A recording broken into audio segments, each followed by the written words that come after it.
Congratulations everyone to all our participants and winners. This is the OPPO Hyperlegend Cup.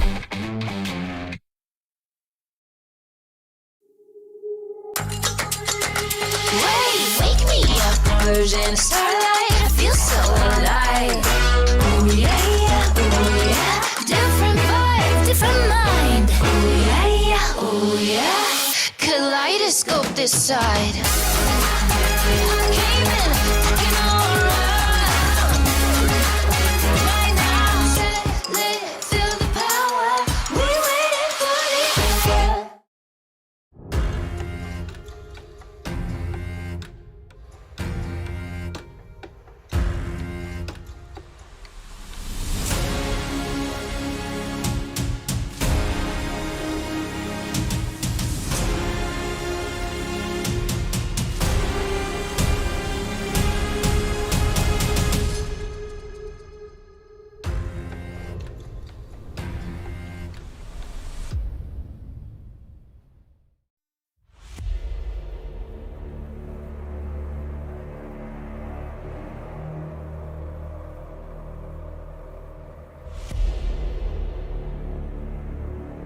Kita orang punya chemistry and execute team game plan lagi tinggi daripada tim-tim lain.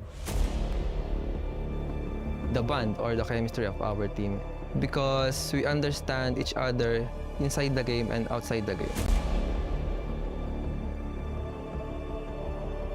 We have known each other for very long, and our chemistry and our teamwork is on top of everyone else. Kita bakal ngeluarin surprise pick, mungkin nggak bakal ada orang yang tahu bakal kita ngeluarin mungkin dari komposisi hero apa, strategi kita apa. Mungkin mereka ibaratnya bakalan buta akan draft kami. We started the recruiting by to compete each other and test their skills, and we have to adjust our roles just to form a better team.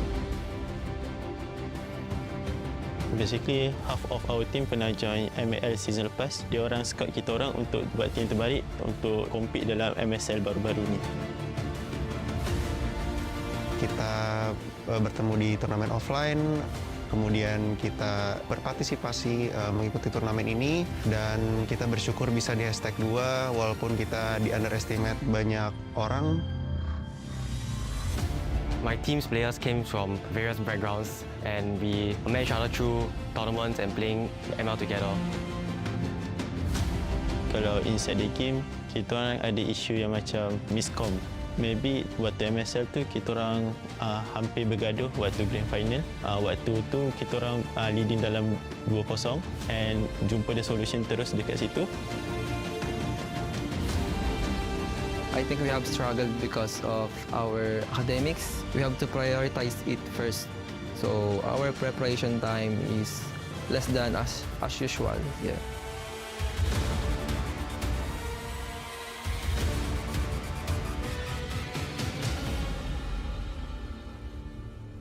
On top of a student life, having to go to school, study, even working part-time, it makes us like really on a tight schedule in order to train and find time to spare for this tournament. Tim saya yang paling saya suka itu alter ego dari Indonesia, karena mereka dari awal dipandang rendah, mereka bisa masuk low bracket, kemudian mereka berjuang sampai akhirnya bisa juara champion, ya kan. Saya mau jadi kayak mereka sih. Tim kita yang dipandang rendah bisa membuktikan bahwa sebenarnya kita itu kuat berkuda hitam.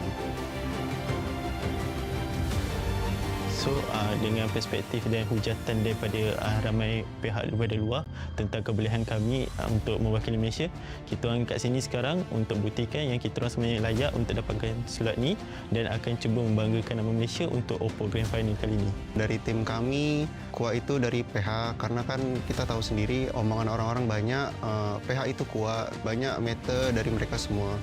Tapi menurut kami, semua yang kuat, semua yang strong, atau semua yang lemah, kita hadapi semua, kita compete, kita tak boleh ada rasa takut, kita hajar semua, kita buktikan siapa yang kuat. I think Team Malaysia is easiest team to defeat because we always win against them in rough game. So I think we can win again in this tournament. I'm going to be humble and say any team is as easy as each other to beat and put ourselves as the easiest team to beat. Not all teams are invincible, and it's up to us to prove that we are the strongest.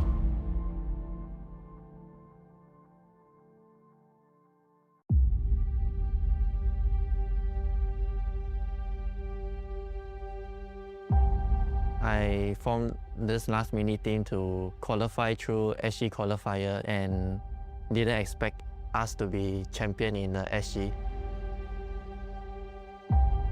So sebab kita orang dah main lama, from high kita orang dah tahu what does they want in game. Kalau dari segi comms, kita orang maybe quite smooth. Ya kelemahan tim kita sih sebenarnya kalau di rank doang sih sering kalah gitu kan. Tapi kalau udah di turnamen mode serius ya bantai-bantai menang lah. I don't think any weakness of our team. We just continuous learning and we stay consistent in our gameplay. We are confident that we can win.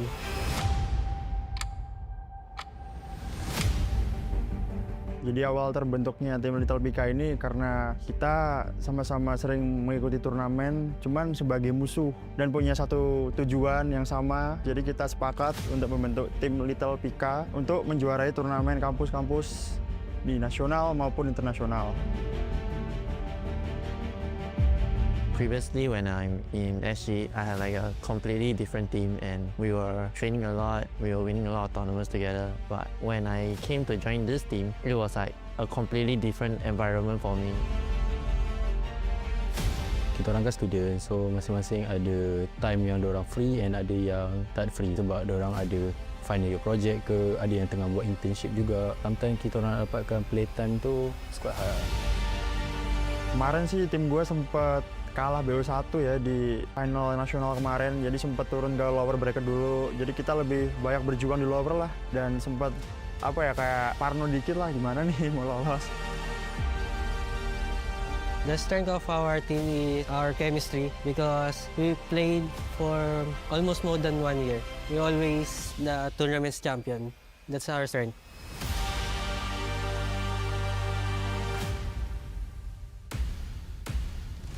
Our last mini team is basically our strength and weaknesses. We lack of a lot of chemistry, a lot of synergy together. I didn't expect myself came all the way to compete with all the other international teams, and I will be grateful to fight them. Kita orang gaduh, kita orang akan fix balik, just rebonding semua. We just say a new thing, so tak ada yang akan get hurt and we just try to find the solution in game kat situ.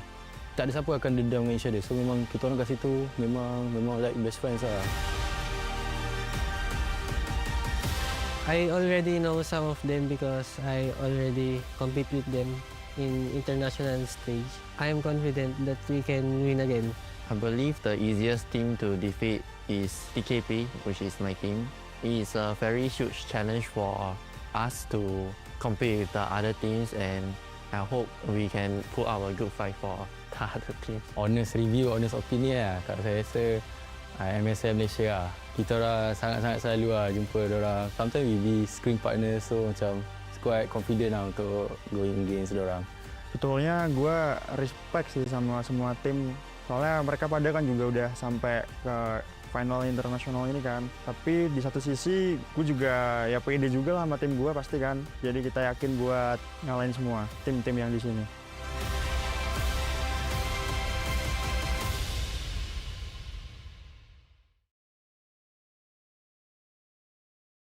Is day number 2 of the OPPO Hyperlegend Cup Grand Finals 2026. Of course, you're back again here at the event together with me. My name is Muhammad Farooq. You guys can call me Flavor, and I'm serving as your master ceremony here for this event. And for those who do not know, we're currently here at the official venue at One Utama Shopping Center, New Wing to be exact, here in Kuala Lumpur, Malaysia. And to all our viewers, those who are currently together with us here at the venue, and to those who are currently watching at the comfort of their homes or wherever you may be, welcome. Selamat datang, as we say it here in Malaysia. Now, ladies and gentlemen, if you did miss out on all the action that has transpired yesterday, this event features 8 teams hailing from 4 amazing nations. We have 2 teams from Malaysia, Singapore, the Philippines, and Indonesia fighting for a prize pool of 80,000 ringgit, as well as trying to be the OPPO Hyperlegend Cup champions. Who will it be? Will it be the campus champions from Malaysia? Will it be from Singapore? Will it be from the Philippines? Or will it be from Indonesia? All this and more will be answered at the end of the week. This Sunday itself, where we will feature the best of 5 grand finals. So get hyped, get excited, show your support to your favorite teams. They need all of them, and surely they are gonna feel the warmth of your support.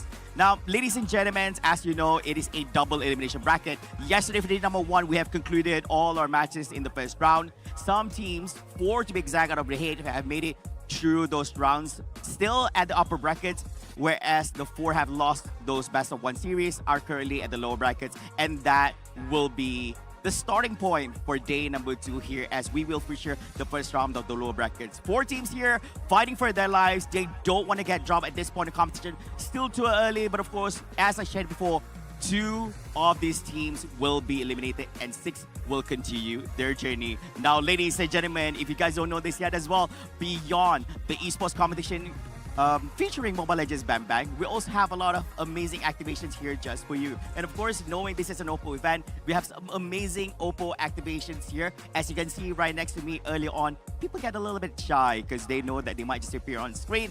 But we have amazing promotions featuring our OPPO Find series, OPPO Reno series, and OPPO A series. And of course, not to miss out of the OPPO Smart S, which is recently launched just last month. So this is your opportunity to come on over, get up close and personal, and who knows, you might just get interested to get yourself one, or even for your loved ones or friends. So no more, come and join us here today, tomorrow, or the day after, the remaining days at the OPPO Hyperlegend Cup 2026 at One Utama Shopping Center. And beyond all that, we also have 1v1 Mobile Legends Bang Bang activations where you stand a chance to win some in-game skins. We also have giveaways where you also have the opportunity to win some Mobile Legends Bang Bang diamonds. And we have cosplayer princes. We have KOL Showmatch featuring Soloz and Feekz this Sunday. Now, ladies and gentlemen, back into the heat of actions. We're going to be continuing on with our first match of day number 2. And to tell us a little bit more about what we can expect here for this particular match,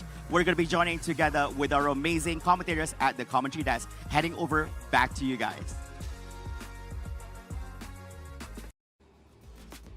Thank you so much, Flavor, and good evening, everyone. Welcome to the OPPO Hyperlegend Cup 2026. And today, you guys with me, Bento and Fira, on your commentating desk. And Fira, this is day number 2, and we'll jump into another format, which is best of 3. And before that, how are you, Fira? I'm so good today. I'm so excited. Yesterday, we see a lot of heroes have been used, especially we seen Kalia finally be used on the last game yesterday. So I don't know what are they going to play on for today. Abento, what are your expectations for the day? Yeah, as you said yesterday, because I watched the match yesterday, but you know what, Kalia, Marcel, that is the pick that we usually see, because you know, especially Marcel, you know. But before that, this is the cross national finals which is right now is held in One Utama Shopping Center at Kuala Lumpur from April 16 to 19, which is this Sunday. And you guys gonna enjoy each and every match from yesterday until this Sunday, because a lot of things happen in One Utama. For those who are located just nearby in Kuala Lumpur, don't forget to drop by. Yeah. And don't forget, we thank you to our sponsor for today, OPPO, which is from OPPO Reno 15 series. When you use this phone, it's going to be smooth gaming, and that is what's going to happen for all our players from Malaysia, Singapore, Indonesia, and Philippines, who's right at the event in One Utama, getting ready for today, especially. It's a best out of 3. Yeah, indeed. But you know.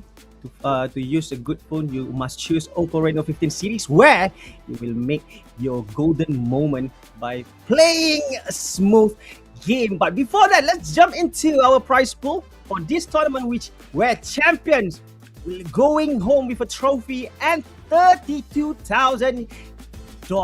Wow, it's a huge prize money. But the second place, they will going home with 20,000. Third place with 12,000. On the fourth place, they will going home with 8,000, 3,000, and there is a lot of money for this tournament. And this is the tournament format. And qualifiers, online qualifiers, will be two group A and B for best of one. And today we will jump into best of three with 16 teams. But on top eight teams will be going for the upper bracket for best of one and double elimination, the best of three. And of course, for grand final, they will be playing best of five, which is there will be a long day on Sunday. And of course, this is the national finals team that are participating for this tournament.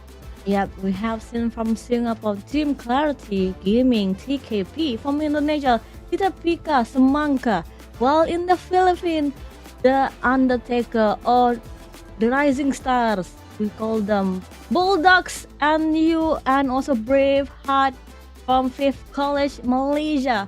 Both are from Velocity. We have Velocity KPTM and Velocity XUITM. But today, the first round of the match of the day, it's from Singapore and Indonesia. TKP versus Little Pika. Yeah, this is the bracket.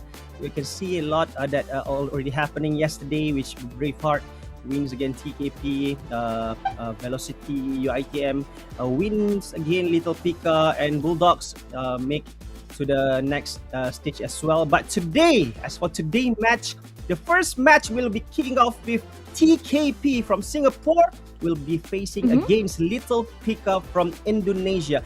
I think this is the match for lower bracket, and they will be playing best of three for today, and the winners will be advanced forwards to the next stage on the lower bracket. But for yesterday's performance, what are your comments about these two teams, TKP and Little Pika?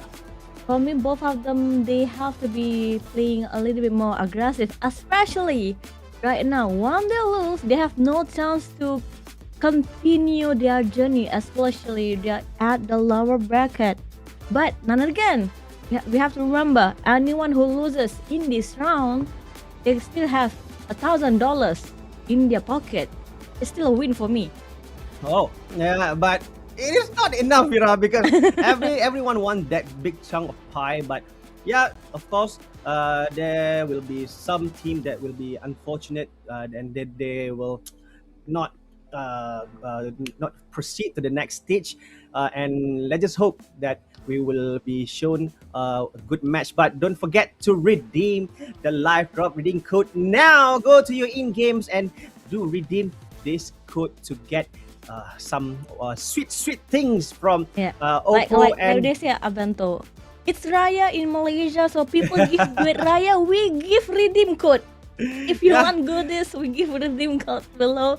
Just you can screenshot it, you can write it down, and then log into your Mobile Legend, go to your profile, key in all the codes, and you got all the goodies. Especially yesterday, have you seen the new skin?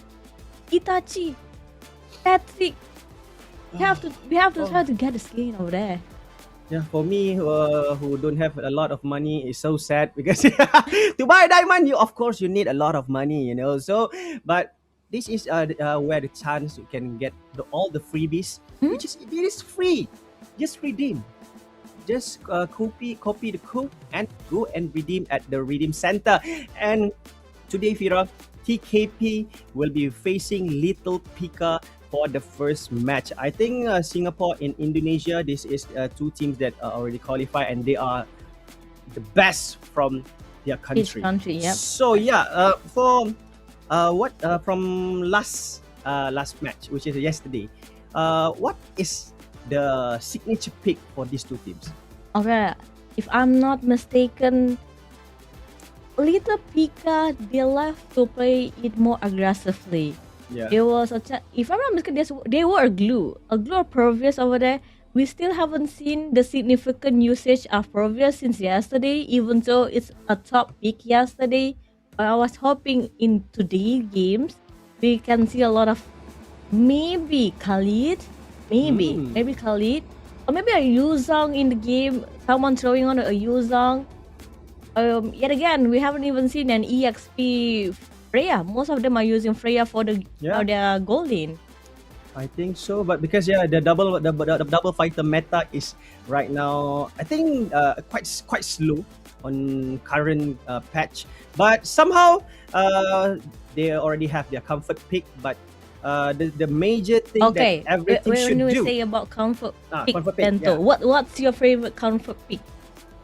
I'm a gold laner guy, so it's sad to say this, but they usually say this hero is a dark system hero. But my hero Are is you going always to say Leela?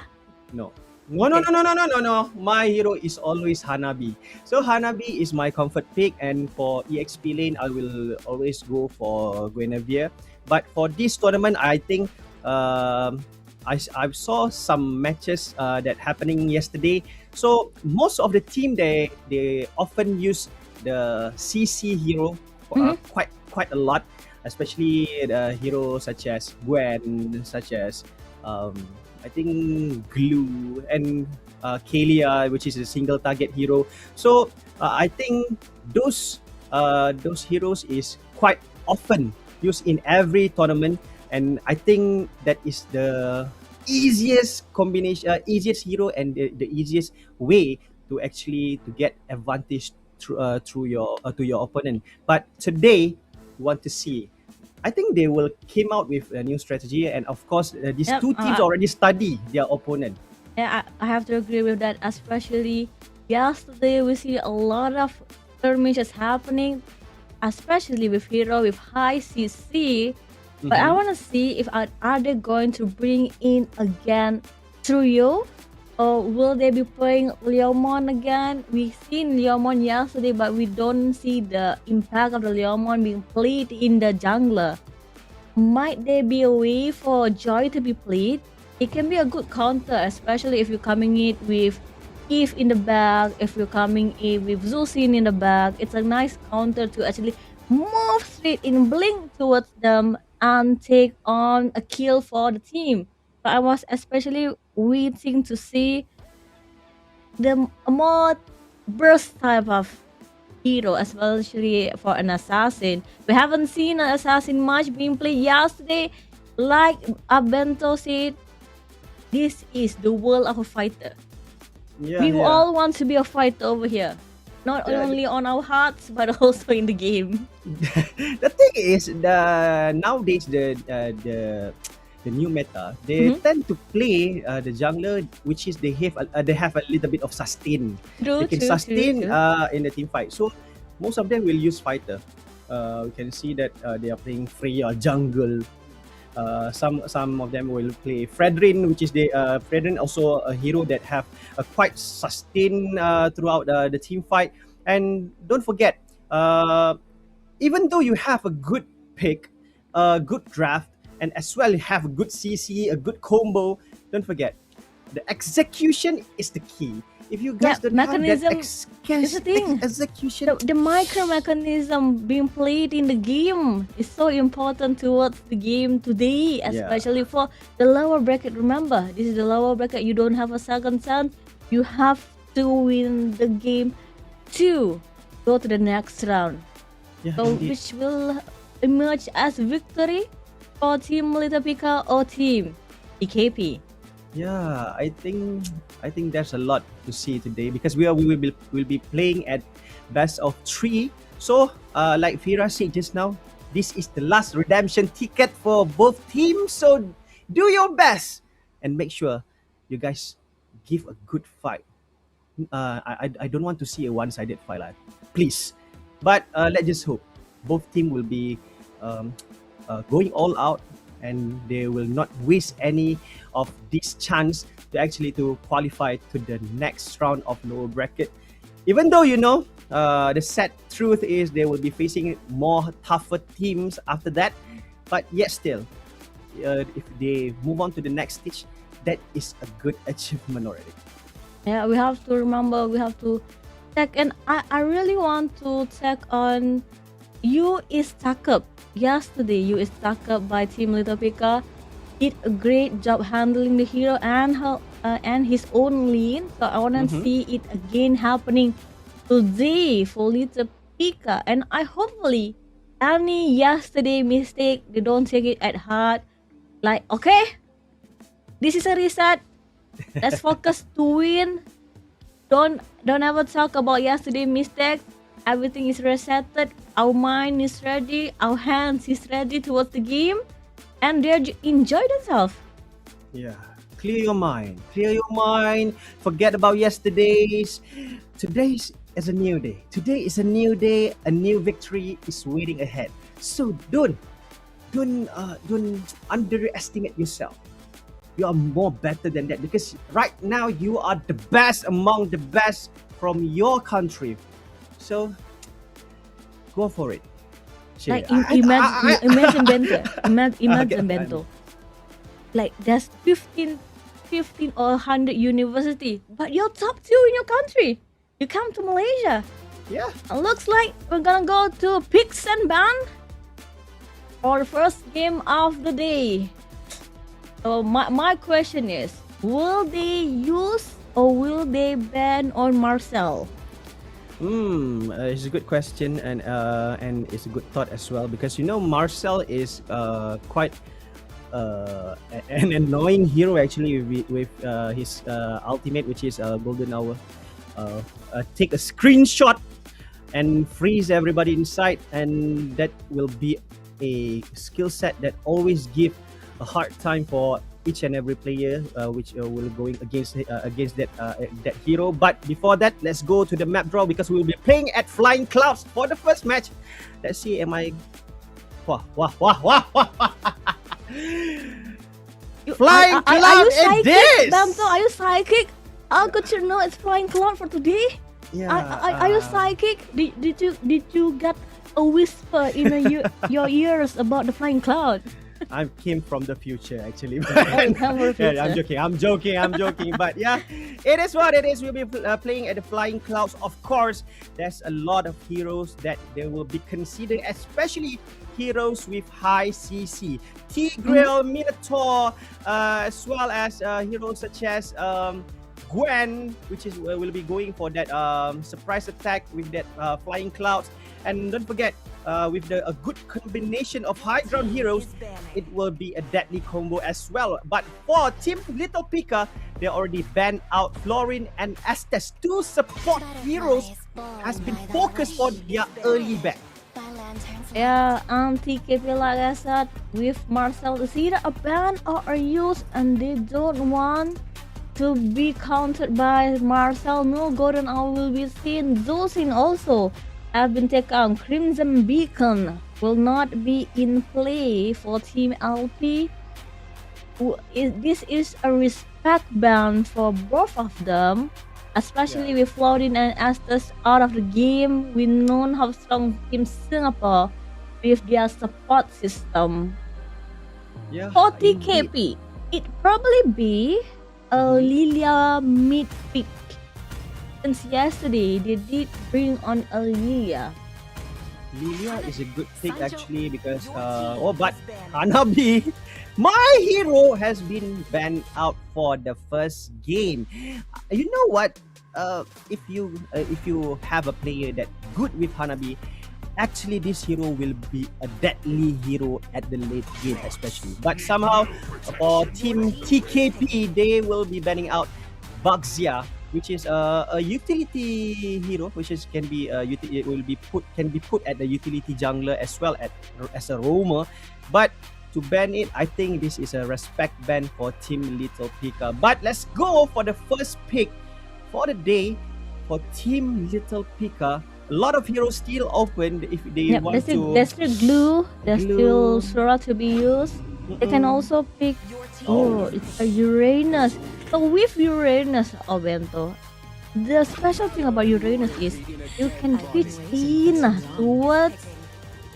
I wanted to say you can reach in toward the back lane, but look at that back lane carry have been taken by Team TKP to counter in on that tankiness of Uranus. Yeah, indeed, a good pick, but you can see that Freya and Zetian has been brought into this match. We know that Carry is a tank slayer, but of course with Carry's range, it's not that suitable actually to confront, especially hero like Freya. And as well with Fury of the Phoenix by Zitian, it's quite also need a huge mobility for every hero from Team TKP, because if the Fury of the Phoenix landed straight forward to that hero, it will be causing a huge impact. And for sure Team LP can go into and jump and just give all their damages and take down each and every hero from Team TKP. But still, we still have another 2 ban for each team, and Harley will be banned straight away. A hero that have a burst damage and as well can go to the back lane. This is a hero that they need to ban to make sure that Yves will secure all the way throughout the match. Yeah, remember Alberto, with Freya, it can mean that it might be a it might be a goal Freya. Looking at that TKP ban on Harley and Suryo and no Sora for the EXP lane. I think they could take in a Yuzong for themselves, for TKP to counter on the Uranus.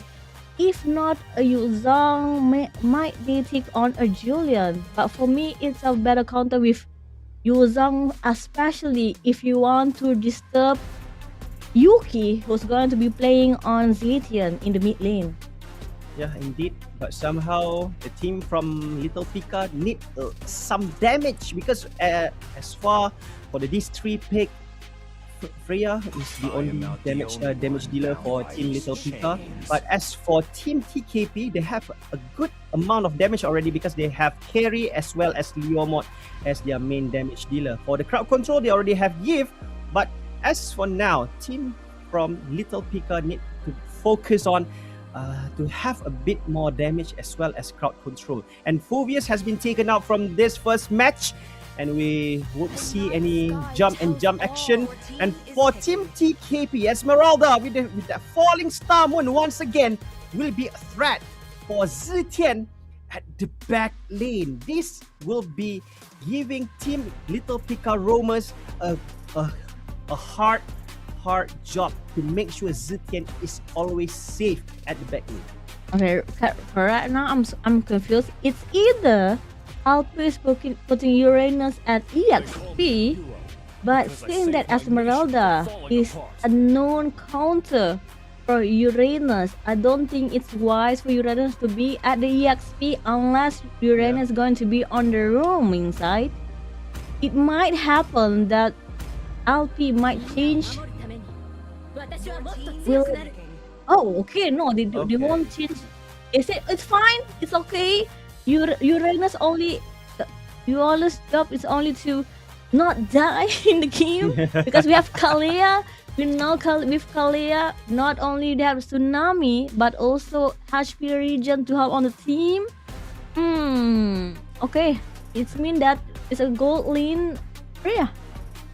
Yeah, indeed, but somehow I think the damage is not there for Team Little Pika. But yeah, it is a good pick for last pick, which is Kalia.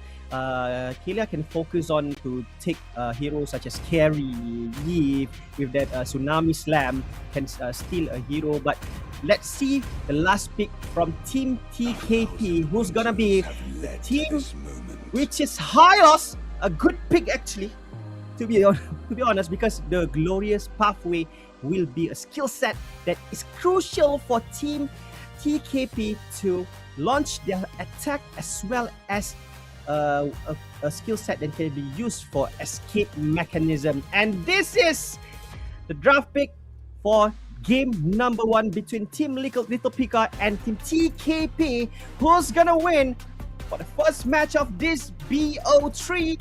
And let's see, there gonna be team from Indonesia or Team Singapore. So what's your thought about the pick Sambal just now, Bento? Which are you inclining to win just by looking at the draft? My personally, Team TKP have a solid draft which is they have a good damage dealer as well as a crowd control as well. But seems like the team from Little Pika, I think they need to work more on to win the lane. But it is what it is. Let's see who's gonna win, and let's go to the land of dawn on the first match between Team Little Pika versus Team TKP from Singapore. Yep, this is the first match of the day. We have to remember, while there is no QT, using in Gift, there's gonna be a lot of damage. But yet again, Ilham, when Ilham used Zetian is a hard poker look at the damage between Snow QT and also between Ilham. That is the advantages for a Zetian on your side. Yeah, indeed, because the poking damage is quite painful on the early game, but somehow we can see that the team from Little Pika quite aggressive on their first round.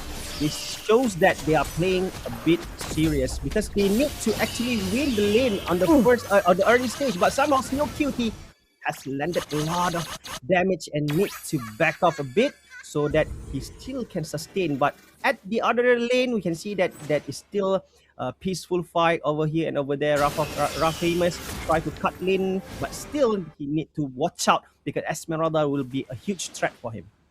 Yeah, 30 seconds towards the first turtle, but before that, let's see again. If you literally look at the emblem for Team LP, they are on a hunt for killing.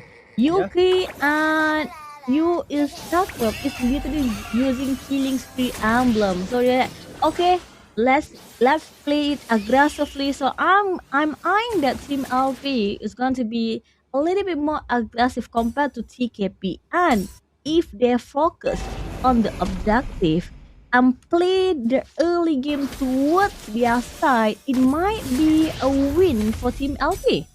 Yeah, indeed. But somehow we can see that Team TKP brought in two Purified, which is from Peace QT and Snow QT, and this is the first turtle. We can see that Little Pika launching, and the Courier of Phoenix has landed to Kyushu, and with that real manipulation, not yet enough effective, and Rinzi almost died over there. It was Chakab trying to get in, but somehow Hong will receive a lot of damage from Famous, but still not enough to take him down. 1-0 at the second minute of the game, and 3 total for Little Pika.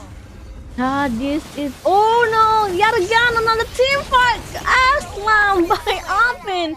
That tsunami slam yet again took on someone. That is why you have to be a little bit be careful whenever Kalia is here, and I haven't seen anything yet. Riz, it's an easy kill whenever Esmeralda is at the early stages. Good offense and also good defense by Esmeralda. Yeah, indeed, and that is the redeem code for the first one. Don't forget to redeem it. But for those who didn't manage to redeem it, go and press the backward button on your screen. You might somehow will saw the code. But this is what we already discussed earlier, because Team Little Pika need to play a bit aggressive actually, because they need to have that snowball in the early phase of this game. If not, they will suffer a lot of casualty, because you know that Peace QT, if Peace QT already reached his what we call it, already get his Trinity item, and as well as Remis that have get their power spike, and Rizzy at the same time has been taken out. He got punished about Riz. He said, "You killed me just now. I'm gonna get a revenge on you." Yeah, you have to remember, I'm the jungler over here. You can't kill me all alone. Bottom lane, all the gold is going to be taken by Team LP. Looks like, they already have purchased their first itemization. Hunter Strike for Yuki. We're gonna see a little more attack speed by Team LP on the current game. Yeah, but somehow the team from TKP need to be a little bit patient. They can't afford to do any mistakes, because now this is a second turtle that will be appear on the top lane. But somehow you see the damage from Peace QT, Kyushu try to give some stun to Wish Chakap. But now Turtle has been started for each team. Raw Famous. Let's see that. Oh, Tsunami Slam to Rizy. Rizy has been taken out 4-1. And this will be given highest chance for Team LP. Now Yuki try to get in, but the Turtle Hong will be inside Yuki with that good retribution. And somehow Hong will receive a lot of damage from Yun Chakap. And one more. I will be taken down in the Kyushu. Kyushu! No, not yet, not yet. But somehow we can see Alpen try to take down Snow Cutie, and Snow Cutie will be taken out from the equation. Oh no, mid lane will be a little bit trouble for Team TKP. Risk coming over to dance.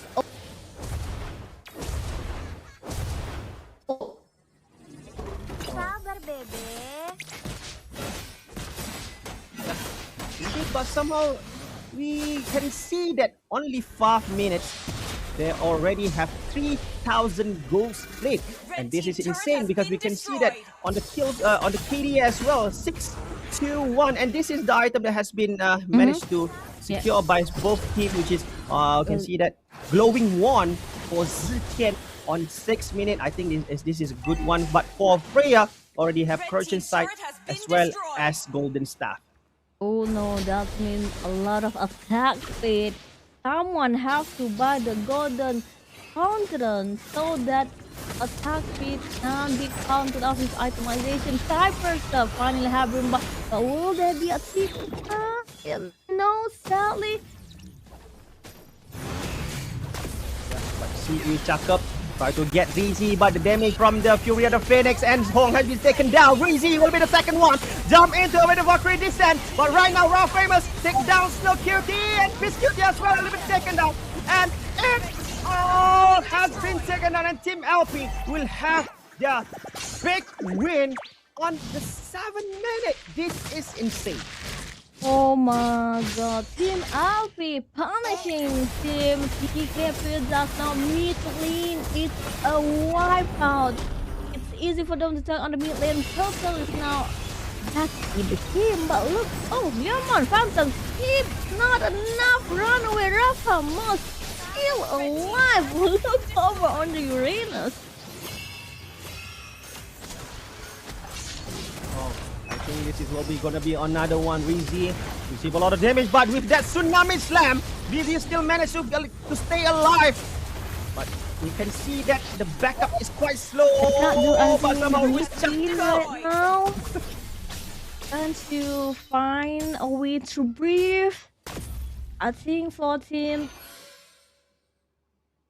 Red team turret has been destroyed. Famous try to get in, but somehow we can see that a good defense has been managed to done by Team TKP. Hong Rizy tried to secure their holy defense first to make sure that they still have that last defense before the lot come in. And this is the team from TKP. They are doing a great job, but somehow this is a free lot for Team Little Pika. But it's okay, it's only the first lot, remember, it's only at the 8th minute, it's only the first lot, it's not that strong.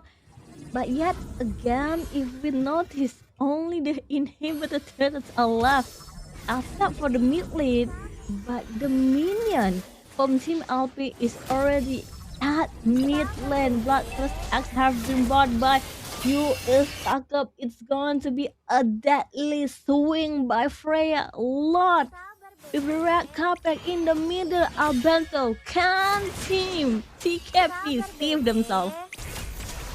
It's hard to see that because right now the team from Little Pika have already reached their power spike. Alphen doing a great job to steal each and every player at the back lane, but somehow the team from TKP don't have enough damage. Jump in with the Fury of the Phoenix, but right now we can see 2 players will be taken down, but somehow a good defense still by Team TKP. But of course, with the help of that holy defense, that is what they do. They manage to secure that holy defense, and that is the key moment for Team TKP to actually take down the lot. But somehow the minion wave still comes in, and the first inhibitor turret will be taken down as well. Oh no, mid lane is wide open. A little bit stun have been used by Team Yuki. That's not top lane. When we knock down, the doors are open from the pit. Time to find damages, but not enough. Team Alfie, they say themselves, Abento, they are saying, okay, let's breathe first. Let's wait for the second one. Let's wait for the minion wave. I think if they don't want to wait for the second lot, it's okay because our famous is already that tanky. With that tankiness, can actually sustain the damage from Team TKP. You can see that right now. He actually roaming in front of those TKP players without any worry. And Hong tried to get into Yuki, tried to steal one play, but somehow no damage. And with that, Tsunami Slam take down Rizzy, but Rizzy managed to go to behind. Raw Famous to try to botch in. The over manipulation with the beauty of the Phoenix. And Prince Cutie managed to shut down with Chakap. And this is a key moment, but somehow the crystal needs to be focused first for Team TKB. This is a crucial moment, but somehow the team from Little Pika, they have a good discipline.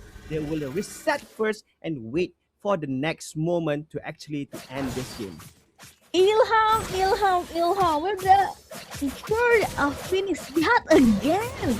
Stopping on the ulti from Snow QT, even so. Snow QT have real manipulation. He can't do anything. He was stunted. The team was stunted. There was no combo can be done by Team TKP. Look at the itemization right now. Finally, Kyushu got the Chastity Fountain, the golden armor for himself to stop on Yuki, and also you is stuck. But yet again, you stuck saying, we already got the second lot. Are you ready to rumble for round number 2? Yeah, it is. But this is 11 minutes and the gold difference is 12,000 gold. A huge gap between both teams on their economy, and this is not a good thing because from itemization side, of course, it will they're be coming a into huge the open gap. house But right now, the Bento. lot will be barging in. Tsunami Slam with good timing. Ilham with that Fury of the Phoenix took down one. Hong has been taken down. Rizzy will be in the next one, but Kyushu, Rizzy will be taken down by Yuki, and Snow Cutie try to take down Uschakap. Kyushu will be taken down by Cutie, and Crystal will be broke down by Team Little Pika. A good aggression, a good aggressive gameplay, secure their first win of the day. Oh wow! Looking back at the game, Abento, we've seen by the picks, the drafting itself is showcasing that TKP, they have a chance to win. They got the Esmeralda, they got the carry, they literally can kill any tank. But with Zaytin around, Esmeralda can't even touch Zaytin. Esmeralda can't even touch Uranus. They were out of range again and again. And look over here, if real rotation even on, they still get slammed by Alpine, taking a pick of one by one to Team TKP, giving a large majority dominance to Team LP. Yeah, it is so sad because Rizzy don't have that enough armor to sustain actually inside a team fight. But what he do, he always jump in with that falling Starmon and expecting there are no damage will be landed on him. Then and always Alpen will be always the criminal. Take him down with that Tsunami Slam and secure the first tank for Team TKP, and that will be giving a lot of access to Peace QT and Snow QT, and you can see that a good job by Ilham as well as Ush Chakap to burst out their damage and take down and wipe out the whole team of TKP easily. And I think for this match, the MVP should goes to Ilham with that perfect timing of ultimate using, which is the Fury of the Phoenix, and a chef kiss for this player. But this is Yuki, the MVP for the first game. 619 KDA with 996 gold per minute, and for damage per second, 4,000. 12k in total. Albenso, that's saying a lot. He's saying, I'm gonna cash in. Don't anyone disturb me on my jungling. Don't disturb the minions. Not even a jungle. I'm gonna cash in every money. But we all know Abento, the MVP in our heart, is still Ilham. Because at all skirmish, at all team fight, Ilham is saying, "Don't worry, I got your back. Worry, our Phoenix coming in. You're gonna get stunted. You're gonna get poked. You can't move." Every time Zetian strikes and Phoenix descends, you can't do anything towards LP. TKP can't even go at the back line. Yeah, indeed. And this is the stats of the match, which is, you can see that from Team Little Pika, 100% of a natural objective has been acquired for this match, and it is insane because you can see a huge gap, which is 16-3 kills between both teams. It is so insane for I think for this match, for Team Little Pika, the sandbag will go straight away to Cakep, I guess, with 60,000 damage. No, I think to Raw Famous, which 111,000 damage has been taken for this hero. And wow, it is insane, because how hard this player, how sustained this Uranus to actually be sustained to be the front line for Team Little Pika. So I think for the next match, the team from TKP need to step up their game. Actually, they need to focus more to play more, a bit aggressive to match up with the situation or the vibe that has been brought in from Team Little Pika. Yeah, for me, I think Zetian ban. We have seen Zetian dominating yesterday. We have seen Zetian dominating today. Maybe a respect ban have to be done for the Zetian, especially when your team can't do anything. Or maybe if someone pick a Zetian, they pick something else. They could take on a Joy, take on a user, and to find that back lane, find something like, okay, I can't kill you, but you don't have your passive. I can kill you because you don't have your passive.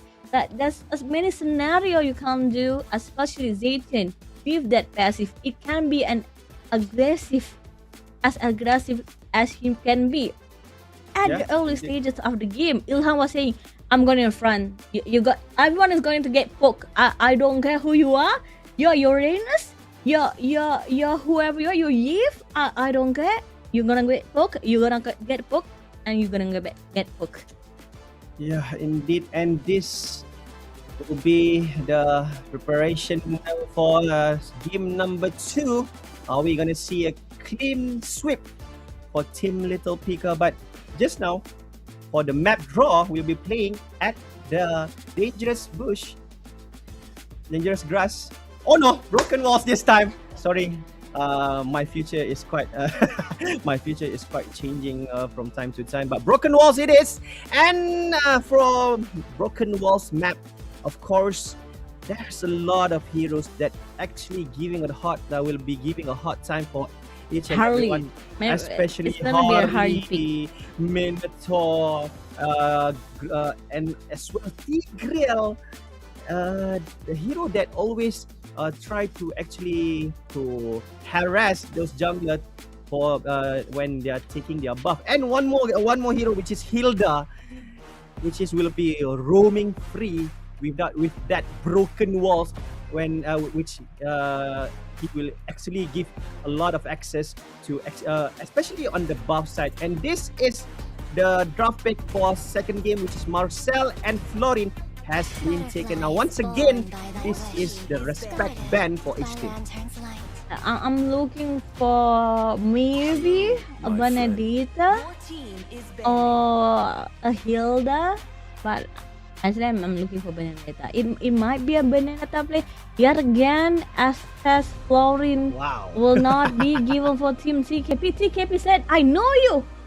I know you." I'll be saying, "I know you, TKP. I don't want you to play support, and support shall not be given to Team TKP." Yet again, Susin have been banned out. Will they disrespect Zaytian again?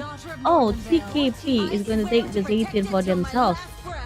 And Freya has been taken out from this match as well. But look at just now the bromance between those two players from Little Pika. This is what we need, you know, in a team. When you need to have good chemistry and good relationship to actually to establish a good chemistry during the game, you know.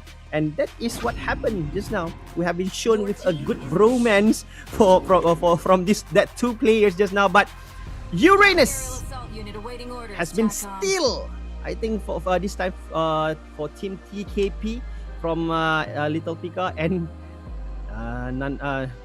team from Little Pika say, no worries, we will still carry from you, and once again they will give Ilham Zetian for round number 2. Are you agree that it is too I think it is too early to actually to reveal the mid laner for Team Little Pika? For me, no, especially they already put on carry with Uranus coming into for the back lane for Zayton and carry. We have to remember carry a tank killer. It might be an Esmeralda ban. They could do that, or a previous ban again, or Team LP. Since Cloud have been picked, they can choose. It's either they're going to play Granger again, or they might also pick up. It might be a Harit pick. It could be a Harit pick. Ooh, Asura that was banned on the first round is now wide open. It doesn't look too good for Team TKP. Look, it's not only damage, it's an AOE. It's a stunner.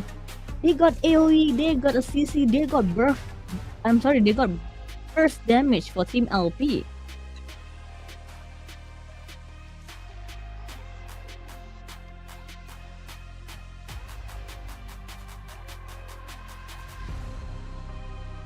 And that again, I think the team from TKP, I actually need to consider the skill set from Sora, which is the Sky Shift. It is a huge crowd control, you know, which is when he landed at the correct moment, he actually can wrap 5 guys in a time. Then it is a thing that Team TKP need to consider, especially when you play jungler, which is with diving composition. They better watch out with okay, this skill set. imagine this, So, Bento, imagine this. Sora come in, stormbind everyone, Heaven left, and then Fury of the Phoenix coming in. You can't move with a double stun. yeah, it is eventually will be quite will be more interesting if with that Stormbind, and they have Tigreal or Grok at their team at the same time. You know, that will be giving a lot of casualty. But of course, you need a perfect timing for that thing to happen, and a good chemistry as well. But Harley has been taken out from this second match. Like Fira said, Harley is a high mobility hero with a burst damage, and they can't afford to give this hero to their opponent. I think it was a mistake. They took Gift for their third pick instead of Harley, because we already know that Team LP is using Zetian, so they can actually, pick mid or the mid lane as the last choice, and focusing on to counter in carry and Zetian with a Harley. But sadly, Harley have been taken out, so it might be a miscalculation by Team TKP. Looking at, they are still thinking, how can they attack at the back lane, especially with no Harley or any burst damage? Will they try to pick in a Yuzong Or might they take in a Fadrin? Fadrin might be a viable pick for Team TKP. Yet again, Hylos is coming into play for Team LP. Yeah, but for a hero that can be going on the back lane, they can actually give this job to Claude, because with that I think with that battle Blazing mirror Duet? image, with that battle mirror image as well as that blazing duet, is a good skill combination to actually to take down somebody from behind at the back lane. Okay. So, but this is the matter of how you execute your strategy, and Leomod will be brought in for Team TKP, and this is a questionable pick because Team Little Pika, they actually have a huge CC on their team, and the skill set from Hylos, which is the Glorious Pathway, actually give them a huge mobility as well, which and for to have a hero that will be with that dive composition to play in with these two hero, I think it's not a good matchup. But they with the pick of Kufra to brought in on the second game, actually is a good pick actually to get Zitian on back lane. But we and have to remember, the last Bento, pick, we have to Suyo! remember. Yeah, we have to remember it's still, Zaytian passive is around, and yet again there's still high loss. So whenever Kufra comes in, it's either Kufra getting stunned by the passive from Zaytian, or Kufra getting stunned by the high loss, or Kufra getting killed by the carry at the back. I prefer they took on a glue instead of a Kufra.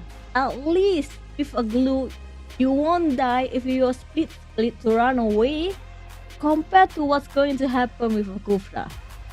Yeah, it is what it is. The second round draft pick has been settled, and this will decide either the team Little Pika will advance to the next round, or team TKP will equalize the situation. And don't waste any time, because we will jump into the land of dawn to witness the second round. The team from Little Pika from Indonesia will facing against team TKP from Singapore. My eyes is on maybe Ilham, but right now your eyes, ladies and gentlemen, should be down at the screen, because we have a new redeem code for you. Screenshot it, write it down, put it into your game, get all the goodies that's brought to you by OPPO. And it's free. It's free. And it's free. Malaysian love free things. I know it's not Malaysian. Everyone. Siblings love free things. Siblings. Yeah. We all love freebies, And what happened right now on the mid lane with the trio mid, Kyushu, will need to be aware with Ilham, because that damage on the early phase of the game from Ilham is unbearable actually. Once again, the deja vu from the first game is happening once again between Ilham and Snow Cutie with the same hero. Yeah, I don't think it's a good play by Team TKP.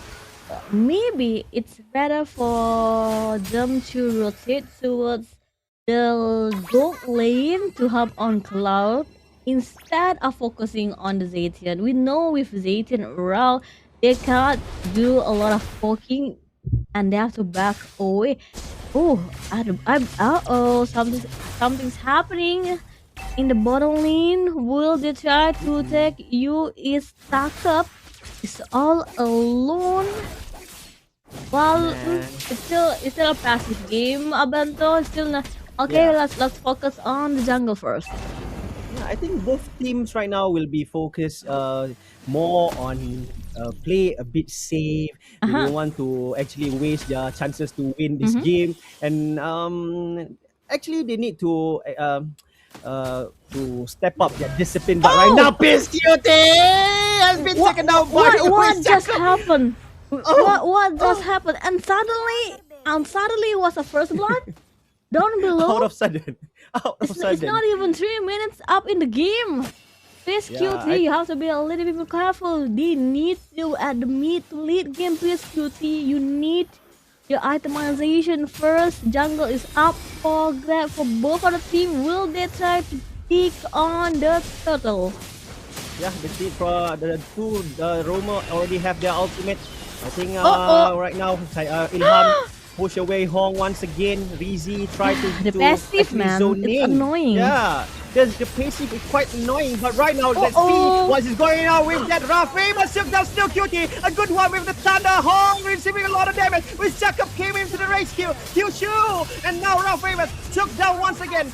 His cutie and Kyushu right now.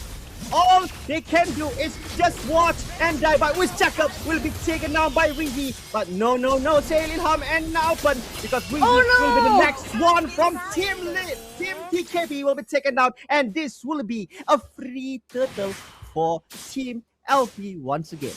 This is why a high loss Zaytian ban is annoying.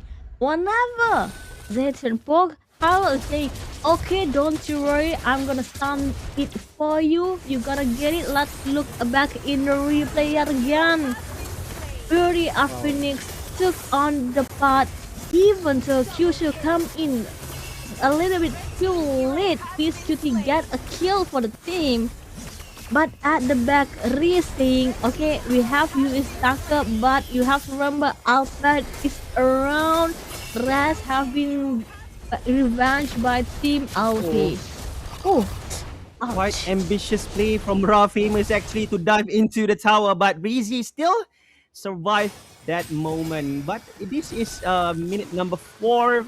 We can't say yet who is dominating, but on paper right now, we can see that 1,000 gold has been separate them, and this is the new redeem code for you guys. Once again, a lot of freebies, guys, in this live stream. Don't forget to redeem and get your free stuff here. Why? Alpen, what are you doing?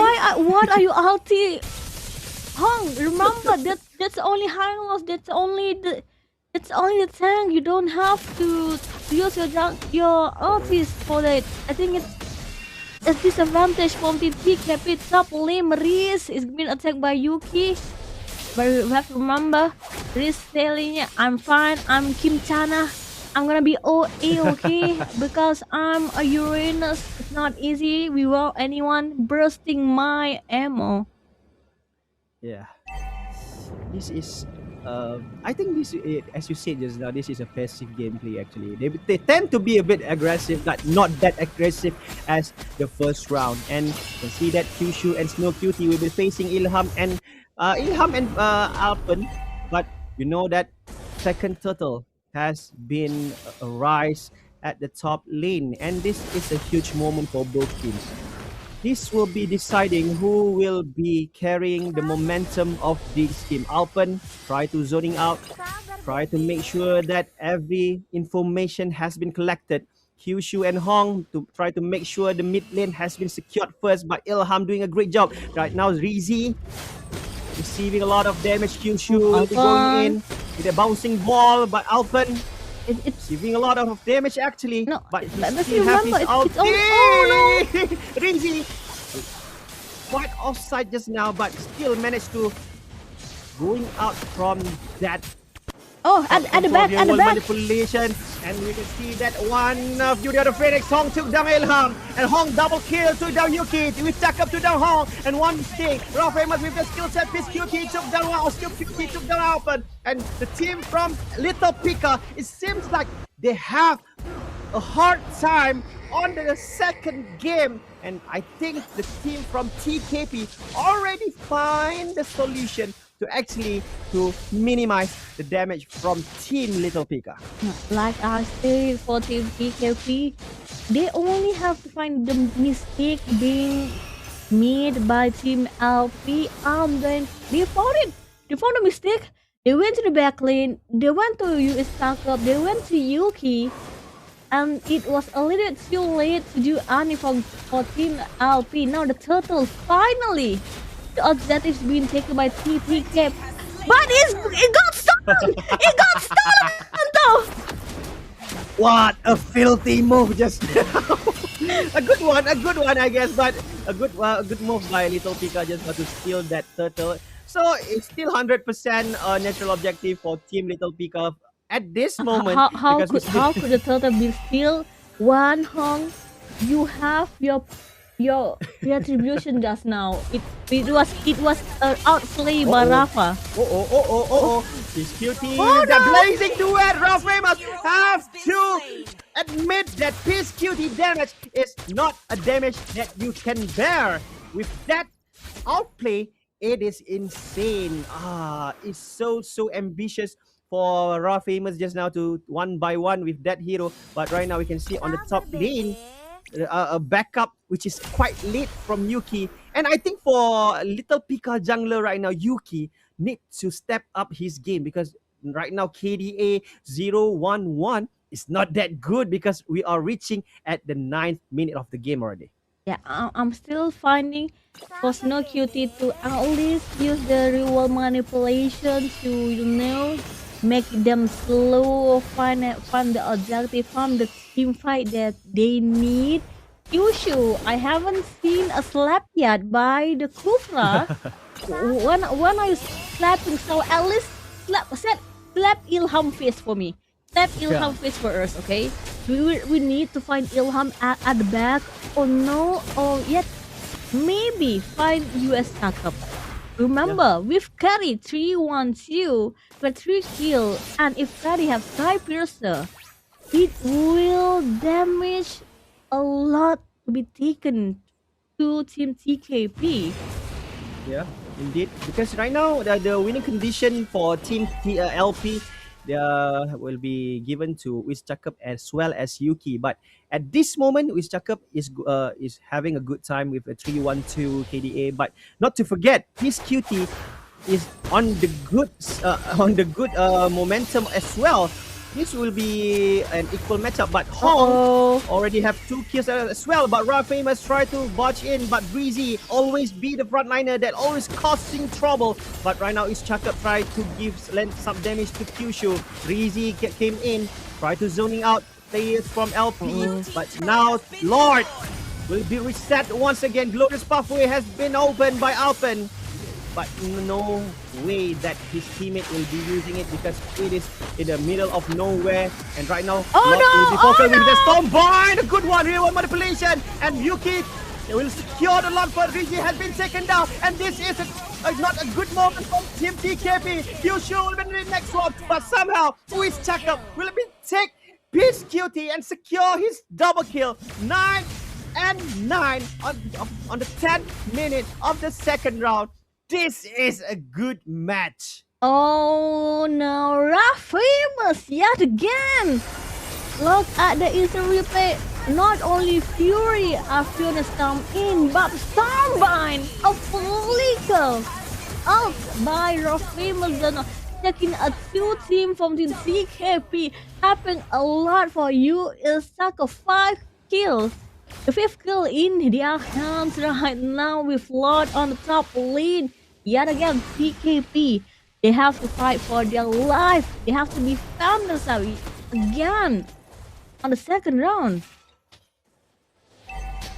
I think Wiz Jacob right now already has completed his Trinity item, and this is not a good thing for Team TKP because the damage will be burst out from Wiz Jacob. Will not be terrible, but good Fury at the finish! Yuki took down still Yuki! Yuki double kill, took down Kyushu, and one more! Rizzy will be next, the victory triple kill! And I see Hong will be receiving a lot of damage too, but somehow the team from LP, they will focusing more on the inhibitor turret first to have their entrance towards the crystal. And one more holy defense has been broke down, and this is a crucial moment for Team Little Pika to actually secure their flawless win on the second round. Oh! This cutie, how to build a purple Hong coming in at the back, blazing there only to clear off the minion. River Mother got for Flicker have been forced to be used by Team LP. Backs away slowly, but remember, Uyu is backup. She brought wind of nature. So it won't be easy for Peace Cutie to actually kill on the carry. Yeah, indeed. And it will be even harder because he got life steal, but combined Fury of the Phoenix will be going into UK. Took down Kyushu. One kill has been secured. Just 4 left for Team LP to secure their win. Hong will end Snow Cutie with Peace Cutie. Doing a great job actually to burst out their damage to secure and defend their base actually from the wrath of Team Little Pika. And it is good. I need to say this. Little Pika actually have a good discipline. When they know they can't force into the team fight, they will be going all of the way, reset this game and wait for the next natural objective, which is the second Lord will be rising up at this moment and secure this natural objective and give them They once can't complete again. the band, they can't complete a lot. It's impossible right now, especially with Carry helping on to take in the lot. LP yet again with the lot on their side. Got the lot, and this might be the last pressure that have to be handled by Team TKP. Can they handling the pressure yet again? With lot in the mid lane. What I love Team LP doing is whenever Fury of the Phoenix come in by Zetian, you will see Rafimus flickering in with a Stormbind. Yeah, indeed, it's a good combination as well when Fury of the Phoenix actually immobilized team there again? TKP. That is where the skill set comes, and we can see that Stormbind is going in, and Raw Famous receiving a lot of damage, and Crystal right now has been focused by Lord. We can see that Alpen has been trapped inside the real world manipulation, but luckily he still have that immortality to secure the day. Kyushu receiving a lot of damage as well, but it's still a good defense by Team TKP once again. Second lot has been denied. Yet again, what nice by Team TKP. He's guilty. He understand the homework. He understand. Okay, let's all focus in towards the minion first. And if you want to focus on the screen, it's gonna be some redeem code for everyone watching, ladies and gentlemen. And by itemization, let's the Malefic gun by Curry. I wanna see. Okay, Divine Glyph being brought by Zetian. We know this is I wanna play damage. I don't want to think anything else. Whenever I poke, you will feel the bleeding. Yeah. With extra burn from glowing one, it will be going to be a lot of damage. But right now, Kyushu will be going forced to use his flicker. But right now, you can see Rizy will be receiving a lot of damage. Hong tried to watch in, but no, Seiyuki. Rizy will be taken down. But Kyushu, Raw Famous, receiving a lot of damage as well. Yuki going in, double kill. Hong will be the next target, but somehow he still managed. But no, Seiyuki, triple kill. And Kyushu and Kyushu will be the next victim. But unlucky for Yuki, he still have that immortality. No, Beauty took down and Crystal will be focus, and Team Little Pika will have their clean sweep to make sure they secure their flawless win on the second round. Look at that Team LP. Little Pika 2-0 with a good damage have been done on the second round. A little bit of a hiccup there, but they are saying it's okay. They can definitely secure the kill with Suryu utilizing on their combo. Especially whenever Suryu can dash in towards someone. And since Cloud was the victim of the slash and dash, without Cloud, without any blazing duet, it's not easy to clear out the wave. Indeed. So I think the formula for Team Little Pika is first one, Fury of the Phoenix.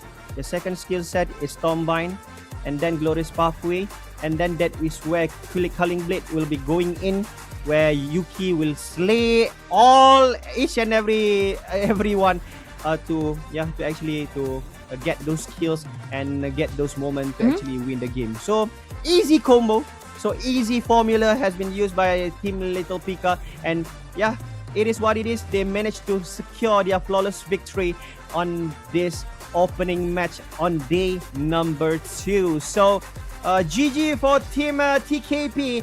You guys have done the best, and for sure, you guys are already at the, or what we call it, among the best. So don't be sad, and see you guys. I think next year, maybe on the next season.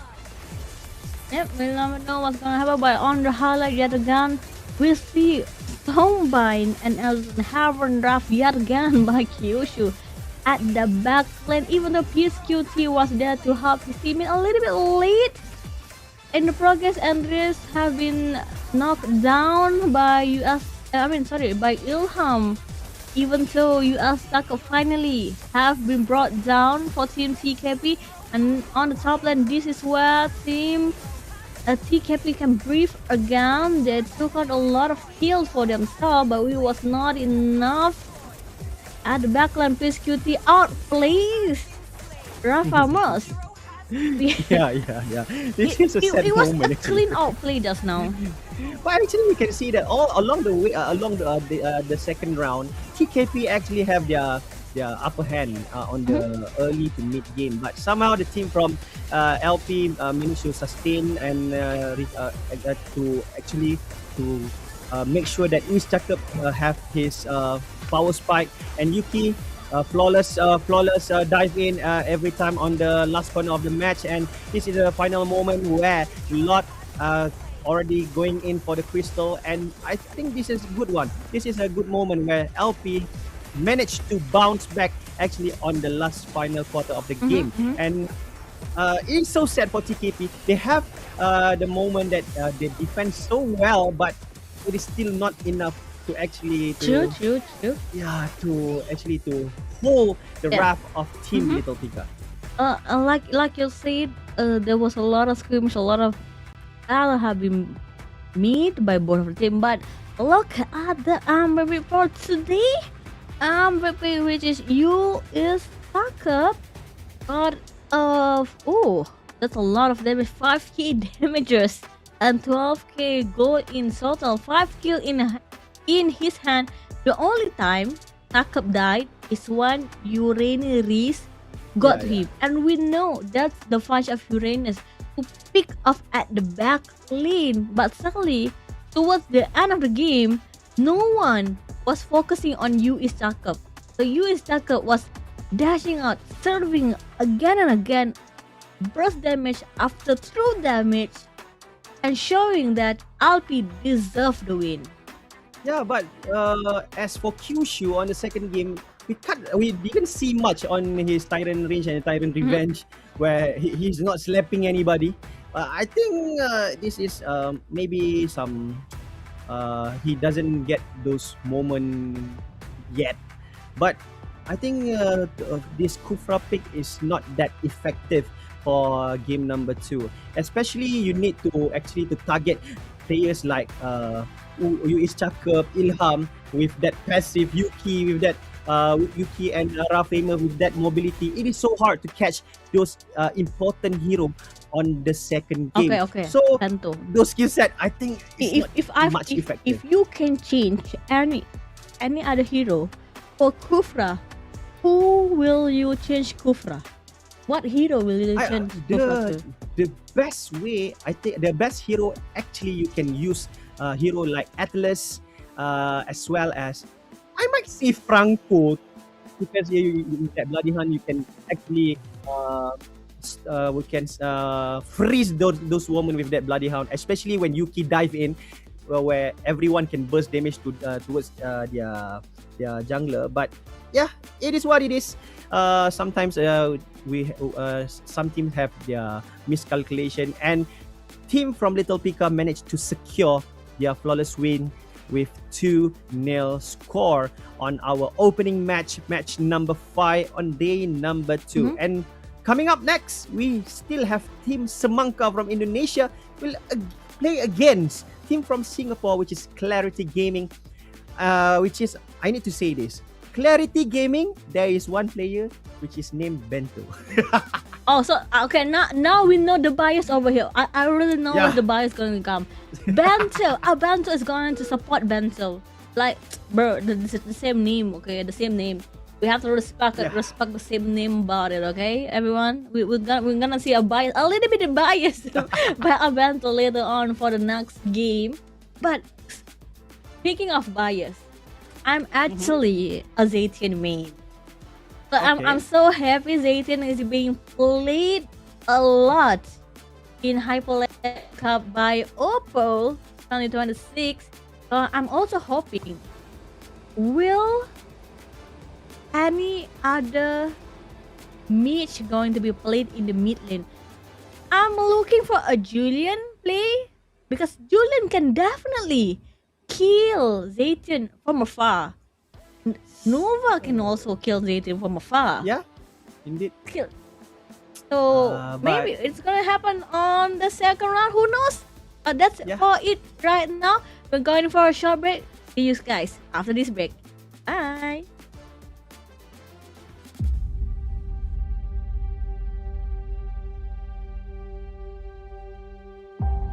I formed this last mini team to qualify through SG qualifier and didn't expect us to be champion in the SG. So sebab kita orang dah main lama, from high kita orang dah tahu what does they want in game. Kalau dari segi comms, kita orang maybe quite smooth. Ya kelemahan tim kita sih sebenarnya kalau di rank doang sih sering kalah gitu kan. Tapi kalau udah di turnamen mode serius ya bantai-bantai menang lah. I don't think any weakness of our team. We just continuous learning and we stay consistent in our gameplay. We are confident that we can win.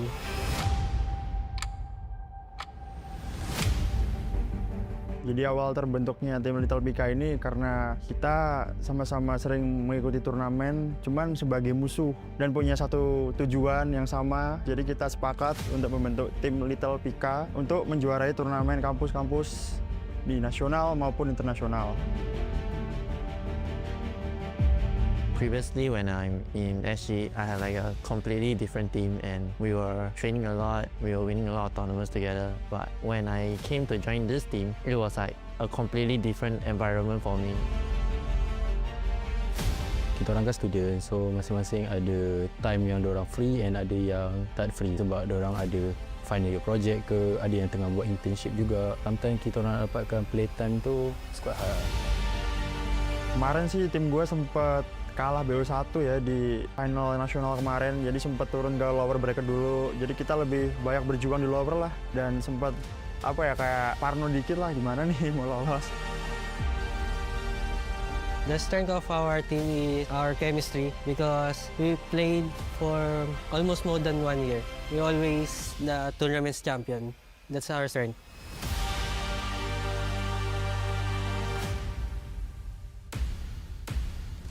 Our last mini team is basically our strength and weaknesses. We lack of a lot of chemistry, a lot of synergy together. I didn't expect myself came all the way to compete with all the other international teams, and I will be grateful to fight them. Kita orang gaduh, kita orang akan fix balik, just rebonding semua. We just say a new thing, so tak ada yang akan get hurt and we just try to find the solution in game kat situ. Tak ada siapa akan dendam dengan each other, so memang kita orang kat situ memang like best friends lah. I already know some of them because I already compete with them in international stage. I am confident that we can win again. I believe the easiest team to defeat is TKP, which is my team. It is a very huge challenge for us to compete with the other teams, and I hope we can put our good fight for the other teams. Honest review, honest opinion lah. Kalau saya rasa MCS Malaysia lah. Kita orang sangat-sangat selalu lah jumpa diorang. Sometimes we be screen partner, so macam quite confident lah untuk going against diorang.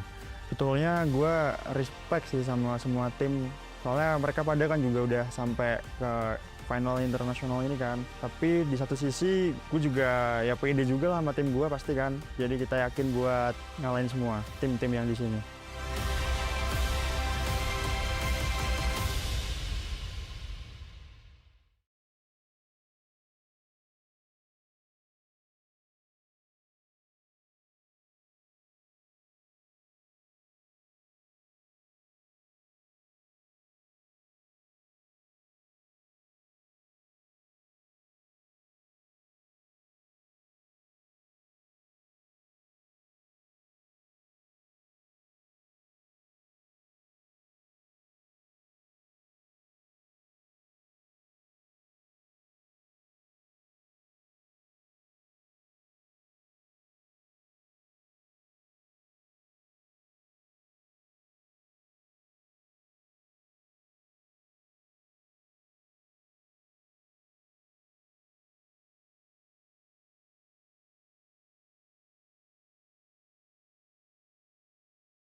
Congratulations everyone to all our participants and winners.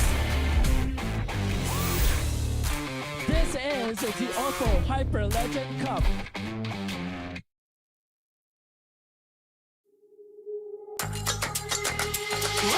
Wake me up, version starlight. I feel so alive. Oh yeah, oh yeah. Different vibe, different mind. Oh yeah, oh yeah.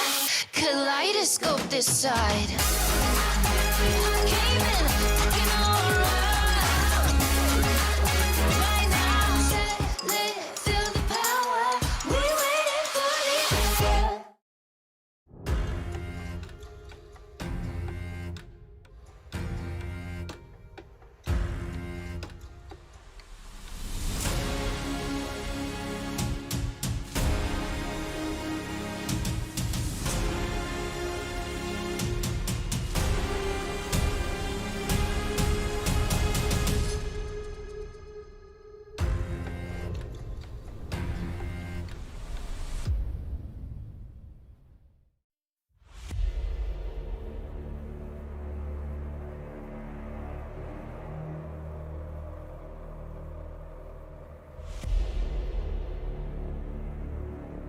Kita orang punya chemistry and execute team game plan lagi tinggi daripada tim-tim lain.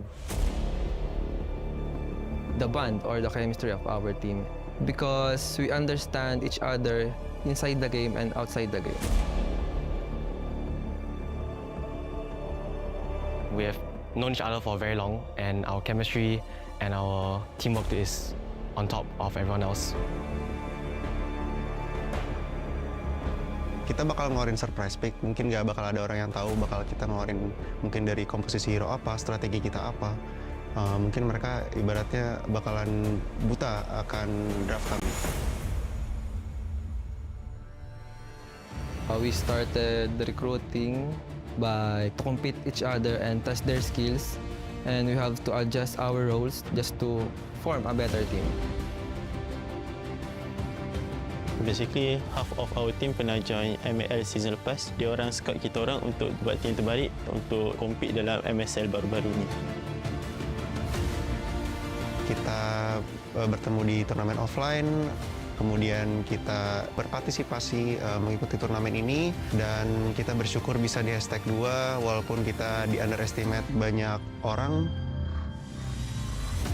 My team's players came from various backgrounds, and we met each other through tournaments and playing ML together. Kalau inside the game, kita orang ada isu yang macam miscom. Maybe waktu MSL tu kita orang hampir bergaduh waktu grand final. Waktu tu kita orang leading dalam 2-0 and jumpa the solution terus dekat situ. I think we have struggled because of our academics. We have to prioritize it first. So our preparation time is less than as usual. Yeah.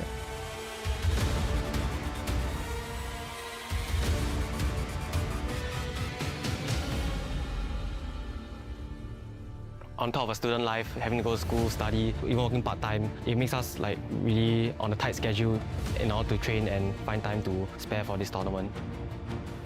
Tim saya yang paling saya suka itu alter ego dari Indonesia, karena mereka dari awal dipandang rendah, mereka bisa masuk low bracket, kemudian mereka berjuang sampai akhirnya bisa juara champion, ya kan. Saya mau jadi kayak mereka sih. Tim kita yang dipandang rendah bisa membuktikan bahwa sebenarnya kita itu kuat, berkuda hitam. So dengan perspektif dan hujatan daripada ramai pihak daripada luar tentang kebolehan kami untuk mewakili Malaysia, kita orang kat sini sekarang untuk buktikan yang kita orang sebenarnya layak untuk dapatkan sulat ni dan akan cuba membanggakan nama Malaysia untuk OPPO Grand Final kali ini. Dari tim kami, kuat itu dari PH, karena kan kita tahu sendiri omongan orang-orang banyak, PH itu kuat, banyak meta dari mereka semua. Tapi menurut kami, semua yang kuat, semua yang strong atau semua yang lemah, kita hadapi semua, kita compete, kita tak boleh ada rasa takut, kita hajar semua, kita buktikan siapa yang kuat. I think Team Malaysia is easiest team to defeat because we always win against them in rough game. So I think we can win again in this tournament. I'm going to be humble and say any team is as easy as each other to beat and put ourselves as the easiest team to beat. Not all teams are invincible, and it's up to us to prove that we are the strongest.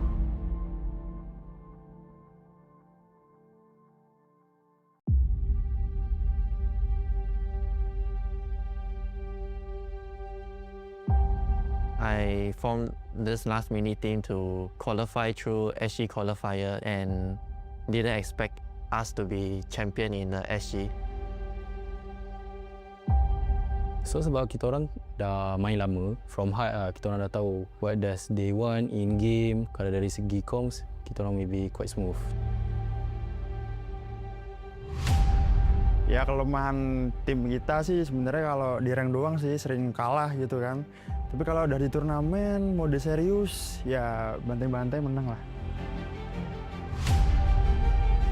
I don't think any weakness of our team. We just continuous learning and we stay consistent in our gameplay. We are confident that we can win.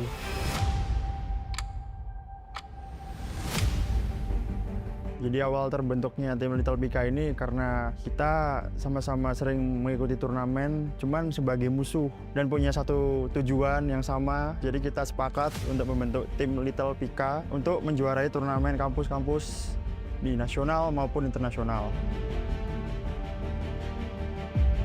Previously, when I'm in SG, I had like a completely different team and we were training a lot, we were winning a lot of tournaments together. But when I came to join this team, it was like a completely different environment for me.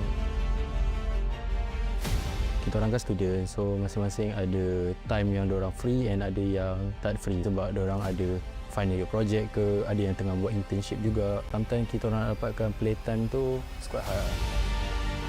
Kemarin sih tim gue sempat kalah BO1 ya di final nasional kemarin, jadi sempat turun ke lower bracket dulu. Jadi kita lebih banyak berjuang di lower lah dan sempat apa ya kayak parno dikit lah gimana nih mau lolos. The strength of our team is our chemistry because we played for almost more than 1 year. We always the tournament's champion. That's our strength.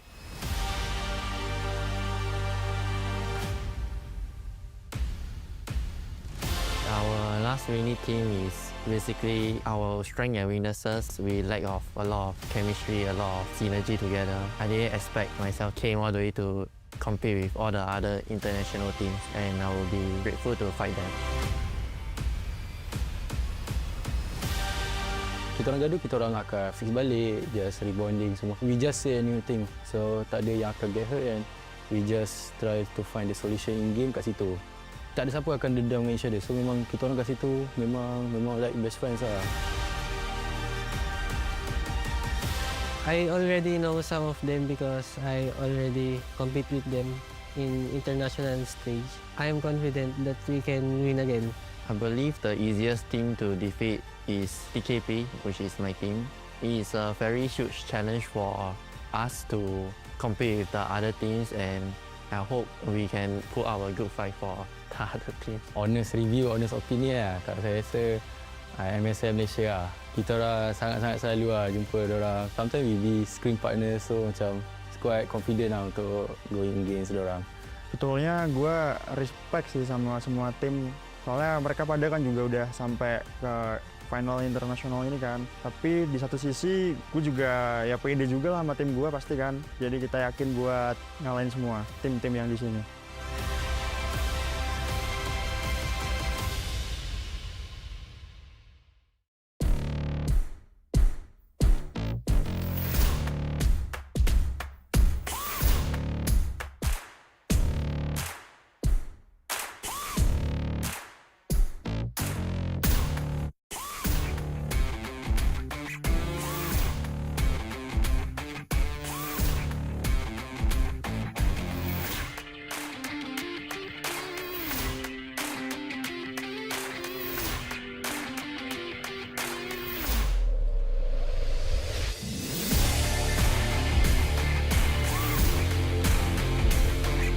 Naririnig ko na ang mga alulong ng mga bulldog.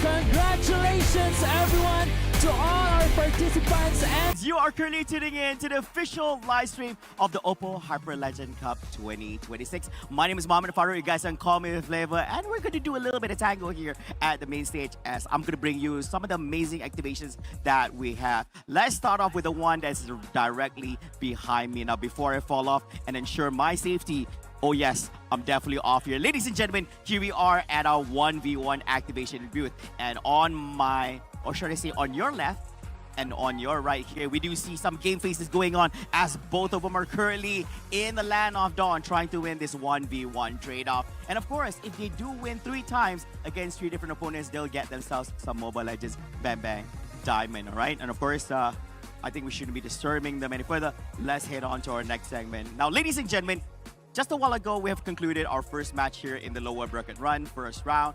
Now, in a few short moments, we're going to be jumping into our next matchup here for day number 2. There's a lot of amazing play so far we have witnessed, from the drafts to the gameplay. And of course, our cast is breaking it down in the best way possible. And knowing this is an OPPO Hyperlegend Cup event, and of course, we always have our promotions on the latest devices that OPPO has to offer. So for those who are currently tuning in to the official live stream, if you do have a little bit of free time, well, whether you're from different nations or just here in Malaysia, do come on down and join us here at Utama Shopping Center to check out what OPPO has to offer on its promotions today all the way up to the final day this Sunday on 19 April 2026. We have promotions on the OPPO Fine series, OPPO Reno series, the OPPO A series, and of course, the latest OPPO Watch S, which is recently launched just last month. So this is your opportunity to get up close and personal to check out all these devices for yourself. And who knows, you might just get hooked up and get one for yourself,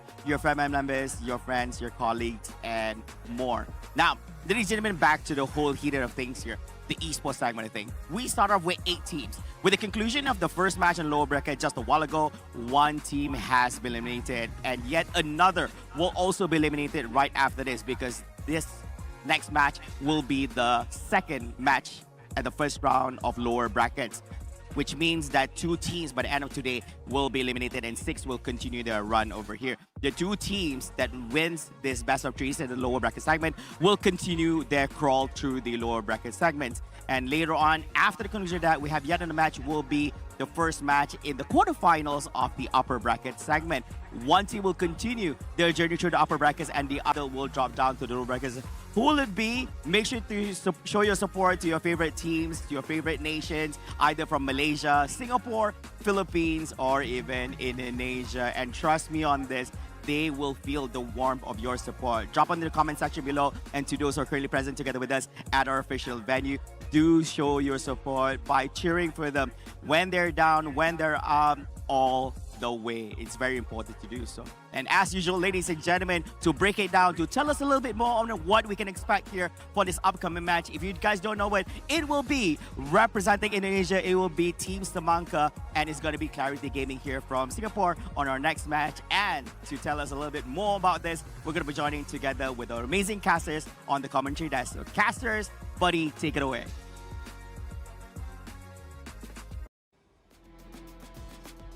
Hello, what's up, guys, and welcome back to the OPPO Hyperlegend Cup 2026. My name is Adbento, and alongside with me, the one and only Fira. But now, she's something is happening. But you guys still with me and with us. And after this, we have another match, which is team from Clarity Gaming will be facing off with team from Semangka from Indonesia. But the thing is that make me feel excited is the team from Clarity Gaming from Singapore actually happened to have a player which is same name as me, which is Bento. But I'm hoping that he will be performing well. But I'm not biased at this point. But yeah, let's just hope that he is performing well. But right now, this event is currently happening offline in one Utama shopping complex in the center of Malaysia, which is at Kuala Lumpur. And this event will be happening from 16th to 19th of April 2026, which is our grand final will be happening on this Sunday. Yep. So what's gonna happen on today game is the second game of the day. So I'm expecting maybe our pick again. We never know about that. It's still the Indonesia meeting with the Singapore. The next game is Semangka and Team Clarity Gaming. I'm so sorry about what's going to happen, but Abento, I think Semangka might take on the game. It is too early to say that, but before that, don't forget, shout out to our sponsor, which is OPPO Reno 15 series, where you can make your golden moment happen with this one and only affordable, excellent, high performance phone with 4th gen Snapdragon chip. Will make sure that your game, while you're playing Mobile Legends Bang Bang, it will run smooth like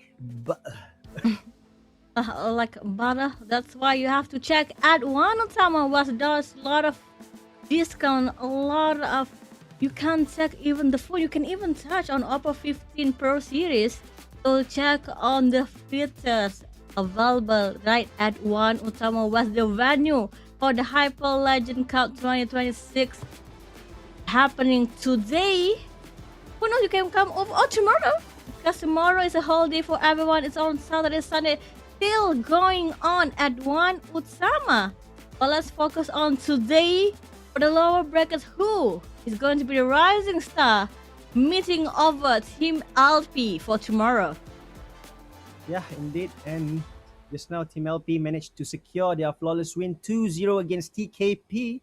And let's just hope that we will see a fight game between Team Clarity Gaming and Team Semangka. But as for yesterday performance, Vira, what can you give? But before that, to give you some freebies, let you guys can focus on the bottom screen. You can redeem this code and have your freebies right away. So don't forget to redeem those code. Go log into your game and type in this code and get yourself some freebies from OPPO. Yep, that's the freebies for today. So stay tuned for more goodies, for more redeem codes. You can see out the game until the end of the day, where you can get your freebies, you can get goodies, and who knows, you can get a hero or even a skin. So stay tuned towards all the redeem code available throughout the live today. But let's focus on the team. What's your expectation, Abento, for the team that's going to meet with Semangka and Clarity Gaming? Based on the information that I gathered, so Indonesian team usually will be play a bit aggressive on the early and to mid phase of the game.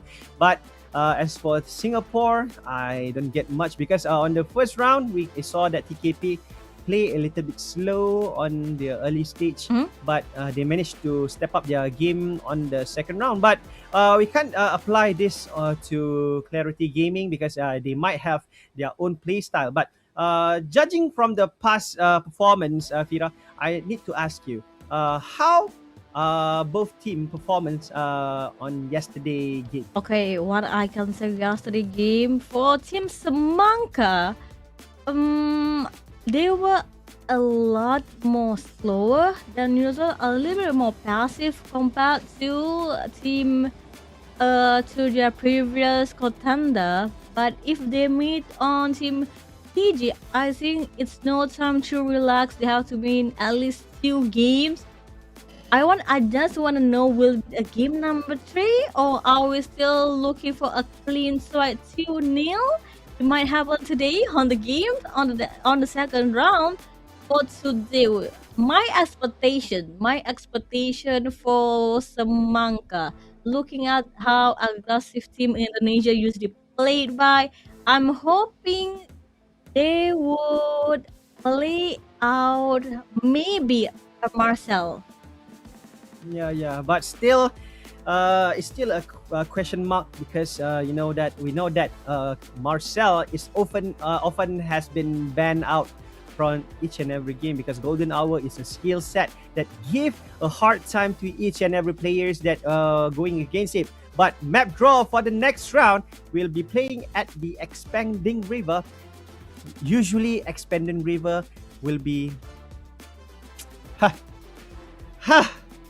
once again, I'm right on the map draw. Okay, everyone. If you want to know who's the winner for Hyperlegend Cup, you can DM to Avanto because I think he's psychic. Are you from the future? Are you psychic? Is your grandfather told you it's going to be expanding? I might say this: if my great grandfather will exist at the past life, I think he doesn't know what is MLBP. But right now we're going in on our first match, on match number 2 for today, which is Team CG against Team Semangka, where 4 hero already has been taken out from this round, which is Zitian, Freya for Team CG, and Team Semangka take out Zushin and Baxia. I think these are the respect ban that has been made for both teams, but the third ban for Team Clarity Gaming, Sora, which a hero that can give a burst damage as well as crowd control. It is not a hero that you should given to your opponent. But Team Semangka right now, third ban for their team. I guess there's a lot of hero that's still open. There are, I think, heroes such as, if you want to focus a bit on jungler, Suyo still available to ban. There's still Marcel. Marcel, yeah. It might be a Marcel first pick. If the Semangka doesn't ban out Marcel. No. Too late. I'm too late about it. They're banning out Marcel. That's my boy Bento. First pick, Uranus. They go for a high sustainable hero pick as their first pick, and Uranus is a great answer. We know that 2 games just now, Uranus is a good hero to be picked on the early stage, but I think we are seeing deja vu on the first match.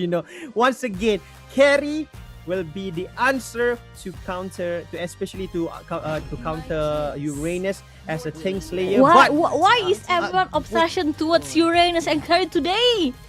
I don't know. not like yesterday, but they did pick carry yesterday. So I'm guessing this is a redemption arc for Team Semangka. But with Alice around, so it's not easy from Uranus. I love the Lunox picks right now. Yeah, with that darkening, we will be giving a lot of damage as well as brilliance as the escape mechanism.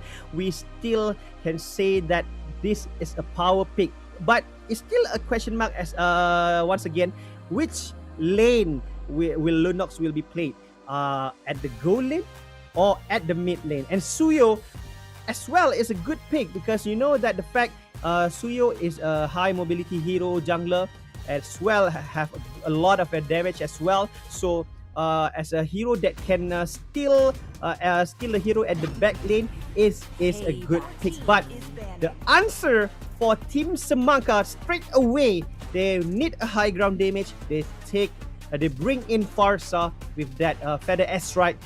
I think this is a key hero that will decide who's gonna win during the team fight. Yeah, but we have to remember with Luna Brilliance, she can walk away from the Feather Astrite. Even for Suyo can dash away or what happening with Arsa around. So for me, I think it's better if they actually took Eve or they actually took maybe a Valentina pick, but with Yeah. Farsa, meaning they need someone tanky to protect Farsa, Yeah. to protect also carry. So I'm thinking they need a heavy roamer, someone with a high HP. They can't pick. If they pick blue, it might not be a good when they meet with Lunox. Damn, I was hoping that Team Semangka took in Kalea actually, but they banned out Kalea. Yeah, indeed. But somehow they still have high CC heroes such as Minotaur can give CC and as well give healing as well. But Tigreal also a good option for Team Semangka to actually counter the dive composition, especially from Lunox and Suyo. But this is the moment for Team Semangka to actually utilize the chances to bring in high impact heroes, especially when they have already a crowd control, which is from Alice with ultimate, but they need more, especially to protect Carry and Farsa during the late game. And I think for Team CG, if they bring in Harley at this point, I think they still Harley from CG, because if they bring Harley, Farsa and Kerry will be in a grave danger, because Harley can actually go to the back lane easily and slaying down those two heroes easily as well. But look at other side. That Harley is first being played for Semangka. Semangka, for me, if they don't pick Harley, I think they can survive because Suyo will be their jungler for Team CG. They won't take on the Harley. They already have a jungle for Team CG. I rather they took on something more heavy. A Fadrin pick can work for them. A Julian pick can even work for them, compared to them taking in a Harley. And But, if you check for Semangka, there is no one tanky enough to fight on Team CG. Maybe it might be Alice. It might be Alice tanking the damage from Team CG, but with Lunox on CG hands, it's not an easy way for them to dive in to take anyone at the back. So this is like a risk move. I mean, it's a risky take and draft being made by Team Semangka. I have to agree on that, but it is what it is. But because the fact that we are seeing that the team from Semangka, they actually have a tough job to protect Carry as well as Farsa. But we must, on the other side, by pick Harley to force Harley to play, I think it is good one, because they still have a high mobility hero that can roam around and not easy to get caught. But let's focus on the first match and let's go into the Land of Dawn to witness who's gonna win for the match between Clarity Gaming versus Team Semangka. Okay, look over to the game right now in the mid lane. We see Ryan Astro only to help on clear the wave. On the early game, we know how deadly Farsa is. Whenever she's around, the damage will be quite high for them to play aggressive. I think Semangka should play more aggressive on the early stages. Indeed, and this is the first code that you guys can redeem the freebies, of course. And don't forget, it is free. Don't hassle yourself to top up your diamond. This is free. Once again, I say this is free. And Heka right now will be facing Bento on the EXP lane. Meanwhile, Y-Man will be facing Bong on the gold lane. And I think this is a kind of an equal matchup between Carry and Claude. Both have damage, both have escape mechanism as well. But this is the hero that we must focus, which is Chow and Khalid. Both roamer is a single target hero roamer, and I think the first one who does the mistake actually will facing a huge punishment. Yep, seeing that things happening quite slowly in the early stages right now. I'm thinking they all did. Oh, Ryan! Look at that damage and being taken off by Knight just now. At the back, Ryzen also. Woo! Finally heals up to Ryzen, almost giving out a double kill towards Team Semangka. Dear Bento, play your hero well, Bento. But right now the turtle has begun, and Bento will be going inside to make sure the zoning phase will be smoothly being done, but not yet, because Knight will make sure that the first turtle will be given away straight to Team Semangka. This is what I say. If you play Harley as your jungle, you need to be play aggressive all the way since the start or since the beginning of the game. You have the mobility, you have the damage, and this is why you need to abuse all your skill set early on the early phase of this match, because you need to not to give what we call it chance to Team CG to actually harvest all the resources, as well get their itemization very quick, so that by playing a bit aggressive on the early phase of the game, Team Semangka will actually have the advantage. Yep, rotating right now at top lane. Okay, now everyone have to be a little bit more careful with Carlson. Divine Judgment is available for Carlson up lane. A bit of burst damage from Holly, but I think that's not the right person to hit in. That's Bento. No, he doesn't care. He have all the HP regen he have. He can walk away easily. Yeah, indeed. But right now we are seeing the team from CG seems like they are trying to plan something. Iron Ryan will be the key player to actually to steal one of the key player from Team Semangka. At this point, I think they need to focus more on to steal carry. But sadly, Wyman has bring the purify spell, which is a bit hard to use the way of the dragon towards him. But let's see how Wyman actually can face that. But right now we are seeing the Bento charge in with that one.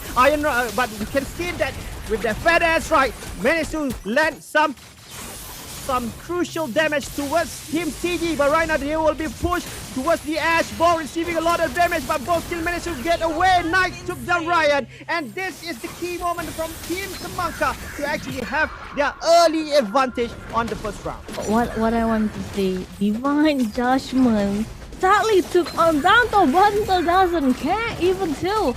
They lose one player for Team CG. It looks like it's gonna be a little bit goal difference, only 1k at their team. Still, they have a place to breathe. But at the same time, Ryan, it's a two-time defeat for the jungler. It's not looking good for the jungler for Team CG. Team CG, they have to be careful at their position, especially when you're being hunted down by the Kaja. Yeah, indeed. And Knight as well. You can see that the damage has been pour out from the skill set. It is so painful. By throwing the cards, enough to say that the damage is so deadly. But let's see Iron Ryan, what he is going to do. But you can see that Wyman is going to charge up with Azerite. Carlson try to wait for the great moment with that Divine Judgment. Bento will be going to be on the front line to make sure that every info will be gathered perfectly. But right now Iron Ryan flanking to the bush, waiting for the Carlson, but Heka right now prior to going in, the Blood Oath still available to be used. But at this point, I think they just want to mess around, try to poke here and there, and wait for the great moment to actually to launch an attack. I'm still trying to understand with the double profile. Is it only to counter on Iron Ryan playing Cho? and so is the Roma. I think, oh, yet again, Deadly Magic hurts a lot at Ryan. Oh, yeah. Way of the Dragon on the back. Not getting destroyed by a skip at Nick of not enough. Heka to go Ryan yet again. Heka coming in further outside at the back. Lunox brilliant to move away. Bento a little bit slow on the out stuff now. Yeah, indeed. Quite the slow backup just now, but right now Carlson try to get in Bento with that zoning. Receiving a lot of damage from 3 hero, Carlson, Wyman and Hika, but he will be taken down by Wyman. And this is Bong with that skill set, but this is getting more bigger and bigger because the feather strike didn't land in good enough, but they managed to actually block Team CG from messing with their second or third turtle for this game. Clean sheet on the turtle for Team Semangka at this point, 5-2 on the 7 minute. I think the team from Team Semangka already have their upper hand at this point. Again and again, Carlson Divine Judgment playing at his seat, especially one you just saw at the turtle. If I'm not mistaken, he took on Ryzen, where Federal Asset move on and Ryzen have to use Brilliance to move away from the turtle. Even so, they move away, there's still a lot of skirmishes happening and brought down a kill for themselves and Team Semangka. Semangka right now positioning themselves. Ryan has to be a little bit careful mid lane. Will there be a team fight happening? Oh no! That's right, launched by Azrael. Ryan has been taken down. Azrael has been taken down as well. But this is a good one. Blazing Duet, but still didn't connect the dot. Hika receiving a lot of damage. Ryan took down Hika just in an instant. Team CG seems like they want to turn the table upside down. Oh, the tide have been turned around. So when the Divine Judgment hits on towards Iron, we have to remember, he's Joe. It's not important for him to be taken in, reeled in by the Kaza. And yet, at the back with a safe bomb. Double kill with the Blazing Duet at the nick of the time. Showcasing that CG is out to play.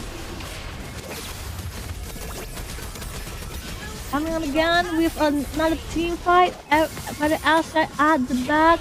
Move away in the mid lane. Time to make sure that if the team for Team Semangka finally they can breathe. Will they contest the lot? I think it's quite reckless for Bong actually to enter like that because the Feather Strike came in the perfect timing to take down Bong. Once again, it is not a good idea, but Ryan right now will be harassed by Knight. Yeah, but still he managed to get away from that situation. Ryan is getting ready to steal the lot, but not there because Feather Strike will be taking him down. Ryan has been taken down by Wyman, and Brilliance will be going to initiate by Ryzen to get away from the mess. And I think the team from Team Semangka currently, they don't want to give the upper hand to Team Clarity Gaming. And right now, this is even worse because the lot is marching at the bottom lane. And guys, don't forget to redeem the code below to get your freebies. Speaking of bottom at below, you can check on the bottom of your screen where we got some goodies redeem code for you. Screenshot it, write it down, put it on your Mobile Legends app and log in on the code now on the top lane and bottom lane. Bottom lane looks like it's an easy clear for teams PG. Remember, they still have a lot with no kiss of fast, clean, Lina with Minen. It's not easy. That's right, to Bento. Bento will receive a lot of damage, but yet still survive. with his tankiness, he still managed to receive and sustain with all those damage has been given towards him. And right now, the bottom lane will be give focus from Team Semangka. Bento, Oh no. HP low, but Iron Ryan will be taken down first. And this is Heka with the butt. Oh, Bong! but somehow Bento, Ryan, and this is Heka! Quite a reckless move!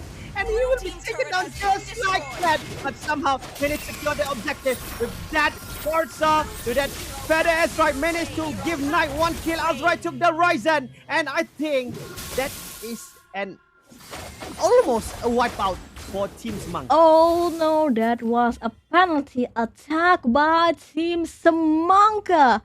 Moving with a heavy deal of damage and with Bong not around, it's an easy turret to be taken by Team Semangka.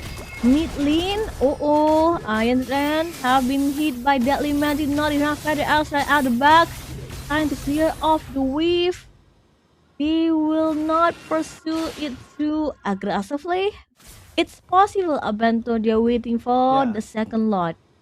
Yeah, indeed. And I think the key player for Team Semangka right now is Knight, because he know which player he should target it. Because every time when he move in with that TP, he will actually take down Bong and Ryzen. At that point, the team from Team CG will lost their damage dealer, and that is the correct and right moment for Team Semangka to actually launch their attack. And 15 seconds more, Lot will be arise at the top lane, and I don't know what is happening with Team CG right now. They all 5 men on the bottom lane. They might. I don't think it's why if they come in. Did they know someone's waiting for them? Semangka's just waiting. Semangka, okay, you come in, you come in. If you almost Harley, almost going to be found by Team Semangka. Oh no! Until Bento receive a lot of damage. Wyman took down. One guy has been taken down. Let's see Bong try to distance himself, but one guy more from Team CG has been taken down as well. Ryan will be in the next double kill for Knight, and this is Bong and Ryzen will be 2 men will be defending their base, but no say Semangka, because they will need to focus more on the Lord first. The second Lord will be giving a lot of trouble to Team CG at this moment. This is it. What for lot number 2 for Team Semangka currently. If we check for the itemization, I think it's not important for Team CG right now. Again and again. Even though Bento got caught with Divine Judgment, there was no backup to at least took out Knight or at least took out Azra. If they took off Farsa, if they can kill Farsa, it might be a fighting chance for Team CG, but with the Secular, I think it's a little bit hard for them to actually play by it.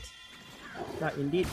It is even bad because the Holy Defense right now is not available, and the Lot will be knocking towards the door, and this is not taken over. First inhibitor turret, Feather Airstrike has been launched by Azrai. Knight to down Iron Ryan, and this will be a high casualty. Bento will need to go back first. Ryan receiving a lot of damage, and that is blazing away from Bong, but no, the damage is not there yet. But somehow Wireman took down Bento, and Crystal will be focused by Team Semangka, and Team Semangka will seal their first victory on their first round today.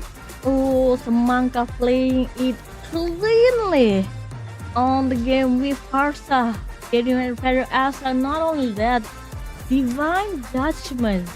Even though it was towards Bento, but it works. Without Bento actually moving towards Farsa, they can easily knock down Ryan on the early stages of the game. Without your jungle who can actually dash out some hits, it's not easy for them to do anything else about it. Look over here, yet and again, Ryan have been hit by Deadly Magic by Harley, and at the back of the game, if your jungle dies a lot in the early game, it's not easy for you to pressure on at the mid game. Like I say, when Team Semangka forced to pick Harley for their draft pick, I think that is where they need to know that, because Knight will need to be focused on, because Harley is a hero that it is hard to catch. With that TP is always give him a free movement each and everywhere. And just see, when he try to jump into a fight, he always have that staff that makes sure that he can easily escape from each and every situation. And you see, this is a moment where Bong try to defend, but not there yet. The blazing duet got not enough damage actually to take down 2 or 3 opponents from Team Semangka. And where this is the moment, Azrite always be a key player, launching that feather airstrike at every right timing to actually give Team Semangka upper hand for each every team fight.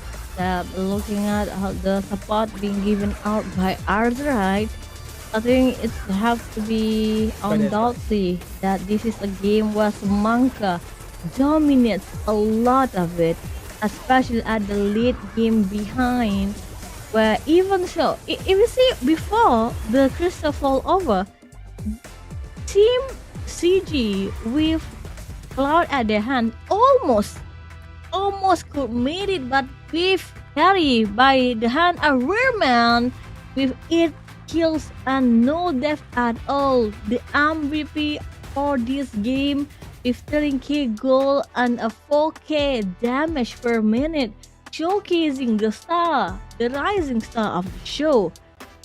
If you give carry to Wyman, means you have to back down, you have to be careful. Yeah, indeed. With no death, flawless MVP, flawless execution.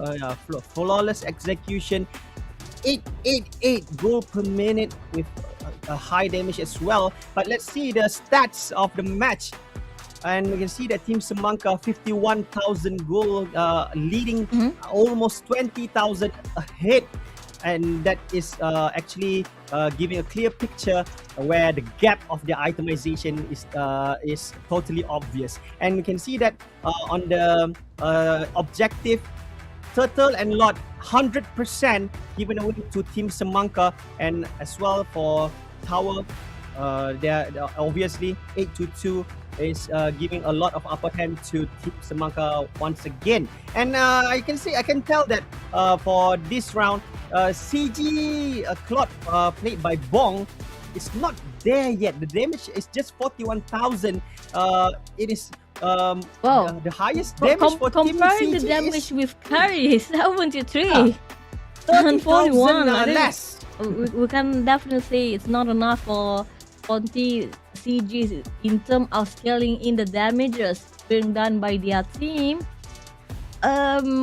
What I can say is for Team CG on the second round next, they have to be really careful for their position. They have the mindset, they have the drafting in their minds. They know Tsuyu can do on the back, they know Lunos can actually kill on Banso. But yet again, every time Uranus was left alone, left alone, Alice can deal on Uranus, and we can't even see a good amount of team fight, a good amount of, what can you say, okay, let me help you on the team fight. I'm coming in for a support, because every time they try to back up their friends, it's a little bit too late.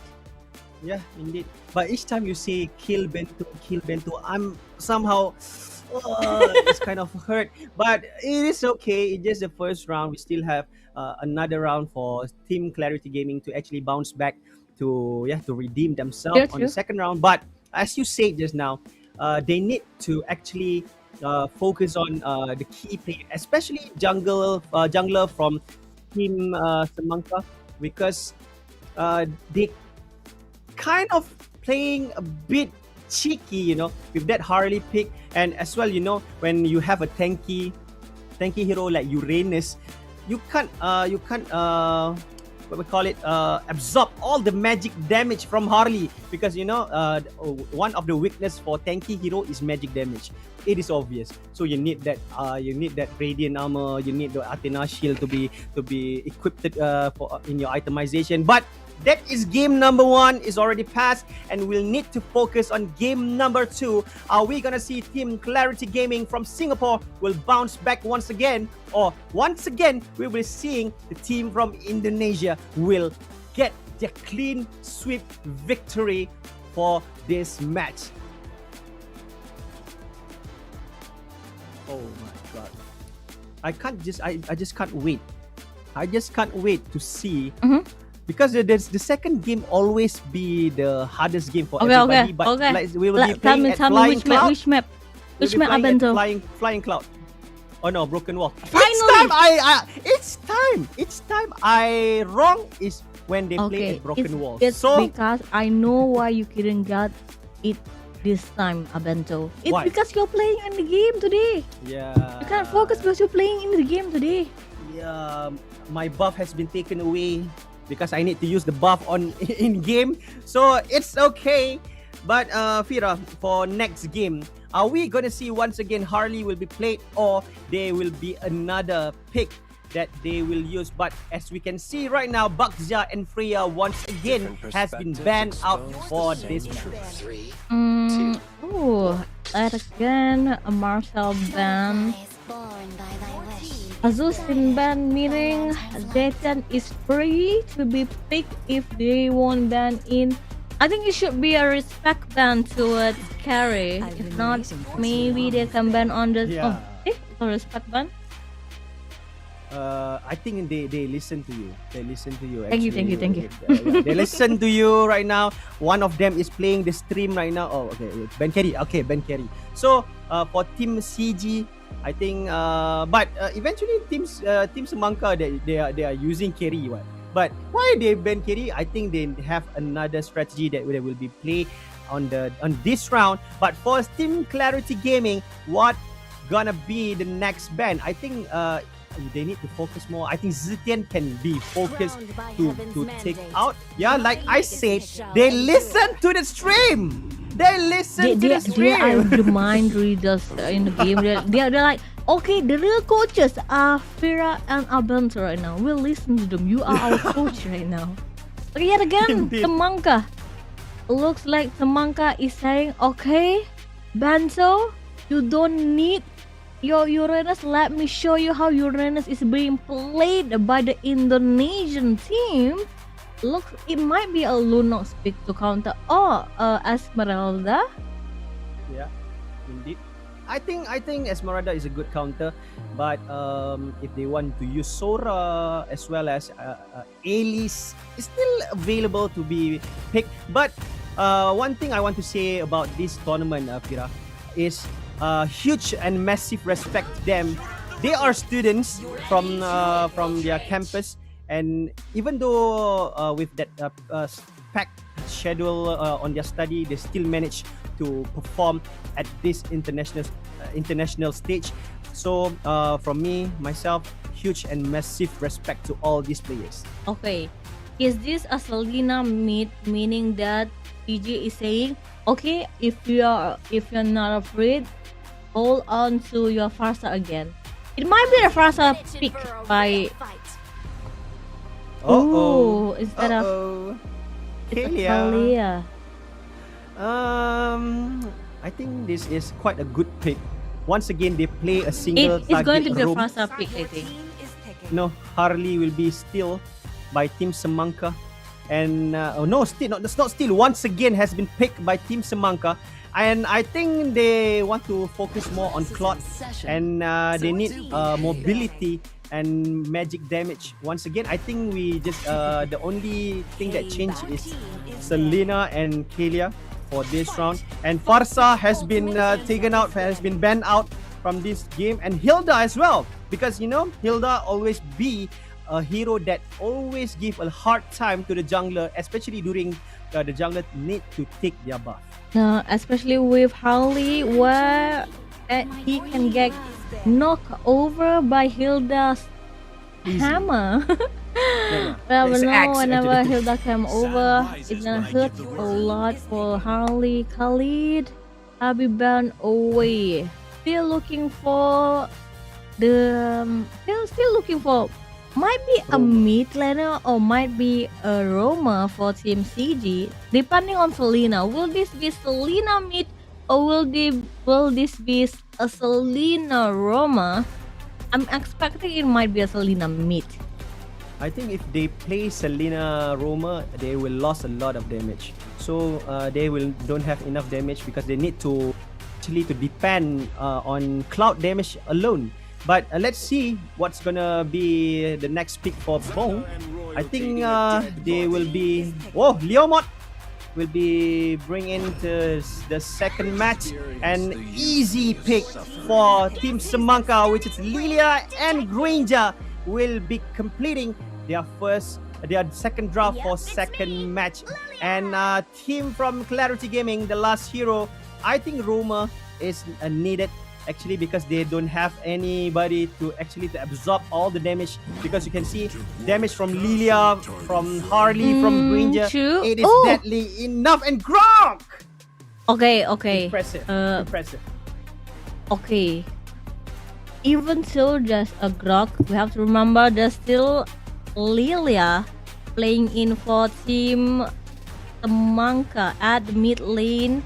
So it might be showing that they understand the fundamental on what should they do on, and it might show that Semangka is playing it a little bit more passive in the early stages of the game, especially with a Grok at the side of Team CG. And we all know that whenever there's Grok, early engagement, early fights, it might be a little bit hard for Team Semangka to move in, and it might show that Grok might invade Harley, invade the jungle. It might happen. I can tell that, but depends on the execution for both team. Depends on how they want to execute the fight for the next round. And let's go into the Land of Dawn to witness. Is it gonna be Team Semangka will have their flawless victory, or Team Clarity Gaming will bounce back and try to equalize the situation? Okay, ladies and gentlemen, welcome back to Hyperlegend Cup. Overseas, this is the second game of the day for the second round for Team SG and Team Semangka. Like I said, Team Semangka, looks like Semangka is the one being a little bit more aggressive compared to CG. When we know on early stages, Selena and Grok combo can actually kill a Lilia in the early stages. Yeah, indeed. But somehow you saw that just now.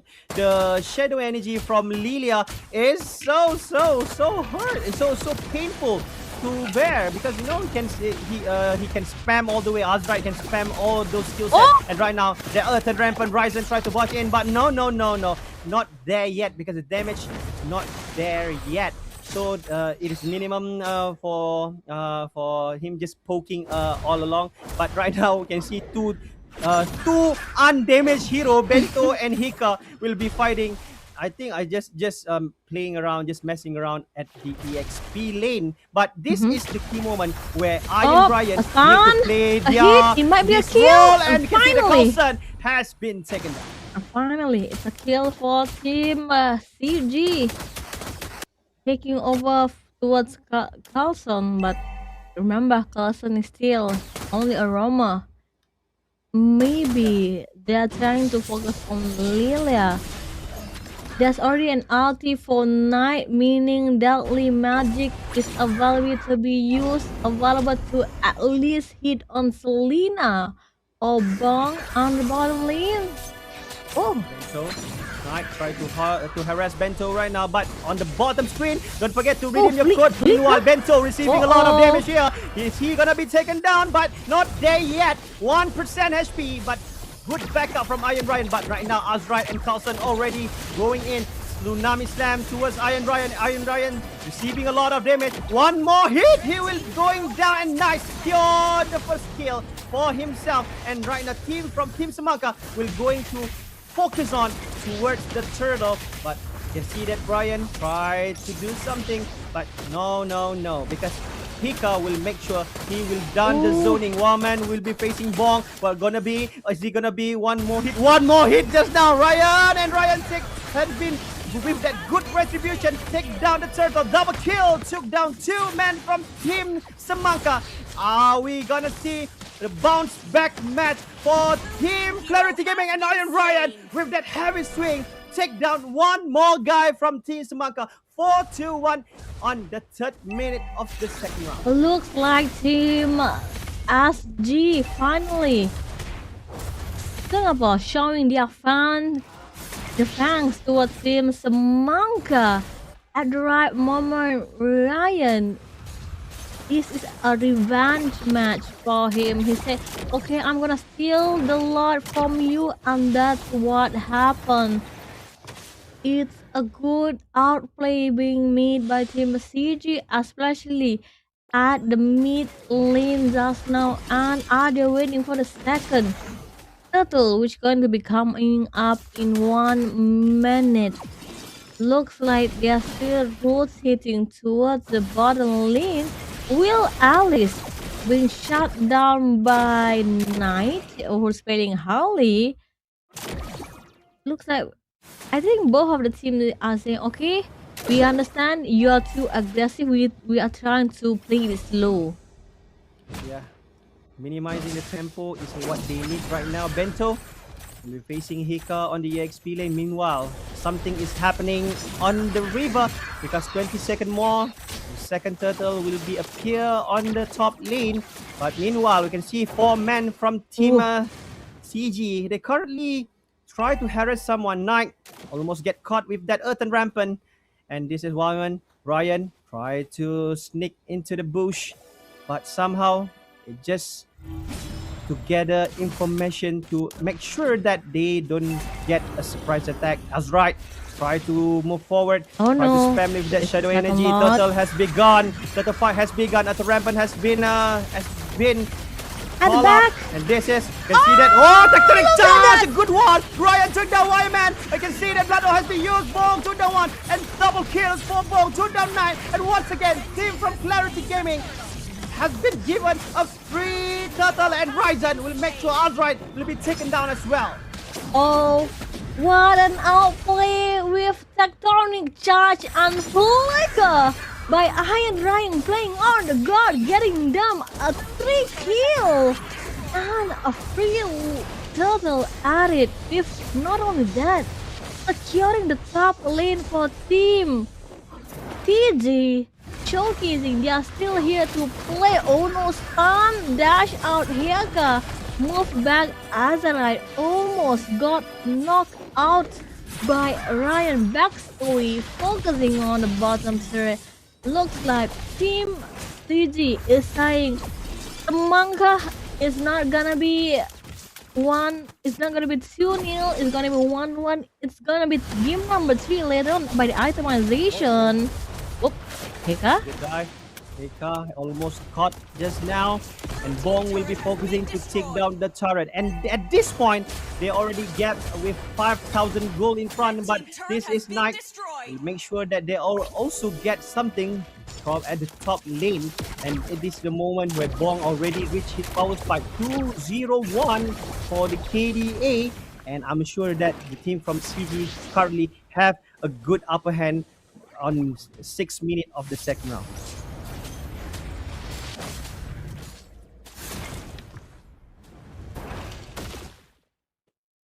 What things do, how they disarm themselves, especially with Semangka being highly so fragile. 1 kill, 8 kill.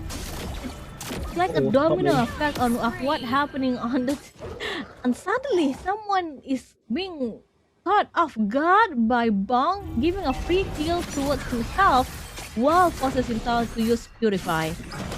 Yeah, indeed. But just now,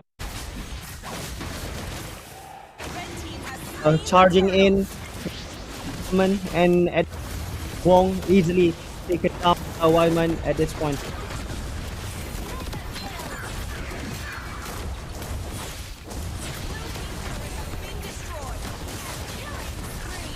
He's done.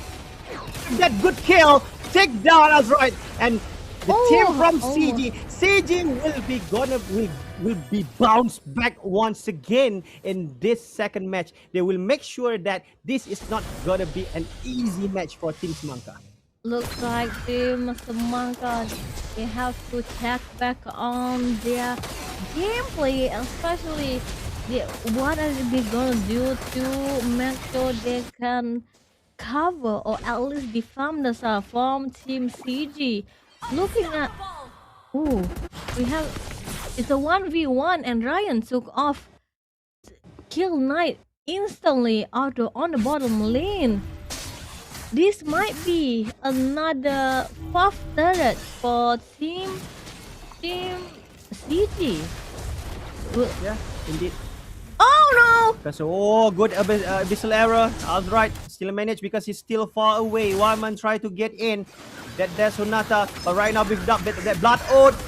Caught three person. Carlson managed to go to going back, and this is Ryan trying to take down Heka. Heka has been taken down, and they will straight away focus towards the turret. And this is CG 13 versus 1.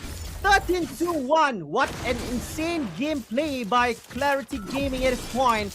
I'm seeing that the team from Team Semangka need to actually step up their game at this point. If they want to win this, they need to actually turn this table and make sure that the main character or main hero from Team CG will be get caught. And right now, Lot has been arrived at the top lane, and what we gonna see Team Semangka will do, or they just give away this lot for And this is a free to free Team lot CG. on a silver platter for Team Clarity, because it's quite easy for them. While the Lord is moving towards the bottom lane, check out your bottom screen where there is a redeem code where you get some goodies from OPPO. Just key in or copy it or screenshot the code below and you get your freebie. Wow! That's also for Clarity getting a free turret on the top lane. Indeed, but right now we are seeing team from CG. They want to end this quick because they don't want to waste any time no more. And I can see that the holy defense will be break down after this, but we can see that Earthen Rampant is good one. Hika receiving a lot of damage, and this is the point where the team from CG will be charging it towards the inhibitor turret. And good blood, just now, Bong with that blazing duet. Wyman took the Ryzen, and this is gonna be a moment for Team Semangka to actually have their snowball. But Bento and Ryan managed to get away, and this is a good moment. Ryan try to watch in, try to give some damage, to try to land some damage, but it's not enough because Knight and Azrael, we know that these two heroes have a high mobility and they are not easy to get caught. Phantom Steed just now a little bit damage being done by Ryan, but not enough to actually win on a team fight. Finally, Team Semangka, they can breathe. They can breathe for a while for themselves because they did defend on their turret and defend on their home base. But for Team Semangka, look at the itemization right now. Ooh, nice one. Justin Bondron have been bought by Uranus to counter in towards Cloud. But looking at the damage, Divine Glyph and Junior Swan. I'm thinking that it's not enough for Harley just yet to put on the burst damage, especially if you want to take on Bong. And Bong is being protected highly by Grok. He won't even leave Cloud alone. He said, "Wherever you go, I go. You don't go anywhere alone." This is protect the king situation, where we are seeing the team from CG doing it very well. And you can see that every time the abyssal arrow from Ryzen is giving lots of trouble to Team Semangka at this moment. And we are seeing that the team from Team Semangka, they try to wait for a perfect moment to actually they launch a strike. But right now, Lot has been arrived at the bottom lane. what is gonna be? This gonna be a contest from Team Semangka. I think this is more just like they will give the lot once again for free to Team Clarity Gaming. And this is a tough moment actually for Team Semangka because they already lost their mid inhibitor turret. And no, not yet, but still they don't have any holy defense to protect the inhibitor turret. And this is the moment where their base will be once again tested by Team Clarity Gaming. Are they gonna be to defend once again? Let's see. Let's see. Because I know the fact that CG won't waste any time no more because they need to end this quick before it enter a super late game. Yeah, it looks like Lot is moving on the bottom lane. Wow, we can see they're trying to do a split push by pushing all three with minion, top, bottom, and mid. It looks like it's time to rumble. For the game right now, look, Team CG coming on in. Lot is still at the bottom lane, taking on the turret. Oh no, Heika almost been took up by Bong, finding at the back. Carlson jumping in the tsunami. Not enough time to actually clear off the win, but looks like it's a win by Team CG. It's a clear pathway for them to game number 3. If game number 3 coming in soon, we see 1v1 for them. Will Team CG or Team Semangka win at the final game? Because it is best out of 3. Is it best of 1 later on? Let's see on the highlights today. Highlights just dominating by Team CG, Abento. Yeah, indeed. This is what we call a flawless victory for Team CG. At first game, they can't do much because their keep on has been harassed by Harley. But at this time, on the second round, they harass Harley all the way. And this is Ian Ryan. I think he can be said as the key player, always with a good setup with that Earthen Rampant and Tectonic Charge, giving a lot of a crucial kill towards the Team CG. And this point, Azrite, Knight, and Wyman, they can't do much. They can't burst their damage out. And Hika at this moment, until the final moment of the game, he is not tanky enough to face the damage, especially from Ryan and Bong with that blazing duet. And this is the moment where the team from CG seal their victory, where Crystal has been taken down by Team CG and seal their equalizer on round number 2. Our MVP for this match, Ryan with Leomod 608. Once again, the Undead with 608 KDA, 822 goal per minute, and damage per minute 3026 damage, with total goal 11,684 with 82 team fight participation, which is a good team fight participation. When you play jungler, you need to involve yourself as much as you can inside the team. Yeah, Ryan is on the path road of revenge. We have seen Ryan didn't make the cut on the first game, especially seen at the early stages of the game before. Ryan was killed a lot, but now he understands the mistake. He knows what he has to do. He improves it. He fixes it, and we can see Ryan shining on game number 2 for Team Clarity Gaming. And with that saying, I'm quite amazed that Iron Ryan playing Grok, whenever he tries to knock up using Tectonic Charge, he say, okay, I'm coming in with a flicker, and whoever hits, you guys have to kill them. And that's a strategy for me. It's a good strategy, it's a good strat, and it works. Yeah, indeed. But the unsung hero for Team CG, I think it is good. It's always Iron Ryan, because with that Tectonic Charge, with that Earthen Rampant, it's always giving the time that the Team CG have a huge advantage. always launch that tectonic charge at the perfect moment, at the perfect timing to make sure that the damage dealer from Team Semangka will be taken down, especially Wyman, Azrite, and Knight. At this point, they can't do much. They can't simply recklessly enter a team fight because they know Iron Brian will waiting with that 2 skill set that will causing a lot of damage to them.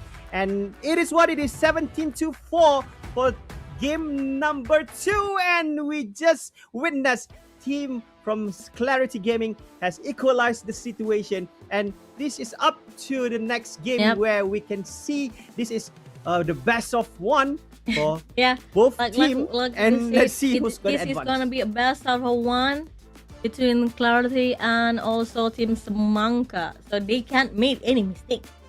If they want to win more than $1,000, more of the piece of the pie, meaning they can't do any mistake for both of the team. It's a win it or lose it. If they lose, they have to pack back home. If they win, they're gonna pursue to the lower bracket next round later on tomorrow. But before we talk about tomorrow, let's talk about today. Okay, Abento, what do you feel after you see on game number 1 and game number 2? What's your opinion about this game? It's totally a different playstyle. Even though we are seeing that team Semangka, they play with almost the same hero, Harley. They brought in Uranus once again, and I think that is a hero. I think they quite confident with that lineup, but somehow the team from CG seems like they already find out the loophole on that draft, and they make use of it. And even though it's quite tough on the early phase of the game, but they managed to actually secure their win on the second round, and we will be going to play at Flying Cloud once again on the third map. Oh no, almost, because we will be playing at Expanding River, where mobility is always crucial in this map. You need to have a good map awareness because you never know where is the time that enemy will going at your back. So this is a crucial time because Expanding River is always a map that we will see a lot of fast rotation because the river will giving the hero extra speed. But right now, let's go to the draft pick where Baxia, Marcel, Freya, and Zuxin once again has been taken out from the match, and Selena will be taken out by Team Semangka as respect ban. Selena is not going to be towards Team Clarity. What this means?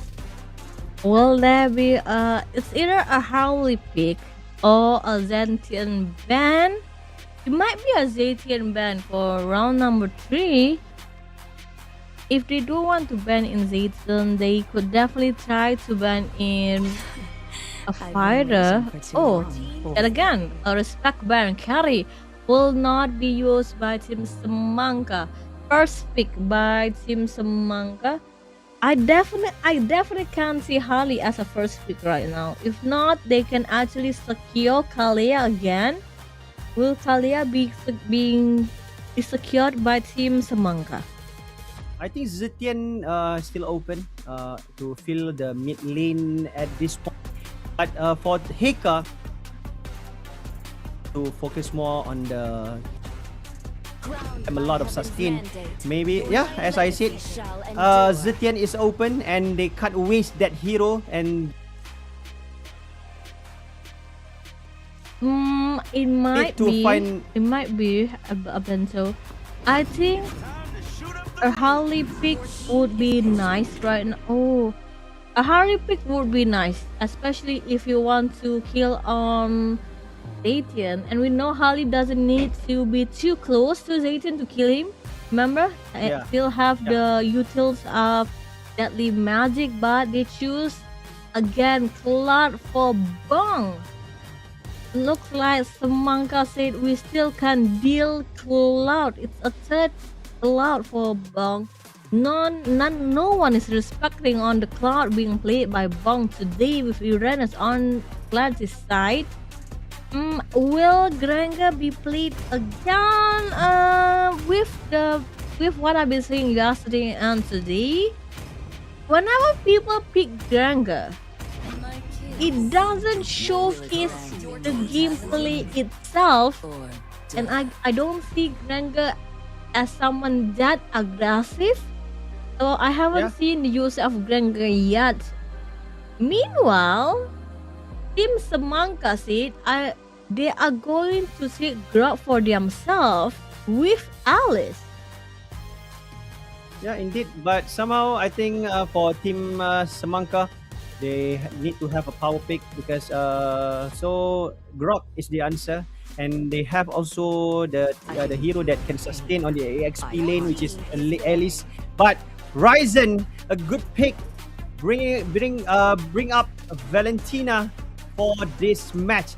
I'm sure that this is what we want to see, that because IMU will steal that tectonic charge from Carlson once again. I'm very sure of that because tectonic charge is one of the skill set that is being so good used by Iron Ryan, but I'm not sure Valentina will be played as mid laner or roamer. But let's see what is the strats that will be bring up to the table by Team Clarity game. I love the Valentina pick. It's meaning you can steal. Oh, if you can steal Fury of the Feelings, you can still tectonic charge. It's a good play by Team CG. Fight for the ultimate. Hilda is banned out, so Alice and Zaytin can be a lot free. Will they ban out Kalia? For Team CG, they're still waiting for their jungler. Your team is banning. Fanny? It's a Fanny ban? It's rarely seen that Fanny will be banned out because I don't think Fanny is fit in both draft pick, because when you play Fanny you need actually need a good support. But right now the team from Team Semangka, the lack of damage, they need to pick actually a hero that with high damage. Soyu is a good pick to actually go to the back lane, to especially to catch Valentina on the back lane. But somehow last ban, I think they need to focus more on the jungler. Maybe Soyu can be banned out, but Diomod, respect ban with that a good respect ban to Ryan, that using Leomod quite good on past round. So let's see what is gonna be for Team Clarity Gaming for pick number 4. I think Soyu can be played to get into a Harley. I think it's gonna be a Harley pick. It's either by once again. It's a Harley pick because you definitely need Harley for Alice. You definitely need Harley for Zaytian. So what will Team Semangka use? I actually would love to see a Brody. I definitely would love to see a Brody. A Brody in the gold lane to counter on Harley, to counter on Clark, can even counter on for Uranus. It's a possible pick for Brody if they don't want to use Granger. Soyu, I think I always say that Soyu is a good pick for jungler for Team Semangka at this moment, because Claude and Harley is a high mobility hero, and Harith will be brought in by Team Semangka for to play at the gold lane. You know, with that Zaman Force will slow down the movement. And Khalid, wow, a good hero that with a good crowd control with that raging sandstorm.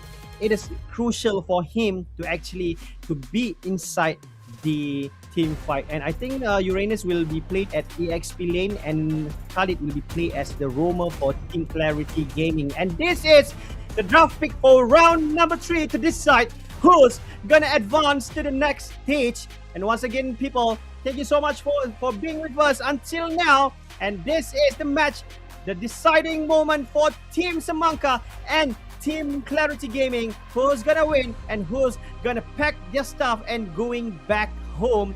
And let's go and jump into the land of dawn to see the match between the representative from Singapore, Team Clarity Gaming, and team representative from Indonesia, Team Semangka. Okay, this is it, the last game for round number 1. Let's jump into land of dawn, ladies and gentlemen. Matchup of the day, the third round for both of them. Who will emerge as victory? Oh, Khalid playing a little bit too aggressive, trying to, give a little pressure towards the Manga. But you have to remember, that's the Azerite playing with the Zetian. Yeah, because the early damage from Zetian is quite painful. But let's see, Iron Ryan still want to actually to give a peekaboo towards Knight. And I'm seeing this is a brand new setup for both team. And Wyman, let's see, is not gonna sustain the damage from Bong. And this is the trio mid. I can see that a good composition for both team, and they are not playing recklessly at this point. So they are playing quite disciplined because this is the deciding match, bro. So if somebody doing a silly mistake or being reckless, it will cost you a winning moment. So this is Heika and Bento once again, two no damage hero just messing around each other at the AXP lane.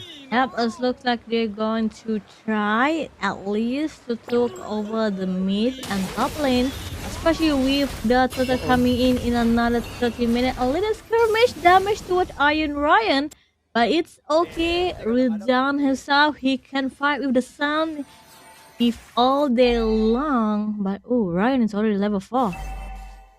Yeah, indeed, it's quite good for Ryan with that level 4 with that deadly magic Bento. Hika not doing quite damage towards Bento, and Bento still can sustain. And at this point, Carlson need to aware because he need to be prepared because he need to protect Zitian Azrite. He need to protect Knight at the same time, and it is a tough job for Carlson. And at this point, Turtle has been arrived at the top lane. And let's see who's gonna take down the first lot. And we can see that Knight already start the first turtle, and Bento already done the zoning. And with Hika, Knight with that retribution, and easy turtle for Team Semangka. Why did Ryan contest it a lot? I think he could contest it, especially when Knight have used his ult without anyone nearby.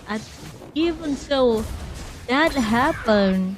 Team CG, they are focusing on their own jungle, on their own farming. It's okay. I'm gonna farm first. I'm gonna make sure my flowers are full, my itemization is enough before I'm committed towards a team fight. Looks like on the third game we can see both of the team. They are saying we're gonna play it slow. We're gonna bore you today. I'm gonna play it safe. And with that said, it's showcasing that Team Semangka is really trying to defend themselves in the mid lane. And I love what Ryzen just took. Ryzen took on tectonic charge for himself. So whenever someone come in, he can dash out and give a lot of damages. This is quite serious for Team three hero from Team Semangka actually have a good right tectonic charge from Carlson, and they blood oath from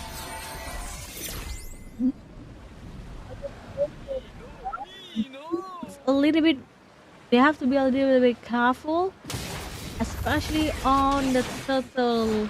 Now this is the second turtle, but on bottom lane it might be a little bit skirmish. It's already almost 5 minutes, but no one's want to contest for any team fight. Starting by Team CG. Can they took it for Team CG right now? Looks like it. Reset by Team Manga.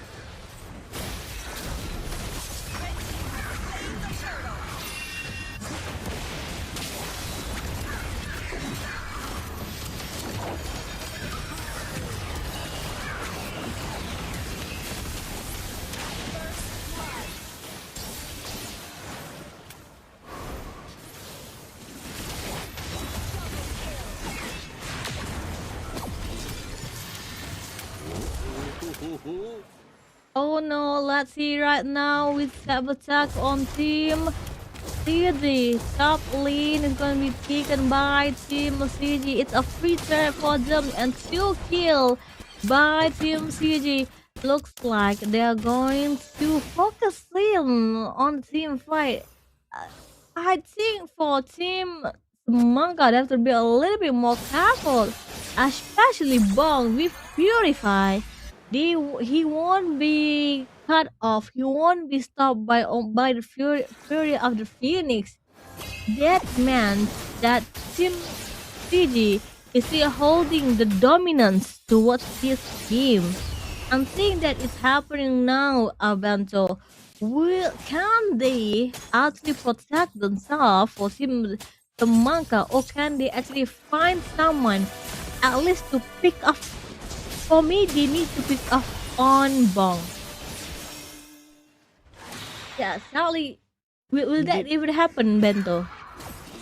Okay, but right now we are seeing that the top Uh-oh. lane, what? Oh, no. Oh, Heika trapped inside but still managed to get out as the right. Iron Ryan has been taken down. This is a great moment for Team Semangka to actually to bounce back, but somehow it's just enough for that reset back. Don't be so reckless. This is not a game that you want to be reckless, because this is a deciding moment for both teams. 17.1 goal and 18.3 is not that far. There is no huge gap, but right now Team Semangka will going in straight to secure the turtle for Team Semangka. And once again, on the objective, I think the Team Semangka doing quite well, but on the aggression and team fight, Team CG quite have the upper hand. Sadly for Team Semangka, losing on the top lane might give a little bit of impact toward their team. Oh, but then again, Team Semangka by Weirman. Oh no! Mid lane, a little bit skirmish. Ryzen have finally been knocked down. 1 kill for Team Semangka, and this is it. They have the same death right now, 2 versus 2. Meaning it's a lot more pressure from TCG. They have to be a little bit more careful, especially at the mid-lead game. Yeah, indeed. But right now, Wyman, that Zaman Force can do much, because he has been harassing by Ryan. I know that the fact that Ryan is always will be chasing for the goal laner for Team Semangka, because it is an easy target with that deadly magic, as well with that high mobility. It is easy to chase down, especially goal laner with that soft HP at the bottom lane. But somehow at this point, Team Semangka actually they have their winning condition by focusing it towards Knight and Wyman, and this is Iron Ryan. And at this point, Team CG need to be careful, because they don't have a pure tank to actually to absorb all the damage that has been poured out by Team CG, by Team Semangka. And Bento try to going in. I think Bento they try to come in, but they don't want to do it. Maybe they think that okay, it's okay, let's take it slow. Even so it was an initial good impact for Team CG, but they don't want to commit it. It's the first lot. Looks like it might be a lot contest without Cloud inside. Cloud, are you gonna be late? Are you going to come to the party first? They're starting a lot without you. Lucas will be waiting to contact 2 person. And you can see that you already have the Phoenix Bento receiving a lot of damage. Summon force by Wireman. You can see the Iron Knight has been taken down. Both to Dan Carlson. And this is the moment for CG to actually win the match. And they will secure the lot. Just an instant. Bong coming up late, but still joining the party and slay down 3 important person and secure the important lot. Oh my god. Look at Bong just now coming in with a blazing duet. Ops are purified. No one can stop it just now. We see back. There was no Cloud outside, but then Cloud come in, purified himself. Can't have been hit by any CC, giving a high chance towards their team. And now Lord marching in with the redeem code. Everyone, if you want free gift, don't forget to screenshot, write it down for the free gift on the screen below. While the Lord marches in the mid lane. Yeah, indeed, and this is a huge moment for Team CG. This will giving them a huge opportunity to actually to giving a lot of pressure towards Team Semangka, and Lord is gonna not enough to take down because still have holy defense to actually give the last defense mechanism towards the inhibitor turret. But at this point, there was still a lot of minion wave will be marching in the middle, and Knight, Carlson, Wyman, Hika, and Azrite need to defend their base very, very well. If not, this will be giving them, and this will punish them and will causing them to lose this game. But looking at the itemization, you can see that Claude already complete this his Trinity item, and meanwhile for Harith, not there yet. Feathers of Heaven and Stalin Helix is not enough to actually to burst out a huge damage to actually to support his teammate during team fight. Looks like they're trying to commit to the team fight, or they might wait for the lot right now by itemization. Let's check on for Cloud. Corrosive side is available, more attack speed. Look, Knight. like I said, Bong. Whenever Bong come in, the attack speed is killing Team Semangka so badly. For Team Semangka, they have to knock over or kill first towards Bong. But then Bong already bought Malefic Gun, meaning he can have regen while he's killing. Yeah, at the same time, the range of the attack will be increased as well. So this is not a good situation for Team Semangka. And right now, this is up to Carlson actually to set up a good tectonic charge, and actually they can turn the table once again. But at this point, team from CG, they already know what is the condition to get into a team fight. They need to make sure that the tectonic charge has been deployed already, and that time they will going all in with that Raging Sandstorm, as well as the damage from Blazing Duet from Bong. And once again, Lord will be secured by Team CG with no contest. And this is what we call the domination has been made by Team CG all along the way at this third match. Yeah, it's the second lot for them. So without anyone that can actually clear off with first for Team Semangka, it might be a hard job for them to actually defend themselves. Can they do it? Can they open up the map? Can they actually win against the nonsense? Or will they be denied any space by Team CG? Look at all 3 lane will be coming over with a wave of minion, and Bong is waiting. Oh, the mid lane is wide open. Carlson try to get into with the Earthen Rampant, but Heka receiving a lot of damage to Iron Riot. Well, we can see Blazing Duel try to take down Outright, but still need to step back. Bento took down one, but right now can see that the Lord has been secured by Team Semangka at this point. But meanwhile, we still have another wave of minions, and this time the crystal will be focused. Bong has been taken down. Now Iron Riot has double kill, triple kill. Iron Riot has been taken down, and meanwhile Riot will be the next target. But stay down, calm down, Knight, because it's still a long way to go. Oh, what a nice refund just now. denying the winning chance for Team CG. Team Semangka still breathing right now. They have a looks like they probably are meaning to find a way for themselves to get at least a turret, maybe the top or mid turret if possible. If not, I'm just happy that they won the team fight just now. Yeah, because this is a chance that didn't come often. But right now, Bento will be the frontliner for Team CG at this moment. Are we gonna see Team CG will bounce back once again? Meanwhile, we can see that Lot will be coming just less than 1 minute, and this is the moment. If CG want to do something, they need to do it quick, especially to take down the important heroes such as Azrite and Knight at this point. But this is the moment of discipline as well. They can't be just reckless, because if they're being reckless, they will be punished so badly by by their opponent as well.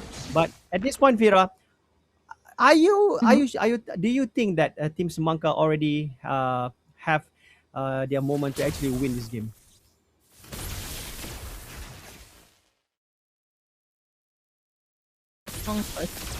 You saw the game just now. One Yeah. Bong is out of the game, out of the match.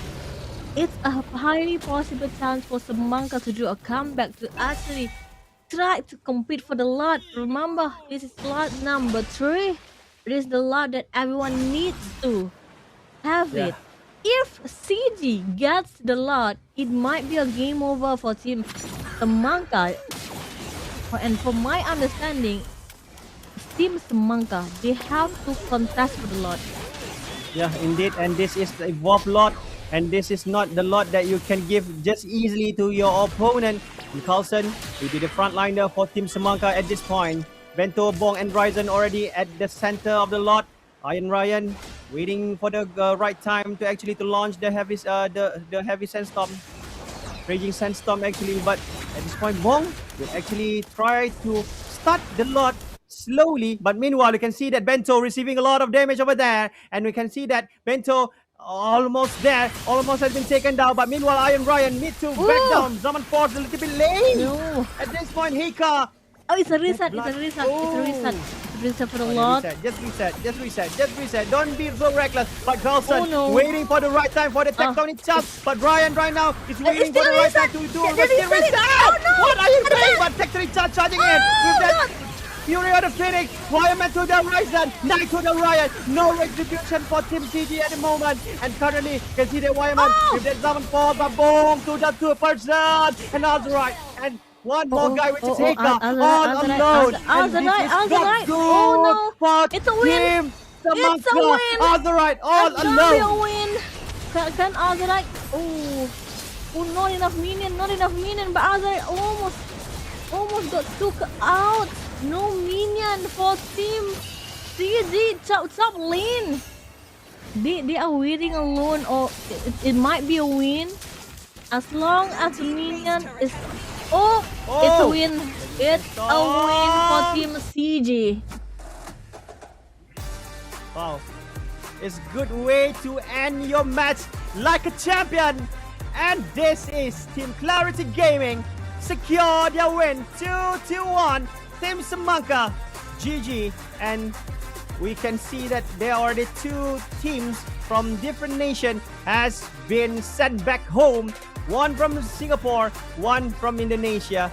And this is Team Clarity Gaming securing their win for today.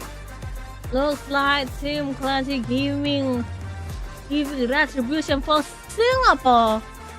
Finally, they took on the win just now. Clarity Gaming is going to move forward and meet Team Little Pika on the next day.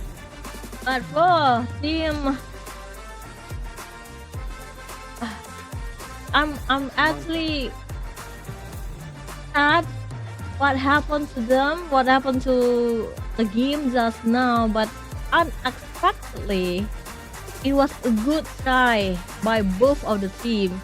And still, Even though they have to pack their bags, they still won $1,000.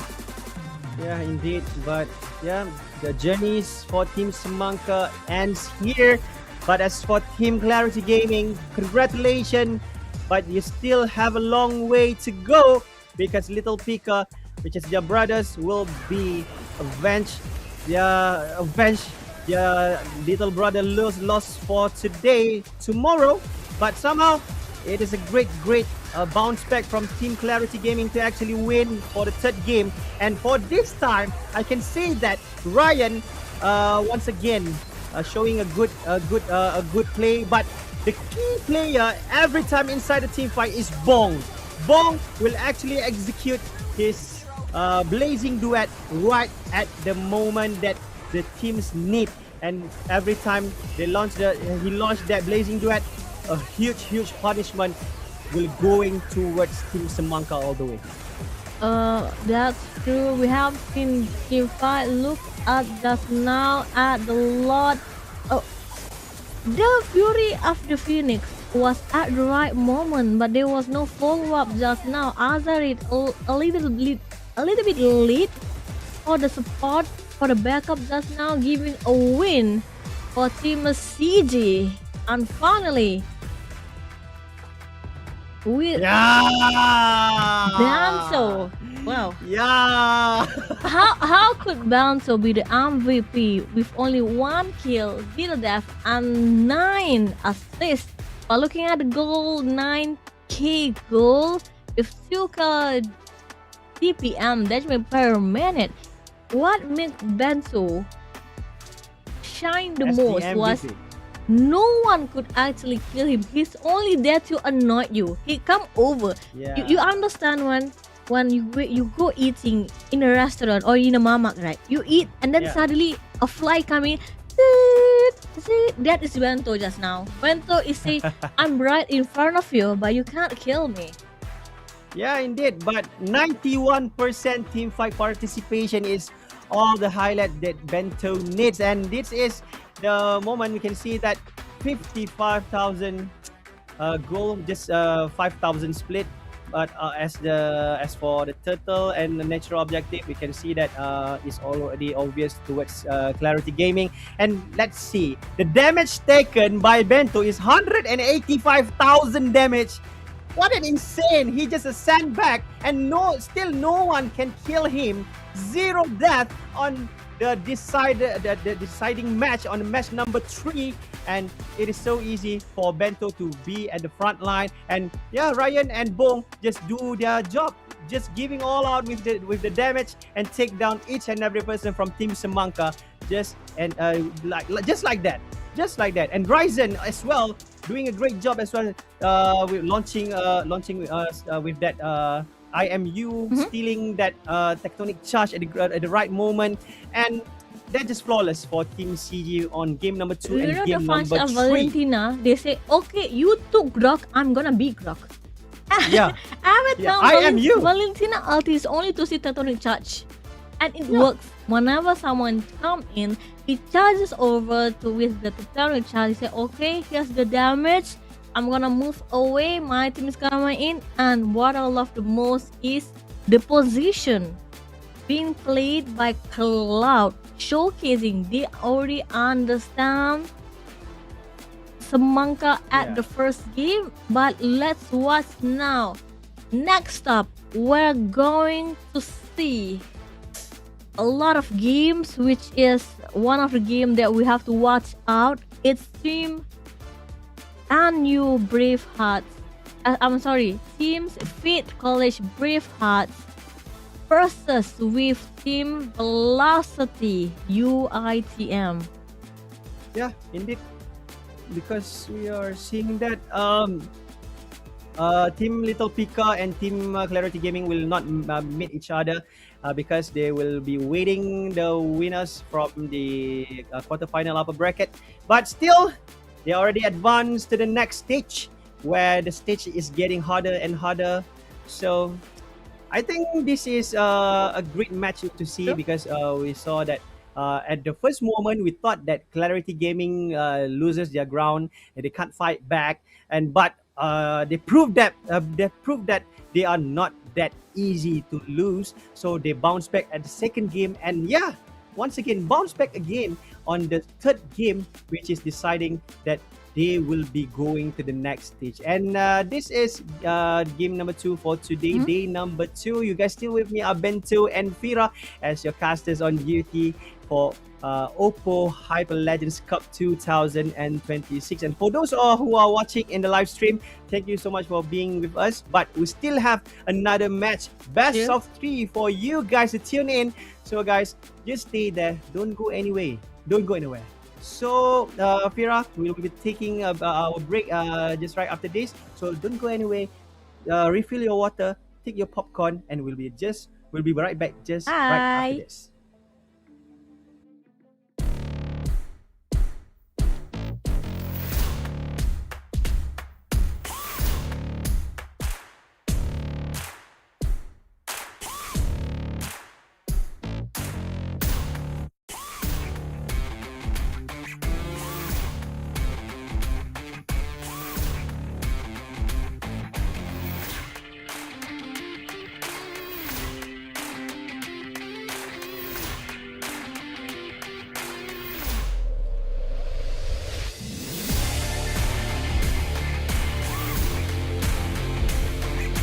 Naririnig ko na ang mga alulong ng mga bulldog.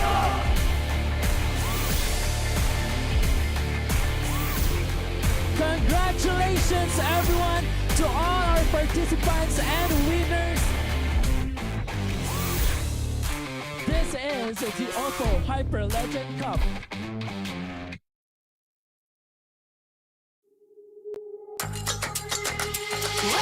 Wake me up, version starlight.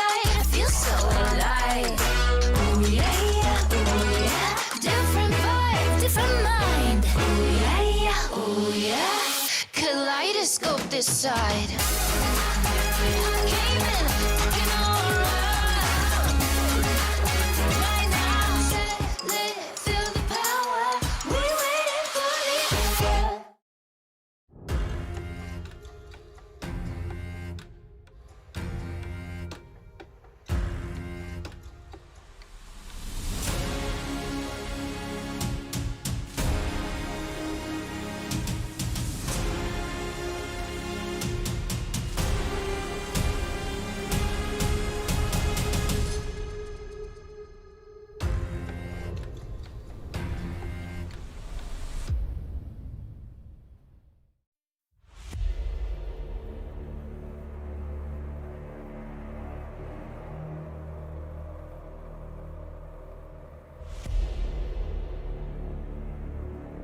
Kita orang punya chemistry and execute team game plan lagi tinggi daripada tim-tim lain. The bond or the chemistry of our team, because we understand each other inside the game and outside the game. We have known each other for very long, and our chemistry and our teamwork is on top of everyone else. Kita bakal ngeluarin surprise pick, mungkin nggak bakal ada orang yang tahu bakal kita ngeluarin mungkin dari komposisi hero apa, strategi kita apa. Mungkin mereka ibaratnya bakalan buta akan draft kami. We started the recruiting by to compete each other and test their skills, and we have to adjust our roles just to form a better team. Basically, half of our team pernah join ML season lepas. Dia orang scout kita orang untuk buat team terbaik untuk compete dalam MSL baru-baru ni. Kita bertemu di turnamen offline, kemudian kita berpartisipasi mengikuti turnamen ini, dan kita bersyukur bisa di hashtag 2 walaupun kita di underestimate banyak orang. My team's players came from various backgrounds, and we met each other through tournaments and playing ML together. Kalau inside the game, kita orang ada isu yang macam miscom. Maybe waktu MSL tu kita orang hampir bergaduh waktu grand final. Waktu tu kita orang leading dalam 2-0 and jumpa the solution terus dekat situ. I think we have struggled because of our academics. We have to prioritize it first. So our preparation time is less than as usual. Yeah.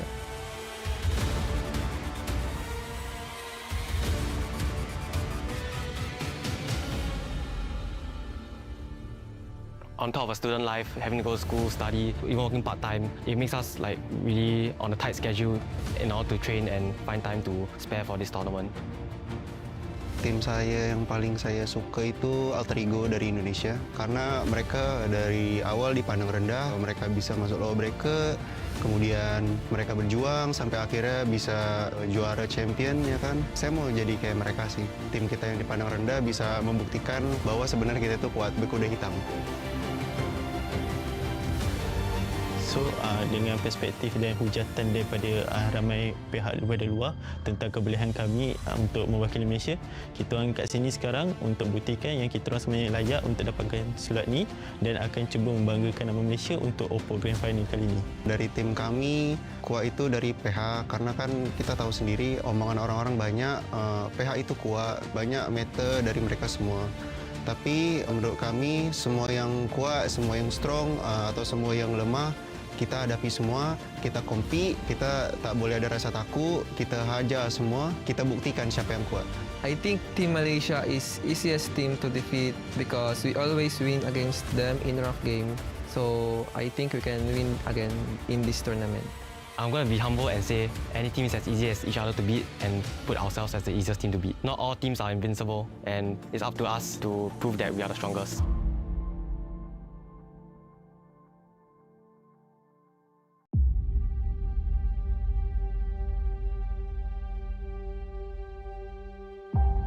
I formed this last mini team to qualify through SG qualifier and didn't expect us to be champion in the SG. So sebab kita orang dah main lama, from high kita orang dah tahu what does they want in game. Kalau dari segi comms, kita orang maybe quite smooth. Ya kelemahan tim kita sih sebenarnya kalau di rank doang sih sering kalah gitu kan. Tapi kalau udah di turnamen mode serius ya bantai-bantai menang lah. I don't think any weakness of our team. We just continuous learning and we stay consistent in our gameplay. We are confident that we can win.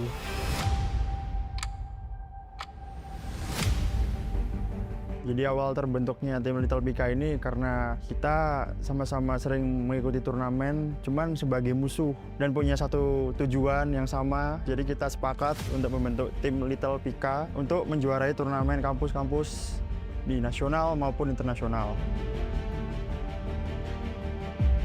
Previously, when I'm in SG, I had like a completely different team and we were training a lot, we were winning a lot of tournaments together. But when I came to join this team, it was like a completely different environment for me. Kita orang kan student, so masing-masing ada time yang diorang free and ada yang tak free sebab diorang ada final year project ke, ada yang tengah buat internship juga. Sometimes kita orang dapatkan playtime tu quite hard. Kemarin sih tim gue sempat kalah BO1 ya di final nasional kemarin, jadi sempat turun ke lower bracket dulu. Jadi kita lebih banyak berjuang di lower lah dan sempat apa ya kayak parno dikit lah gimana nih mau lolos. The strength of our team is our chemistry because we played for almost more than 1 year. We always the tournament's champion. That's our strength.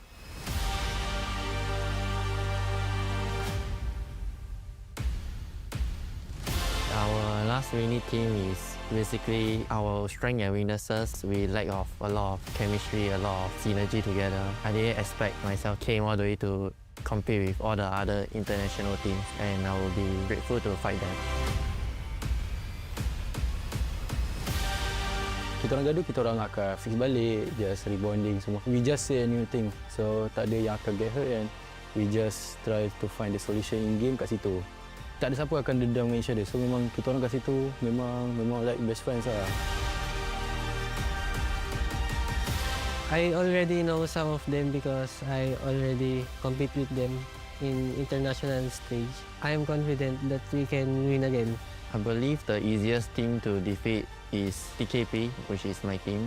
It is a very huge challenge for us to compete with the other teams, and I hope we can put up a good fight for the other teams. Honest review, honest opinion lah. Kat saya rasa MSL Malaysia lah. Kita orang sangat-sangat selalu lah jumpa diorang. Sometimes we be screen partner, so macam quite confident lah untuk going against diorang. Sebetulnya gue respect sih sama semua tim. Soalnya mereka pada kan juga udah sampai ke final internasional ini kan. Tapi di satu sisi gue juga ya pede juga lah sama tim gue pasti kan. Jadi kita yakin buat ngalahin semua tim-tim yang di sini.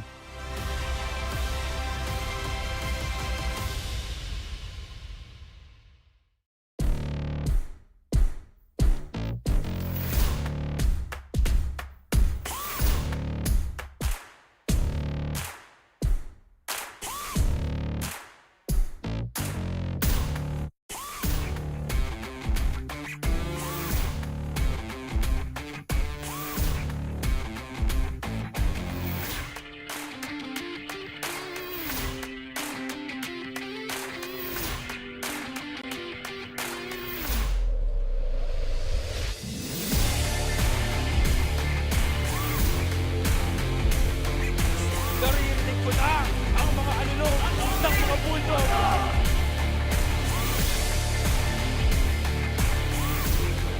Congratulations everyone to all our participants and winners. This is the OPPO Hyperlegend Cup.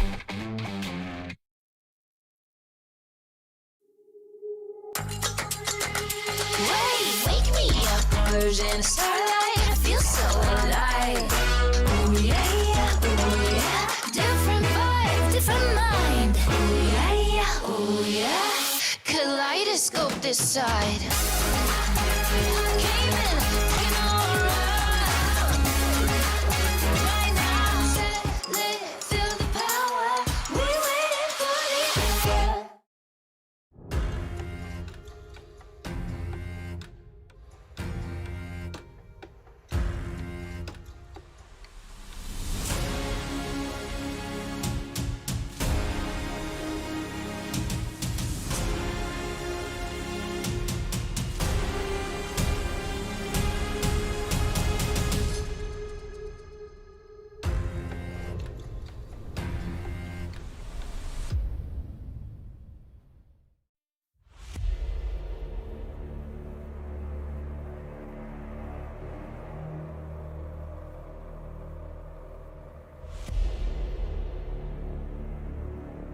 Kita orang punya chemistry and execute team game plan lagi tinggi daripada tim-tim lain.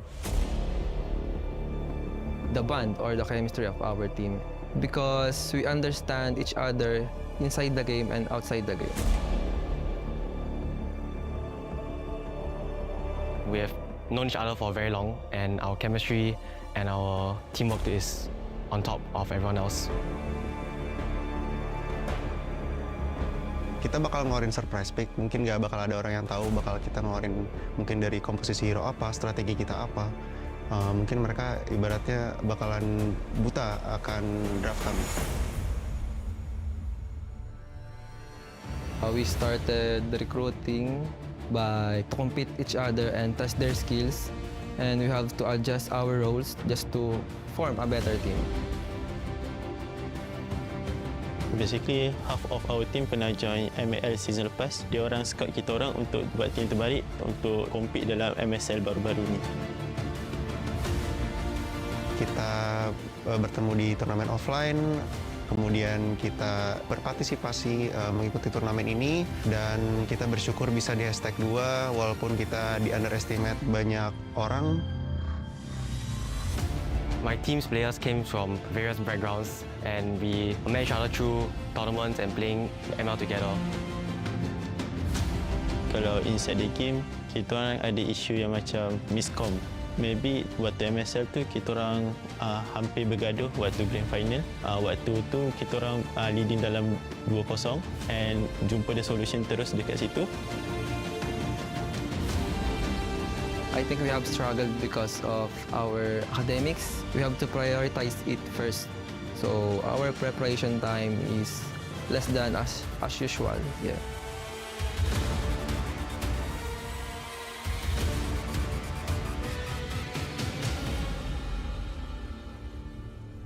On top of a student life, having to go to school, study, even working part-time, it makes us like really on a tight schedule in order to train and find time to spare for this tournament. Tim saya yang paling saya suka itu alter ego dari Indonesia karena mereka dari awal dipandang rendah, mereka bisa masuk lower bracket, kemudian mereka berjuang sampai akhirnya bisa juara champion ya kan. Saya mau jadi kayak mereka sih. Tim kita yang dipandang rendah bisa membuktikan bahwa sebenarnya kita itu kuat berkuda hitam. So dengan perspektif dan hujatan daripada ramai pihak daripada luar tentang kebolehan kami untuk mewakili Malaysia, kita orang kat sini sekarang untuk buktikan yang kita orang sebenarnya layak untuk dapatkan slot ni dan akan cuba membanggakan nama Malaysia untuk OPPO Grand Final kali ini. Dari tim kami, kuat itu dari PH karena kan kita tahu sendiri omongan orang-orang banyak, PH itu kuat, banyak meter dari mereka semua. Tapi menurut kami semua yang kuat, semua yang strong atau semua yang lemah kita hadapi semua, kita compete, kita tak boleh ada rasa takut, kita hajar semua, kita buktikan siapa yang kuat. I think Team Malaysia is easiest team to defeat because we always win against them in rough game. So I think we can win again in this tournament. I'm going to be humble and say any team is as easy as each other to beat and put ourselves as the easiest team to beat. Not all teams are invincible and it's up to us to prove that we are the strongest.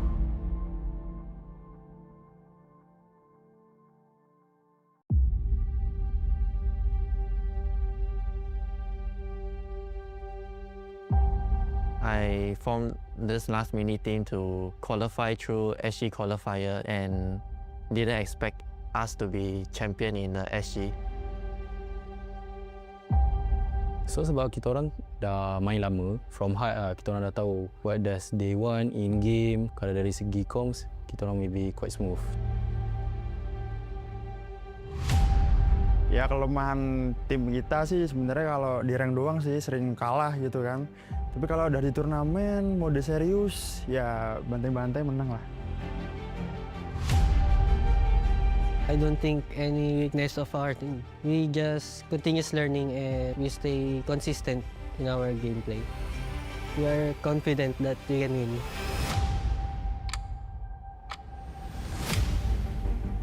Jadi awal terbentuknya tim Little PK ini karena kita sama-sama sering mengikuti turnamen, cuman sebagai musuh dan punya satu tujuan yang sama. Jadi kita sepakat untuk membentuk tim Little PK untuk menjuarai turnamen kampus-kampus di nasional maupun internasional. Previously, when I'm in SG, I had like a completely different team and we were training a lot, we were winning a lot of tournaments together. But when I came to join this team, it was like a completely different environment for me. Kita orang kan student, so masing-masing ada time yang diorang free and ada yang tak free sebab diorang ada final year project ke, ada yang tengah buat internship juga. Sometimes kita orang dapatkan playtime tu quite hard. Kemarin sih tim gue sempat kalah BO1 ya di final nasional kemarin, jadi sempat turun ke lower bracket dulu. Jadi kita lebih banyak berjuang di lower lah dan sempat apa ya kayak parno dikit lah gimana nih mau lolos. The strength of our team is our chemistry because we played for almost more than 1 year. We always the tournament's champion. That's our strength.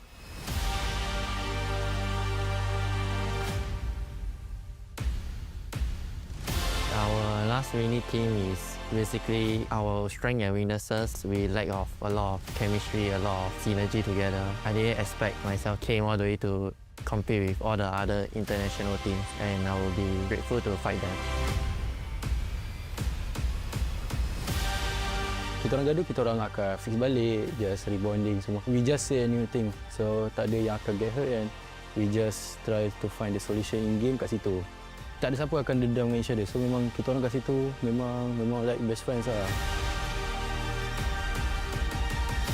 I already know some of them because I already compete with them in international stage. I am confident that we can win again. I believe the easiest team to defeat is PKP, which is my team.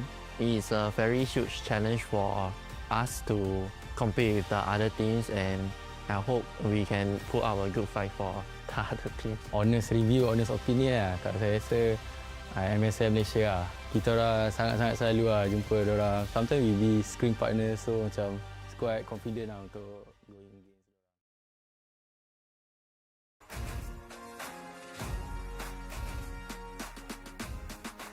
Ladies and gentlemen, welcome back once again. We're here again at the official venue, One Utama Shopping Center for the OPPO Hyperlegend Cup 2026 Grand Finale. 4 amazing nations, but only one will emerge victorious at the end of the week. Now today, still at day number 2. We still have 2 more days to go before we end things here at this Grand Finals. Now after the conclusion of those 2 amazing matches in lower bracket segments, we're back once again at the upper bracket. In a few short moments, we're going to be jumping into the land of dawn with our first match at the quarterfinals here at the upper bracket. 2 amazing teams, one of them representing Malaysia, UITM X Velocity, and of course their opponents representing the Philippines. We have Faith, Colleges, Braveheart. 2 amazing teams, 10 amazing Mobile Legends Bang athletes stepping, putting the best foot forward here into the land of dawn, but only 5 will emerge victorious. And those 5 will continue their journey through the upper bracket, whereas the other will drop. Who will win this best of 3 streak?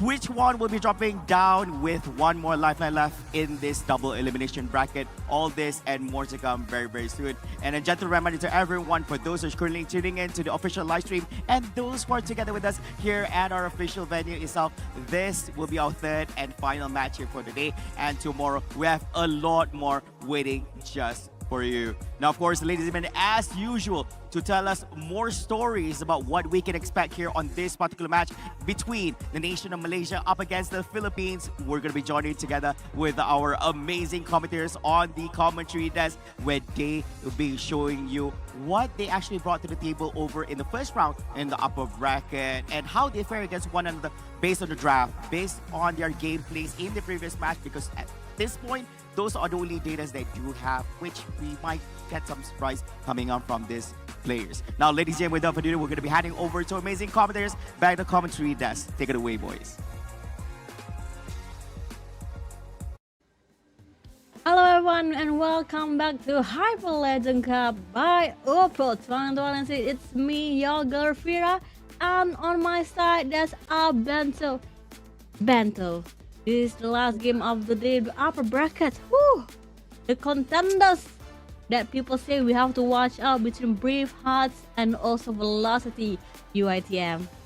Yeah, indeed. But I just want to brought up the interview videos that we saw just now during the break. Because one of the players from Braveheart say that the easiest team to be taken down is Malaysia, Team right? Malaysia. Yeah. So it's quite spicy over here. So Will for that me, happen? So don't forget, come on, Malaysia. We need we need the Malaysia miracle, the Malaysia, bangga for you to make us proud in the game. Show them Malaysia is a contender that you have to watch out. Indeed. So don't forget, shout out to OPPO, which is OPPO Reno 15 series, where you can make your golden moment by using the affordable, high-end, tip-top, and excellent phone to play your Mobile Legends. And that is where you can create the golden moment where everything will going smooth. And for those who want to play on the pro scene, this is a good phone for you guys to use in the pro scene as well. So not to forget, our official offline event is currently held at One Utama Shopping Center, located at the center, at the heart of Malaysia, which is Kuala Lumpur at this point. And the event will be happening until this Sunday. So don't forget, if you guys just living nearby, go and drop yourself over there, because there is a lot of activities, activation booth, and as well as a lot of stuff you can get it for free, especially for those who are Mobile Legends fans or players. Yeah, we're definitely gonna see a lot of more things to be done on this last game of the day. And if everyone interested, you can go to Utama tomorrow. And the finals is on Sunday. But before we get into the finals, who is going to be emerging to the next bracket for the upper bracket? Will it be Braveheart or will it be, who knows, it might be Velocity. I'm hoping, because I'm Malaysian, I'm a little bit biased. I want to see Velocity to emerge on top, but we have known in the MLB scene, Philippines are the one that you have to watch over. You have to watch out. You never know their strategy. We always competing. Can other siblings compete with Philippines? That's always a saying in the Mobile Legends scene, and I'm hoping we can see a good fight by both of the team. Indeed, yes, it is. But you can see the team from Malaysia as well is evolving to be even better from before. So let's just hope that we can see a close fight today. So and as I can tell that I get info that team from Faith College's Brave Hearts, they are the defending champion for this tournament. So I'm hoping that they will also giving us a good fight. And as well for the UITMX Velocity, please make us proud and hope you guys as well giving a good fight towards your opponent. Never underestimate like we just hit on the interview. So we're just hoping that we as casters will give you 100% non-biased commentating. So don't worry, just be happy. Yeah, let's see what's gonna happen on the game today. I'm expecting maybe there might be a Kalia or a Zeus in pick. Oh, it might be a respect ban. A lot of towards the flowing, to the Aztecs, maybe to the Kalia. Marcel might be banned out. Will we see Provius in this? Unexpectedly, since yesterday, when everyone did not win a Provius, he was saying like, okay, we won't show you guys any Provius today. Will it showcase on the game today? Will no Provius will be played? Or I think it might be the era of carry today. We have seen all games have carry. Yeah, indeed. But eventually, I'm not saying that Phobius is a jinx pick for today. But this depends towards the strategy that will be used by the team. Because today, we rarely seen that teams that playing 2 games before that they are using double fighter meta. But it's still, they want to use marksman at the goal lane. So if the Philippines, we know that they always came with new meta. So I'm hoping that we can see a fresh pick and fresh draft after this. This is a highlight moment, which is I think for day number 2, this is the main event for today. So I think they will give us more and more surprise just right after this. What's gonna happen on game number 3 for first round of the day? This is going to be the closing game of the day between team Malaysia and Philippines. I'm expecting that might be. I'm hoping maybe they might have a Valentina or a Yves play. I don't know why, but my mind is thinking, will it be possible for a more assassin play? Because this is Philippines versus Malaysia. Will it be possible? We did see Harley, but haven't seen any Hayabusa being played too. We haven't seen any assassin. Maybe a Roma Hellcat? I don't know. It's possible.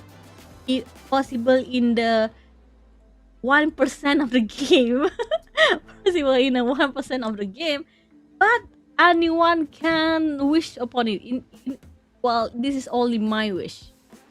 Yeah, indeed. Everyone have their own wish. So indeed, but as for me, I've seen some of the player from UITMX Velocity has played before. I've cast their game before, Mhm. and my eye catch on Siti Norsana, which is he is a very talented player at the mid laner. So I'm hoping that you especially team from Malaysia, they will not going to straight away came with the normal and because of what we can say mainstream draft pick. So give us a little bit shocking moment where you come with that unique pick of your own. But as for team from Brave Hearts, I know that they are teams that actually experience at the international stage, but I'm hoping as well that they will give us a lot more surprise, because you know that Philippines always came with their own meta. Yeah. Double fighter, Gushen mid lane. We have to give respect whenever we say about the Philippines. They know like the different strategy. Like people doesn't like to play supports before. They don't like Antler, they don't like Astas. But what happened when the Philippines come to the professional scene? We see the Rafael play, we see the Asti play. Will we see it on the OPPO series? That's the question. We will see it. Will we see it on Hyperlegend today or tomorrow or at the end of the week? Will it be a possible Rafaela play, Nestes play, or maybe heck a Matilda play? Yeah, indeed. Because if you want to play support, of course you need to have a hero, especially assassin, which the assassin mostly have that dive composition. They need to play quite a bit step forward, dash into the team fight, and support is all they need. Especially Angela, that can heal a single target hero, give extra move speed. So this is the kind of play that we always wanted to see, because when we have those kind of moment, we casters will be even more excited to cast the game. So I just can't wait no more, because this is the fight between two big lions in this tournament. I think UITM X Velocity is quite have a good reputation as well to face Brave Hearts. I think pretty much they will give us a good show and as well a good performance to be shown to you guys, especially for you guys who are right now at the venue as well, who are watching inside the live stream. Yeah. So what's gonna happen? There's a lot of thought in my mind progressing in this game. I wanna see for team. Will it be possible for Sana to get his pick? Maybe something. No favorite picks. Something along that way. But for now, I think it might be a game where the picks and ban are all about respect ban. It won't be about a meta ban, mostly about the respect ban. Before anything else, let's welcome both of the team, which is from Team Braveheart Philippines and Team Velocity UITM. This is it. Fixed armband for both of the team. Let's see. Okay, Abenzo, what's your thought? Who might be banned away? I think for Team Philippines, they will straight away take out Zushin. Zushin is quite strong when Sana use it, and Zetian as well. But we will be playing at Expanding River this time. Oh no! Every time I wrong is Broken Walls. So we will be playing at Broken Walls once again. This is the third Broken Walls of the day. So I think the best hero right now is to play the hero that can actually give a hard time during jungler to take the buff. And I think they already have the hero pool in mind. So let's see what is gonna be for round number 1 between UITMX Velocity versus Faith College's Brave Hearts. I think for Brave Colleges, I think Bravehearts, I think they will came with unique pick as well because they already know that the opposing team, they will actually straight away ban out the whole comfort pick, and especially for the hero that causing a lot of trouble to them. So as for now, let's just see and let's just hope that our Malaysian can carry the first will be the first one to advance to the next stage, which is the semi-final upper bracket.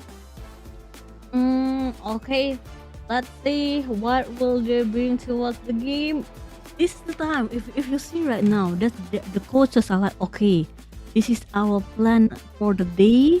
They're thinking, they're helping on the team, they're giving inputs towards the drafting.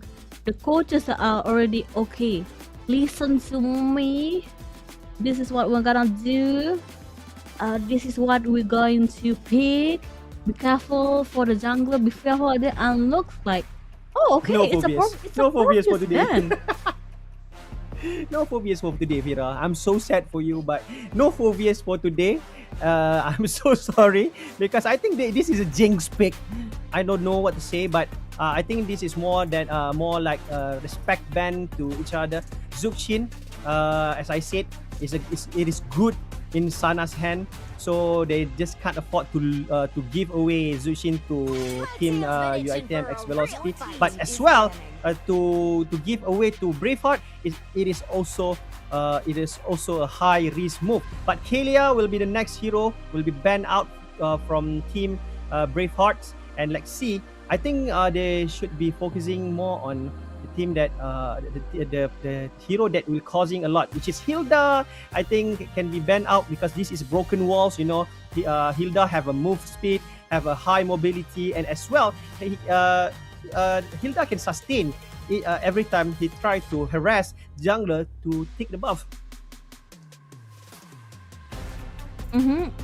Right now, I'm still thinking. Will they let? I want to see Marcel right now. Will they let Marcel away? No, they want to ban it now. It might be.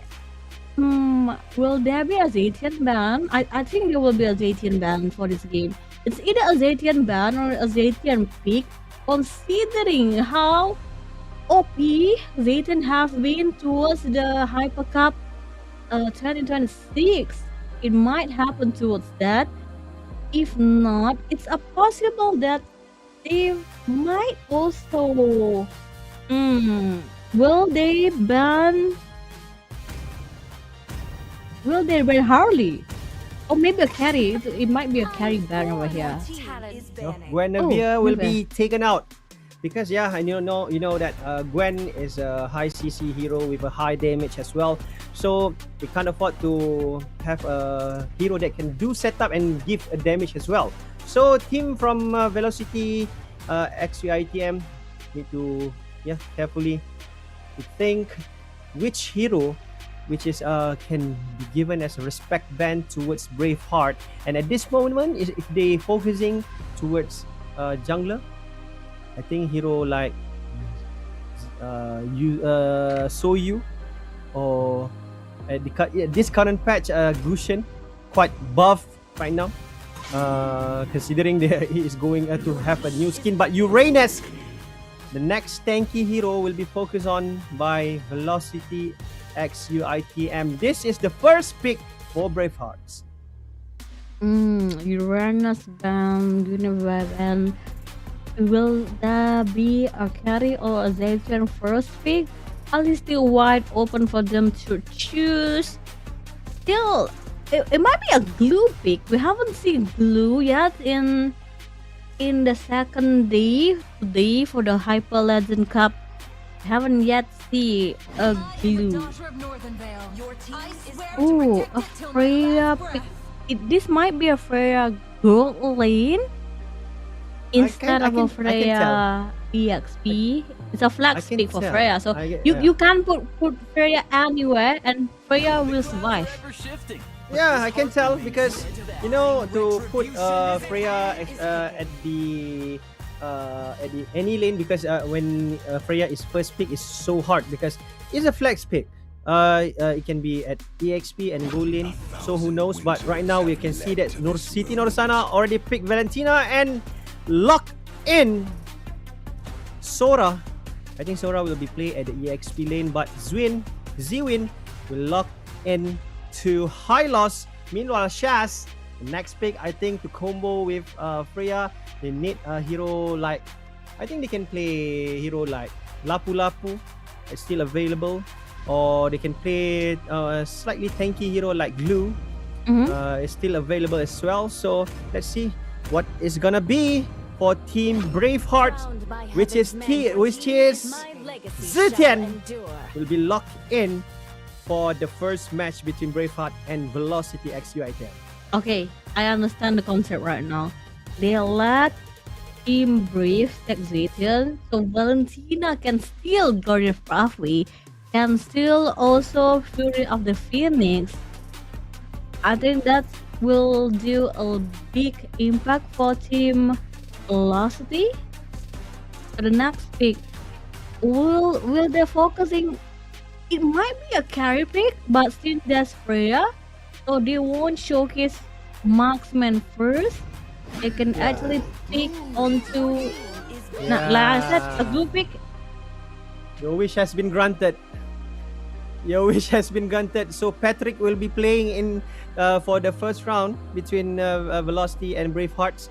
So what is gonna be for the next ban? So if Team Velocity, they need to focus on, I think, hero like the jungler. So there's a lot to be focused on, especially the high mobility jungler like Harley. Like Harley is a good pick. It's a good ban actually, especially to keep away those dash hero towards Valentina. To have a hero that can go to the back lane is quite annoying actually, because the Roman need to have an extra work to protect their back lane heroes. Meanwhile, Hisan Shin has been banned away, and Team Braveheart banned away Carry for this match because Carry is one of the hero that can actually match up with Freya during the early phase of the game, and even on the late game as well. Freya is quite not suitable to face one-on-one against Carry. So it is good pick. It is good ban from Team Braveheart right now. But I think the team from Velocity need to more focus on the jungler at this moment. Okay, the ban they need, it might be a Harley ban. It's a possible Harley burn, but they're focusing to ban out Sunny. Like I said, it's going to be Harley ban. They know with Harley, it might be deadly for Team Braveheart. They don't want to see any carry towards, any Harley and carry towards the game. So I'm thinking it might be a Fadrin, or they might choose Fadrin. If not Fadrin, Suyo is still wide open to be picked. If they don't want Suyo or Fadrin, they can also try to use Leomon. Is it possible, Leomon? Is it possible? Leomon is possible because they need damage at this moment, because they don't have any damage, because Sora only the damage dealer. But Lucas has been bring into the match. It is quite shocked because they will be playing double fighter. Lucas double fighter. Lex. It can be EXP, but it could also be it could also be mid. Okay, it's definitely a jungle because there's Sora. It's definitely jungle pick for I think team. Sora will be play at the goal lane, I think. So it is hard to say because right now I think they save the best for the last. But Baxia, I think will be play. So Cloud will be bring in by Velocity. By Team Braveheart. So we know that Freya will be playing at EXP lane and Baxia will be the jungler. So this is the moment for Velocity actually to counter the last pick, which is Cloud. They're gonna be playing 2 EXP or 2 fighter on the side lane or they will straight away pick a new jungler for their without, team. without carry, they need a true damage burst. I can see how it being played. If not me, maybe Brody. But if they want to play it safe, it might be a fighter. But I don't think. I don't. I am the sovereign of the abyss, the slayer of gods. Yes. Okay.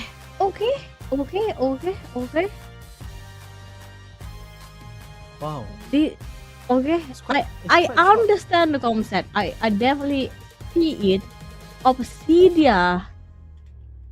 This means they are Lucas focusing jungler. on true damage, but they're going to play late game. They want to stack up all the damages until Hand of Boon can be used. And we know whenever Abyssal Bone Needle or Return to Bone for the passive of Obsidia, they are looking for a burst damage. That's a good choice. Yeah, indeed. But actually, it is quite hard as well to face Cloud at the early phase of the match. But let's go. We are seeing this is the last and the final match for today, day number 3. This is upper bracket round number 2 between Braveheart versus Velocity. And this is the match between the Philippines and Malaysia. Let's go to the land of dawn to witness who's gonna seal the first win of the day. This is it. The first game for upper bracket right now. Mid lane. As you can see, Braveheart playing it safe. Even so, Ziwin is using Zaytium. He don't want to do a lot of skirmishes. Oh, Baxia running a little bit, but it hit on Yandir.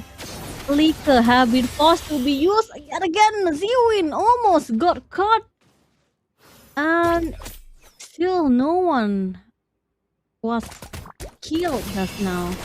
Yeah, indeed. But right now we can see Iso trapped inside on the skirmish. But RT needs to fall back because the damage from Isu and Ziwin is quite painful to bear. But somehow, we still didn't witness any kills that has been conceded in this moment. But at the top lane, let's see Sora and Freya, which is CJ, and as well as Siti Nursana. We will play both at the EXP lane. This is an equal matchup, to be honest, because Sora has the crowd control, but he need to be careful because the damage from CJ by using Freya is quite painful at the early phase of the game. But this Isu try to give some backup, but Shaki will make sure that his teammate is all safe and sound. Look at the rotation. They might be focusing on the turtle right now. Looks like Turtle is moving towards Team Velocity, but Asu already giving out vision about it. Team fight. I see one more guy, and the Turtle take it by Shaki, and right now Shaki is trapped. Need to go back, but Isu has been taken down. Shots taking Shaki, and this is the first blood. TJ receiving a lot of damage, but right now he can't do much. RG, Siti Nursana taking shots, and this is a big win actually for UITMX Velocity. But meanwhile, you can see blazing duet from Ryochi, took the yet there, and RT needs to fall back because he can't do much. Katsuo a little bit late joining the party. RT has to be a little bit more careful. Oh no! One more hit on Ziwin took RT away. 4 kill.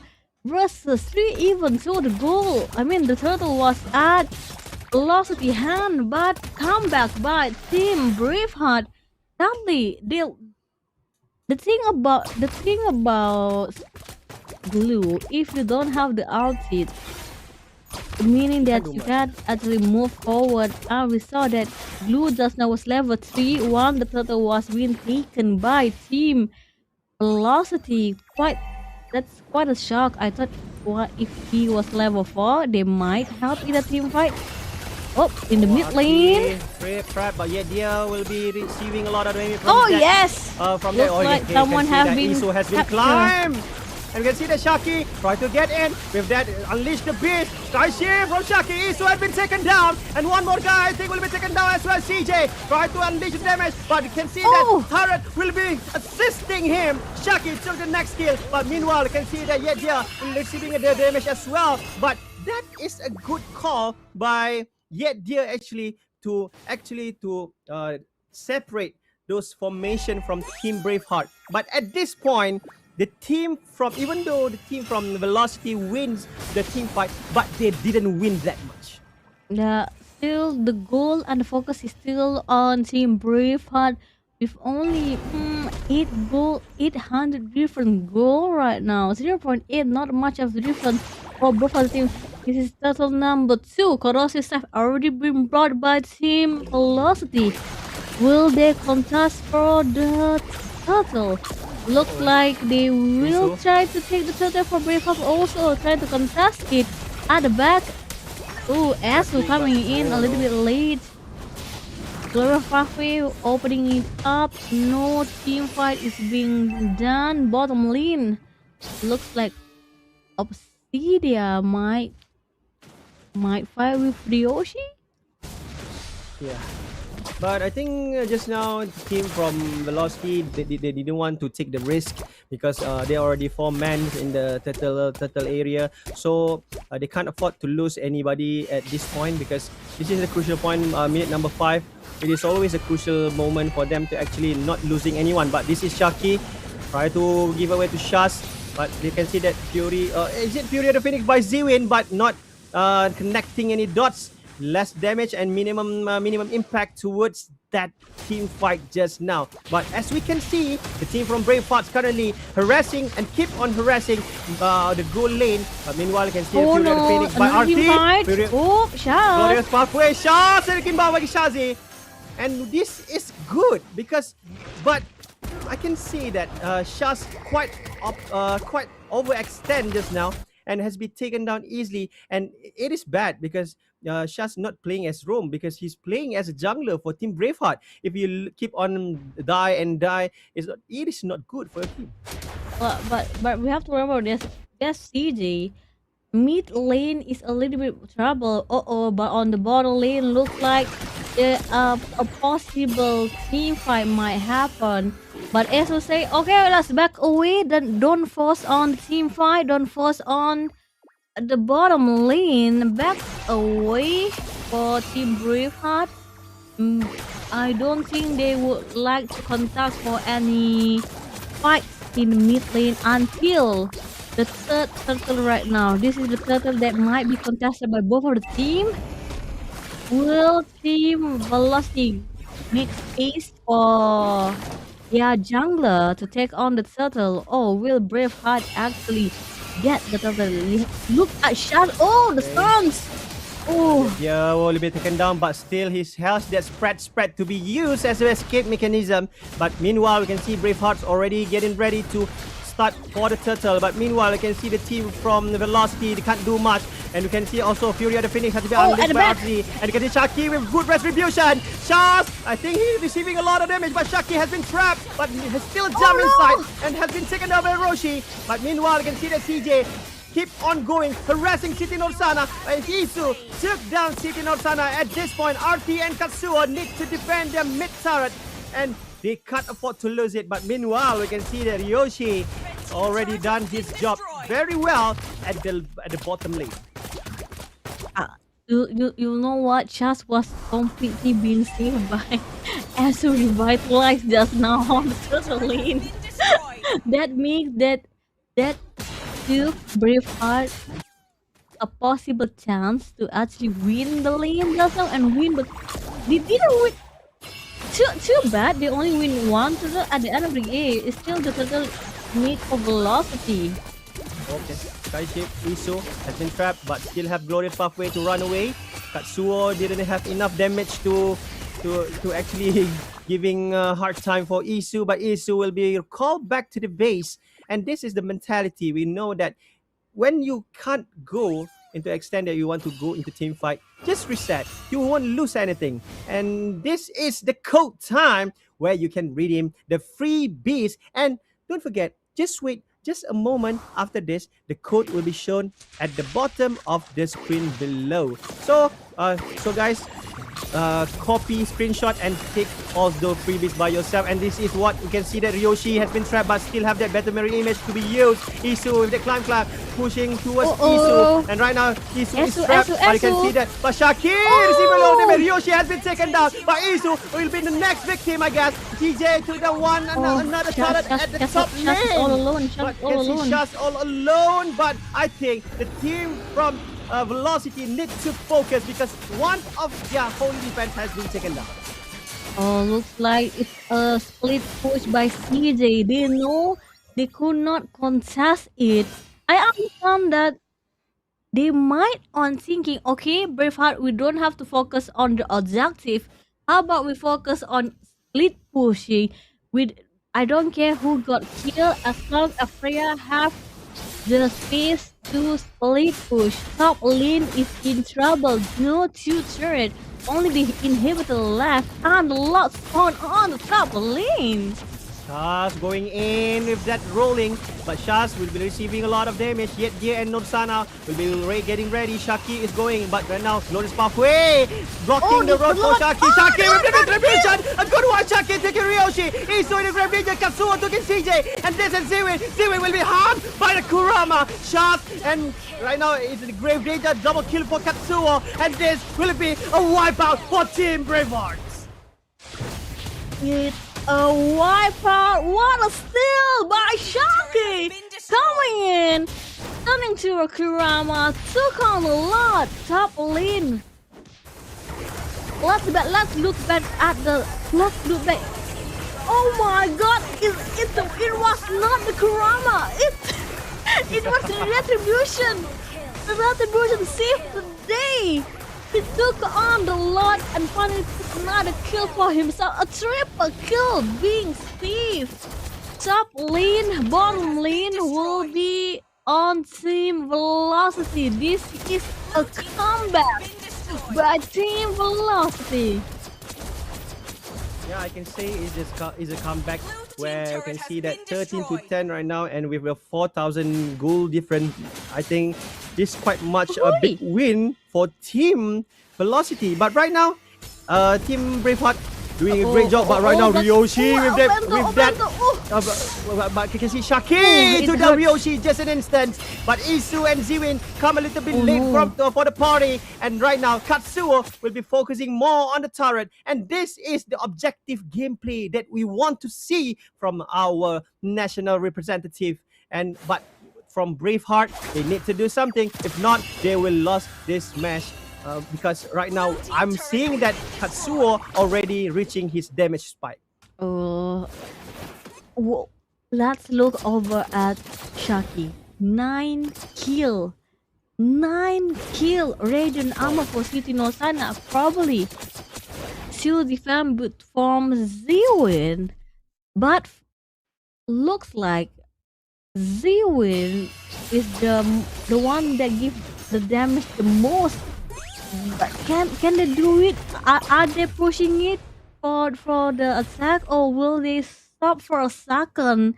Will they actually wait for the? Wow, CJ! Oh no, CJ! His vengeance, but almost die over there. But CJ has still managed to get up from that equation. But right now, Shaki receiving a lot of damage. Shots will be going from behind. But let's see Katsuo taking down shots. But yet they still will be the front liner to receive all the damage from Ryoshi. But still, he still managed to get out from that team fight. Will giving the 16 kill for Team Velocity. And I'm seeing this. If they're not finished it already, I think the team from Braveheart still got a chance to actually turn the table.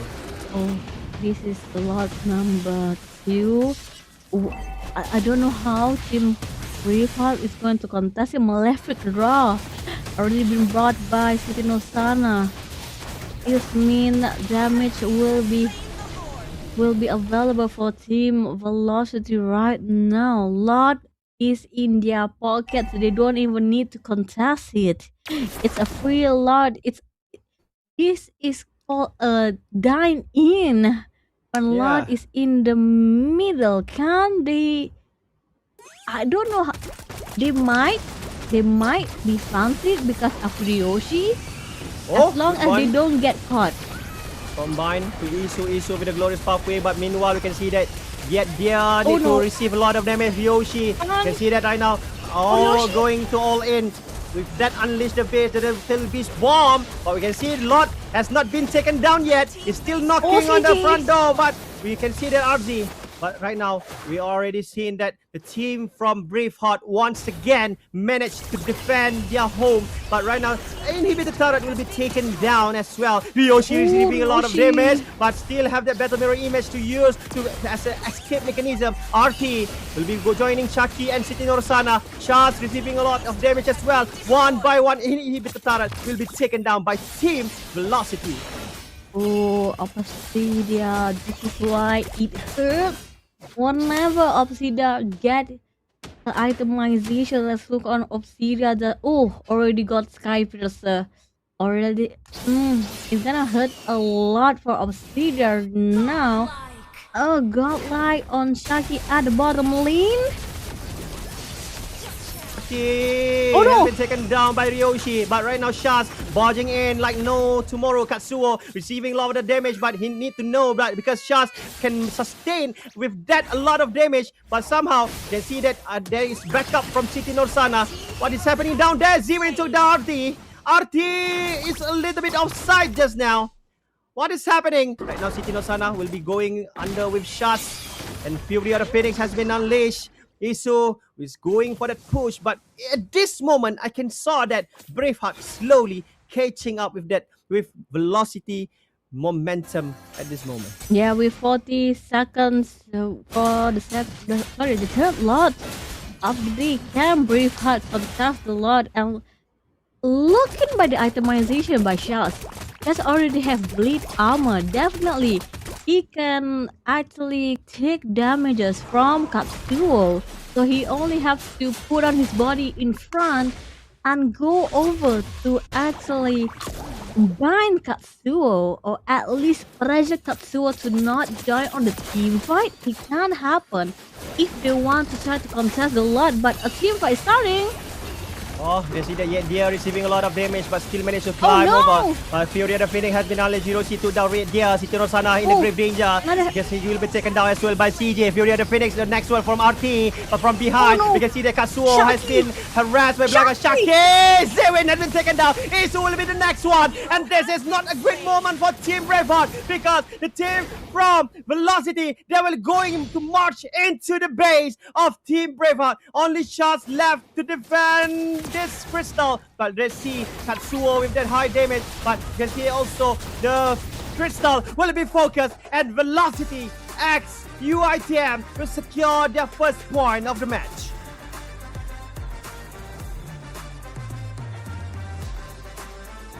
Wow, a good start for our national team, and I can say this. A good macro play by Team Velocity just now. Somehow, the team from Braveheart already their winning condition, but just sad that just a single loss inside the team fight that lost everything on the first match. Let's look over to what the highlight does now. Look, on the total, we've seen honestly that Shaki killed the turtle, even though Shaki was dead. And at the early stages of the game went towards Team Braveheart, but somewhere along the way, it tilts the game towards Team Velocity. And it showcases a lot of difference between their mechanism, especially at the gameplay where they put towards a lot of pressure. Yeah, yet again we see by Team Velocity giving up pressure and stealing again the turtle, giving them 2 turtles at the same time. But for me, what I want to see the most was the lot steal that has been done by Shaki just now. We have to see the lot. Whenever the lot still happen, it showcases how the micro mechanics being done by Shaki over there. Yeah, indeed. And also we can see that Katsuo, each and every time where there is a team fight, he keep on positioning himself quite well. He know where to hide. He know where to distance himself. And at this point, it is so hard to catch him. And as well as Shaki, he's done a great dive-in play where he know when it's time to turn into the tail beast and giving a lot of damage and make the chaos moment for Team Braveheart. And at that point, Katsuo from behind just unleash all the damages that he can and make sure that each and every single player from Braveheart will be taken down just like that. They're showcasing how good for Team Velocity with that win. Team Velocity is taking on the first game. Will it happen for the second time? For the second game later on, Team Braveheart, they have to double think their strategy. For me, I think the execution was okay for Team Braveheart, but they have to look over for their minor mistake because the mistake will be eaten up by Shaki. 13 kill, 3 death, and 9 assists. Look at that damage per minute. 6k damages, showcasing that you should be aware of, Lucas. Yeah, 100% team fight participation. And of course, with 9 assists, with 13 kills, it is quite obvious that he will be the MVP for this match. So I think at the early draft pick, we're quite shocked because to brought in Lucas is quite a risky move because we know that Lucas needs Snowball to actually win the game. But yeah, they managed to get the Snowball, especially when they win the second lot for Team Velocity. That is where the tables turn, and we know that Shaki Retribution is on point today. And so this is the stats of the match where the goal difference is I think it's almost 6,000 goal different. But for Lord, it's clean for Team Velocity, and I think for KDA is still pretty much going towards Team Velocity XUITM as well. But 12 assists from Siti Nursana and 13 assists from Yet Dear, 17 assists from RT is showing that they are playing all together during the team fight. So they are not breaking their formation, and they are totally going all in together, and they are risking it all with that all in each and every time when team fight is happening. I think I have to think about this. Looking at Braveheart, they did have a chance. The early game was at Braveheart. They did counter, they did pressure Velocity. Even so, Velocity threw a lot of turtle, took a lot, but sadly, a minor mistake showcasing where, if I'm not mistaken, they killed CJ at the early stages. Once CJ was not around during the team fight, it was definitely hard for, if I'm not mistaken, for Cloud to move over, and there was no one stopping, and that was only Baxia at the end of the game. Baxia can't clear lanes. That's the reason of Baxia. Yeah, indeed. He's just a utility jungler. He can't do much, but I see as well one of the crucial mistakes that has been done by Braveheart is CJ especially.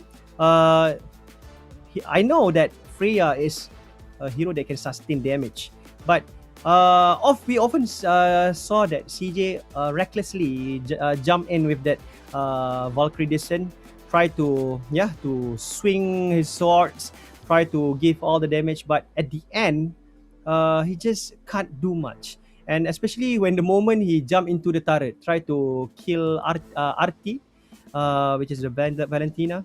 At that moment, Valentina don't die. He just dead because the turret attack him at the same time. That is a kind of reckless moment for CJ just now. But along with that mistakes, I think the Team Braveheart doing very well at the early phase of the game, but somehow Team Velocity managed to find their loophole and turn the tables around and try to they secure their win for the first match. And are we gonna see this on the next match? It's still a question, because I think for my perspective, it is pretty much an equal match to me. Yep, we don't know yet what's gonna happen towards them. But let me tell you something. What I can see, Bray have the means to win it. But will they be stopped by Team Velocity? We have seen how Velocity played on the first game. And I love how Velocity counter. Like, okay, you're using Cloud, you're using Zatian, fine. But I'm gonna use Obsidia, meaning you can't run away. I'm gonna make you dance with me, getting through bullets after bullets towards your body, showcasing they know how to execute the kill, and especially with Lucas in their artillery, we know the damage whenever Lucas turn into a beast. That damage is gonna hurt so badly. Yeah, indeed. So we missed the fact that RT as well playing a good job, where he is using the IMU to steal Fury of the Phoenix each and every time after the real Fury of the Phoenix has been deployed. He will be just like this. Wait, the real Fury of the Phoenix deploy, then I will cast another one. That is a great move, because when their team is immobilized at the first round, the second round of the Fury of the Phoenix will causing a lot more casualties to Team Braveheart actually. So at this point, they already done the damage. They just need to finish up. And Katsuo is the main character that they need to focus, because each and every single hit from him is totally deadly. And of course, it will giving a hard time for Team Bravehearts. Yep, that's what happened on game number 1. What will happen on game number 2? Will it be the ultimate win for Team Velocity? Or Team Braveheart is going to make sure it's come to game number 3? Let's check out. Yeah, this is the face of the winners, and this is the face of the team from Bravehearts. And I'm seeing that I think they already wake up, and we will be playing at Dangerous Grass after this. It will be a little bit tougher, but no, once again, Broken Walls. We'll be playing the 4th Broken Walls of the day. And Muntun, please don't be so cruel. Give us Flying Clouds or Dangerous Grass, because we didn't play any Dangerous Grass today. Because is it because it is too dangerous?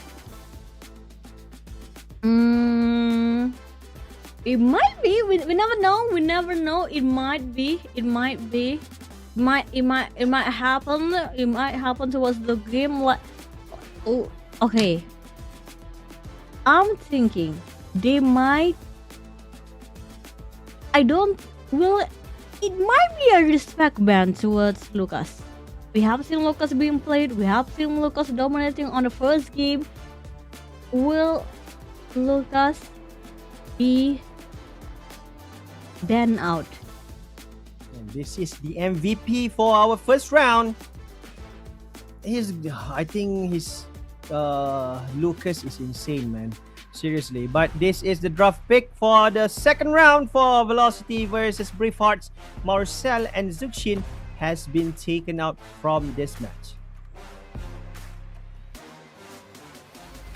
I think they are more focusing on mid laners, because Marcel with the golden hours causing a lot of trouble, and Zuxin as well with that Crimson Beacon as a escape mechanism as well, with the Lantern Flare can lift up players to ensure to use as crowd control. But this is another ban from Team Velocity. Carry has been taken out as well, and Freya will be banned out as well for Team Bravehearts. And I think this is just a respect ban, but seeing that CJ can't do much by using Freya, and I'm sure that they can't afford to lose it and give it away to Siti Nursana for the next game. Yeah, seeing that they actually ban out Carry, meaning they might be focusing on a tanky hero. It might mean that they're focusing on hero that have sustainability for team velocity. Next ban, Valentina. Okay. Valentina ban, meaning it might be a Zetian pick for team velocity. It's either a Zetian pick or a Yves pick.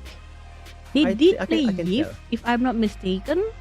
Yesterday game.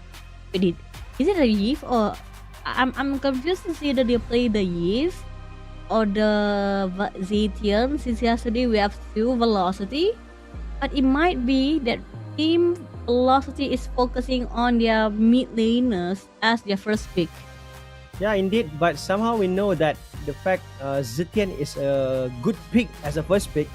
You know, with that passive, with that Fury of the Phoenix as to immobilize their opponent. But Harley will be banned out first, and this complete the first half of the ban and pick. And this is the first pick for Team Velocity. Let's see. I think Zetian will be a good pick, but no, because Phobius will be brings to the field, and I see this will not gonna be an easy fight at the EXP lane. Meanwhile, Hylos has been picked by Team Bravehearts. Once again, try to use that glorious pathway as the escape mechanism, and as well as the skill set that can initiate attacking moment for Team Braveheart. And Uranus as well will be accompanied by Phobius at the EXP lane. But this is a good move because they already have two hero that can receive damage. And once again, Shaki with Lucas and Artie with Selena. Okay, Selena is gonna be Selena mid, definitely, because there's no Harley.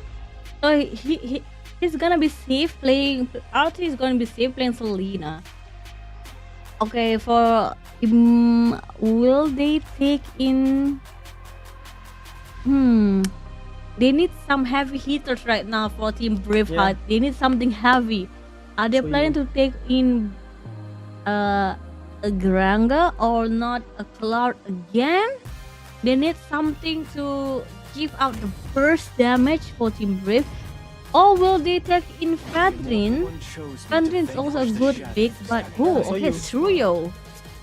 I already know that because they don't have any damage right now. If they keep on pick up Gold Lane as their third pick, they will lose Soyu for their jungle. So at this point, they know that Shaki will be play jungle, use Lucas to play jungle.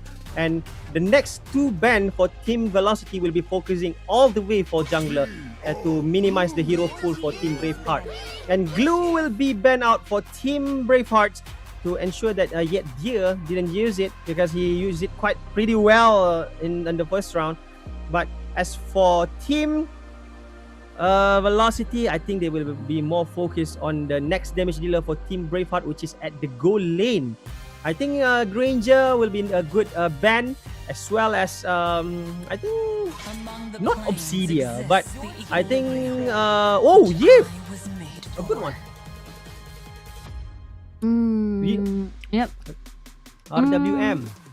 Because there's no Valentina, so I understand for the Yves ban. But mid lane for Team Brave,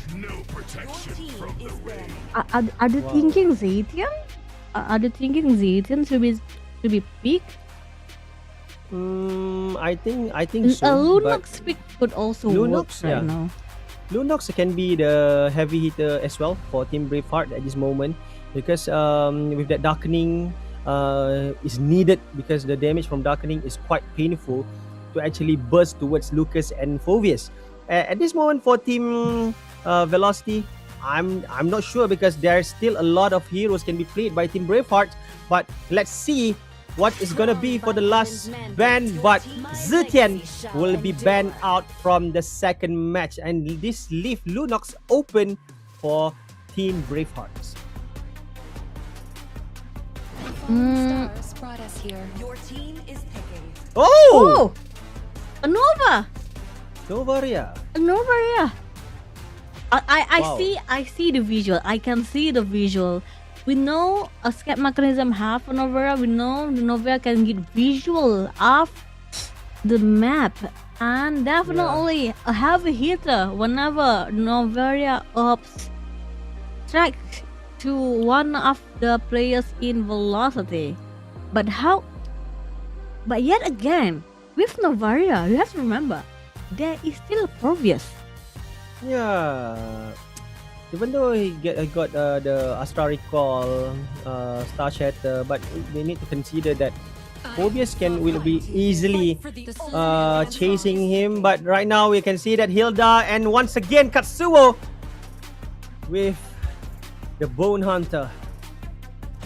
Wow, Obsidia once again. And Hilda is a good pick actually, especially to harass Braveheart jungle during the early phase of the match. Okay. I'm trying to understand.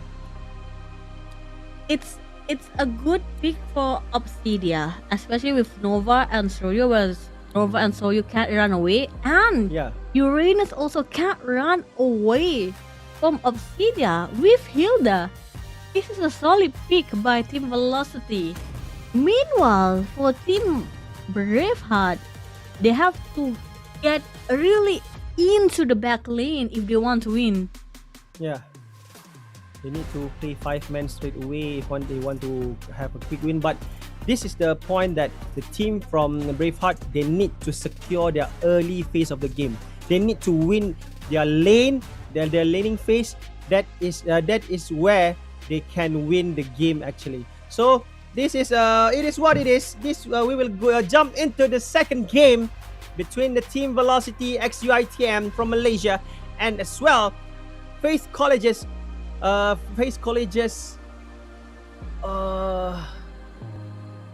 is full name? Faith Colleges Braveheart will be facing each other at the second round, upper bracket round 2, match number 1, best of 3 for today. Who's gonna win this? Is it gonna be Velocity with a clean swipe? Oh, we can see that the Braveheart will be brave to equalize the situation.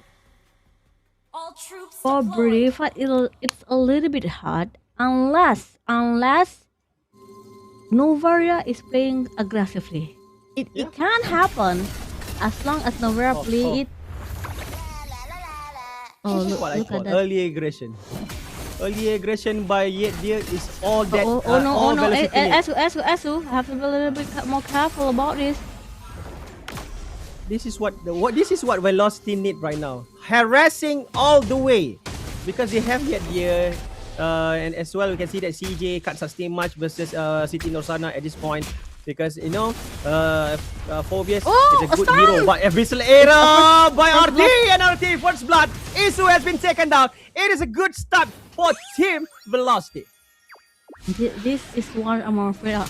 On the early game, definitely you can see it's not easy, especially Novaria have to have his itemization on the early stages of the game, but on the bottom lane, Ranga versus Obsidia, only a little skirmish, nothing too serious, only saying hi, a greeting, going back towards their own homes. Team Braveheart right now, they can win if they focus on Obsidia right now. Oh, CJ. Right now, Abyssal Era. Oh, no. Once again, I can see that CJ will be taken down 2-0 at the first minute, reaching towards the second minute of the game. It is a good start for Team Velocity, but right now Zwin need to fall back because Yetdir will be harassing him. Shah's almost taken down, but let's see Yetdir. Oh, no, reset back. You don't have to do that, but almost that Abyssal Era hit Zwin. Just like that. But Look at Yetdir. He doesn't care. Urba, brilliance. Oh no, Yetdir. Oh, but at the back, Pervious. Oh, Isu, good one. Yetdir has been taken down. And right now, Isu will be the next one. Siti Nosana as well has been taken down. Shaki will be going in took down one guy, 2 for 1. It's not a good trade, you know. This is not a good trade for Team Velocity when they have already have the upper hand. They just can recklessly trade just like that. And don't forget to redeem the live drop reading code now. Redeem, guys. Redeem Don't code forget to now. look at below, copy on the codes, or you can actually type it down, screenshot it, put it into the game. Shaz is in trouble. Yandere versus Shaz. CJ at the back. Osana coming in to give a little bit of backup for Yandere. Yandere is coming back home. Say, okay, I need to take a half done again. Because to beast, nothing or no one is that yet. Yeah, indeed. But this is the team from Braveheart. They're all packed in the middle of the map right now. I think they start focusing on going for team play. But this is Yedya. I think he is right now caught up in the middle of the situation where the team from Braveheart currently moving around at one group. But Yedya, Isu receiving a lot of damage by Yedya. But Yedya need to slap back at this moment. But I can see that Ryoshi. But the shot from Novaria just now is so painful. This is why they have to be a little bit more careful for Novaria. The farther she is, the more it will hurt for Team Velocity. At the back, sitting Osana. If CJ is not afraid of anything, he definitely can hit it. Turtle is on the top lane. Yeah, meanwhile, Yedya need to step back first, but you can see the Abyssal Arrow from RT. Revitalize has been emerged, and as well as the Glorious Pathway, but we can see that Shaz has been taken down. CJ will be the next one. You can see that CJ managed to use the Valkyrie to move back. But we can see that a little bit overextend by Ryoshi. But somehow, Titinosana managed to get away by trapping inside the turret. Almost hit to Ryoshi. If Ryoshi die just now, it might be a bad game for Team Braveheart. As long as Ryoshi is alive, they might have an idea to come back. Asu, sadly, the Glorious Pathway and the Revital was too early on the team fight just now. I think Zivin need to work more on his aim because the shot just now is definitely doesn't connect the dot. But still, I think Yedya is doing a great job right now, harassing the goal laner for Team Bravehearts. And at the other side, you can see that Katsuo as well still didn't die yet, as well as Ryoshi at this point, because right now Isu will be facing Yedya. Yedya is caught up but still managed to get away from that situation. But meanwhile, Shaki is so sneaky, taken out the first turret at the top of the lane. Isu need to reset back, but Sitinosana is going. No, not that easy. But RZ try to take down Ziwin, but somehow it's not there yet. But you can see that right now, Ziwin try to work with the aim, but not doesn't connect the dot. This is the time that they have to be a little bit more careful for Asu and Ryoshi. Yandere is just waiting. Yandere is giving a lot of open space, reading the map. He's telling to his teammate, okay everyone, there's 2 people down here. If you guys can focus on top lane where the turtle is now spawned at the top lane. Will they look like they're trying to contest for both teams? Will it be possible? CJ. Zivin. Shaki. Almost good. Kill it. Almost killed the turtle, but not there yet, because look, Shaki still have the advantages with that retribution. So right now CJ try to get in Sitinosana, and you can see that the vision has been given. Shaz took down RT. RT has been taken down. Meanwhile, Katsuo giving a lot of damage toward Isu, but right now it's not enough. Shaki right now is going in. Shaki at the back is going in. Turn into the base. Shaz need to run away because Telbis will eating him alive. Ziwin need to fall back as well. And right now, Shaki will take CJ away. But no. CJ still can manage to survive with that tankiness of him. Shaki. How hurtful are you? Look at that damage by Katsuo. Almost took down Ryoshi. Backs away Ziwin. If you not. And he did. He definitely steal the little wonder. Just now look at the timing between Saki at the back.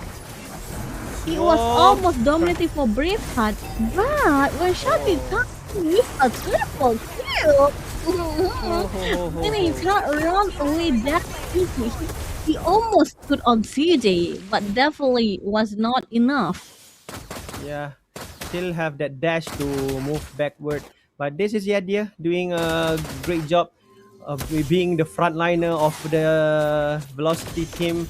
But right now we can see that the damage from Novara from Zwin is quite painful already. But RT missed his Abyssal Error. And the itemization, you can see that Katsuo already completing his Demon Hunter Strike and as well as his Corruption Sight. But Zwin need to fall back. Receiving a lot of damage by Katsuo just now. And no, from City Norsana just now. Just a little bit more to be taken down. Yeah, Oracle, we have seen now. Oracle have marked by CD, meaning he can substand a little bit more for Uranus. Oh, Artie almost got killed by Zwin. Oh, the shot really hurt right now. Are they going to contest? Okay, for the lot? connected. They might so. contest for the lot right now. They might. But yeah.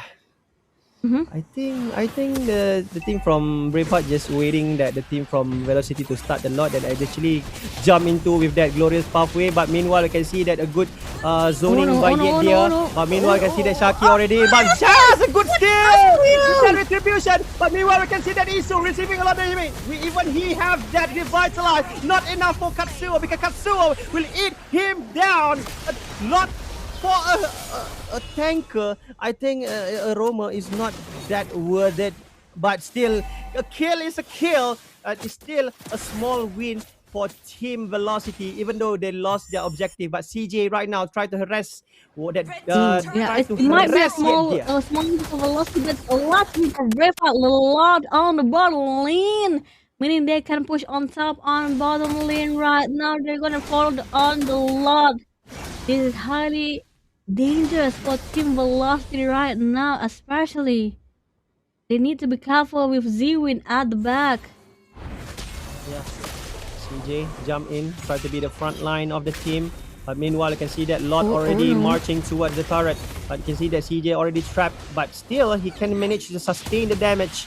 City Norsana waiting and waiting for the RT to connect the Abyssal Arrow. But at the top, see the sneaky Shaz try to do a split push. But meanwhile, Isu with the glorious pathway didn't do too much because the last minion will be taken down as well. And this is the time where I see that the Braveheart didn't utilize the lot very well. But at this point as well, Zwin already have his damage, and his damage is quite painful. Yeah, this is a little bit hard for Team Velocity, especially with Novaria at a Braveheart. Can they actually do something? Because Braveheart is not focusing their attacks and also defense with Zwin in the middle. They're saying, okay, Zwin, we know you have damage. We know you can help us win. Let's just take a breath. We are going to defend you while you attack. And looking at CJ, this is probably a gameplay where they try to split push while pressuring on Team Velocity. Yeah, indeed. Because CJ can sustain. He also can do the split push. Why not? So why not? He will be freely roam without any interference. And at this point, I think CJ will just will be happily roaming around the map. Because to take down this guy is quite difficult as well because he can sustain the damage. But at this point, if we're reaching the late game situation, I think CJ need to be worried because Katsuo will be reaching his damage spike just I think at the late game for sure. And at this moment, we can see that Velocity is still need to find a way to actually to manage to steal the lot that will be rise right after this. Looking over right now, this is the lot. Oh, well, it's gonna be a contest lot. Looks like they're being saved by the mina on the top of the lane. They have to back away. The lot won't be started right now, but will they try to do something? Yanda is in trouble. But CJ at the back. Oh no! Oh, Yanda almost flicker have been forced out. Asu will be attacked. Glorious Prophet at the back of the game. RT trying to fight Novaria. Still cannot reach to Novaria. Yanda is being pursued by Uranus. This might be a lot for Team Braveheart. Oh, that's gonna hurt Ewin. Yeah, good one. But good jump by Siti Nursana, but Yoshi to that Siti Nursana. But meanwhile, the lot still available for both teams. CJ nearly been taken down. Katsuo, RT, and Shaky. They already arrived at the crime scene right now. Isu try to get in. Shaky with the retribution. Take down Lord, and this is Velocity. Katsuo take one down, and CJ will be the next one. Katsuo, CJ has been taken out with Ryushi to the Yendia, and this is Shaki. Will going for Ryushi, but no. You need to be careful. Because if not, you will be dead in instance. Oh, it's a lot for Team Velocity, and they needed a lot for them to breathe. At least mid lane is going to be focused off Team Brave. Hard taking on mid lane. Looks like mid lane will be by Team Velocity too. The lot can't do anything right now. Even though this is the second lot, but looking at how fast clear wave by Team Braveheart, meaning they're still into the game. Oh, Sitanosana almost got caught. Yeah, with that glorious pathway, a good one by Isu, but managed to secure their mid turret, and this is the itemization where we can see that Ranger already almost finished his itemization. Hunted Strike, Sky Piercer. I like how they play Adventro. Look at both Uranus and Hylos. They know the damages. They brought Bleed Armor. Just so they can reflect any damages being done by Katsuo or even Shaki. Yeah, indeed. So that is a good move actually to have that kind of itemization. But right now we are seeing the team from Velocity will be going against aggressively towards Team Braveheart. But somehow the team from Braveheart still yet managed to secure their home ground at this point. And the mid turret yet not has been taken down. And this will be a bit difficult for Team Velocity to enter the home ground of Team Braveheart. Yeah, oh no, they caught in. Everyone have to back away. Ziwin for a lot of damage at the mid lane, but backs away for Team Velocity. They are safe after taking out one turret at the bottom lane. What happened? You can see that RT nearly taken down just now. Yeah. But the Abyssal Error just connect the dot just now. But we can see that Yedia is focusing to do something. I think to try to get Z-Win at this point. But somehow Siti Norsana and his teammate with Katsuo, they can't do much. This is the matter of who does the mistake first, they will lose. Definitely looking back at how they move around with Team Braveheart, I think they have to let go of the mid lane. For Team Velocity, what I meant is, okay, let Team Braveheart move away from their home ground, move away from the turret, so they can definitely have the chance to at least find someone. With Z-Win at the back, it's really hard to actually locating for Team Braveheart and Velocity. The lot is now trying to be picked by Team Braveheart, but have been resetted yet again. For me right now, it's a high chance they should contest the lot with the minion on top. Z-Win is not around. This is time for Team Velocity. Can they take the lot? Yeah, and as well Shaz as well will be going to the back line. But yet they are receiving a lot of damage at this point. Tito Nursana will be going to be the first one, but Sheki took down. And Shaz almost been taken down just now by that tail beast bomb. Isu, yet they will be trying to pushing in towards Shaz, but see the damage from Shaz is unbearable. But Jiwin took down yet there. But meanwhile, Shaki take down one guy as well. Because CJ has been taken down just now, and Lot will be marching on the top lane, and this will be giving a hard time for Team Braveheart once again. Okay, it's but at the same time, it might be a free lot right now, considering there's no Yan. Will they follow the lot? They have no minion on the mid and bottom lane. Oh man, too bad. The lot will be definitely killed off by Team Braveheart. They can't move in right now. Zwin trying to move in on the left side of the map. Okay, good. Abyssal Arrow jump in with the Alice Repeat. Shaz will be taken down by still having immortality, but still managed to run away. But Isu will be holding back with that damage, but he will be taken down as well. But Ryoshi will be going for that backup. City Norsana in a grave danger, receiving a lot of damage. If one shot, he will be just gone, but he still managed to get away from that situation. City Norsana almost with that shot. It's so nasty. Oh no, Katsuo has to be a little bit more careful right now. Katsuo almost got caught. The damages being done by Zwin is a lot. They can't get caught. And you see, if Zwin actually get a kill, it might turn the tide for Team Braveheart. They really need to kill. It's either they try to kill Katsuo or they try to kill Shaki. Well, Team Velocity, they have to kill off Zwin. Yeah, indeed, because Zwin is the highest damage dealer for Team Braveheart at this moment.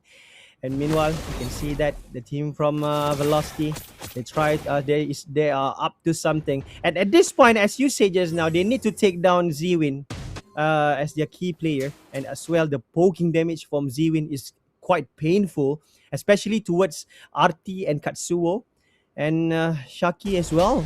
So at this point, if if this one guy get hit, it will be a high casualties for Team Velocity. Looking at the mid lane on the bottom lane right now. Lot in 20 seconds will arrive to the land of dawn. Will they contest the lot? Right now, if Lucas can do a split push while Team Braveheart focus on the lot, it might pressure Braveheart to go back towards their inhibitor turret. Yeah. The mid lane is heavily focused by both of the teams. Will they try to take on the lot? Yeah, indeed. No might jungler. happen. There's no Hilda too. Oh, the damage. Hilda is flanking. Hilda is flanking from behind. Try to take Ryoshi, but meanwhile you can see that Ryoshi will be chased by Yedia. This is a good moment from Velocity. A good flicker. But right now we can see that Shaz is going into the match, into the situation. Oh no! But we can see the RT with that Abyssal, but we jump with that diabolic force. The situation shot. And CJ right now with the kill free chuck into the Ryoshi. RT to the Isu. Wow! Wow! Wow! This is Velocity that we are talking about. Oh no! Oh no! Can they take on the lot with only City Nosana and Shaki? Shaki is going to be dead soon on enough. You have to be careful. Shaki, you have to be careful right now.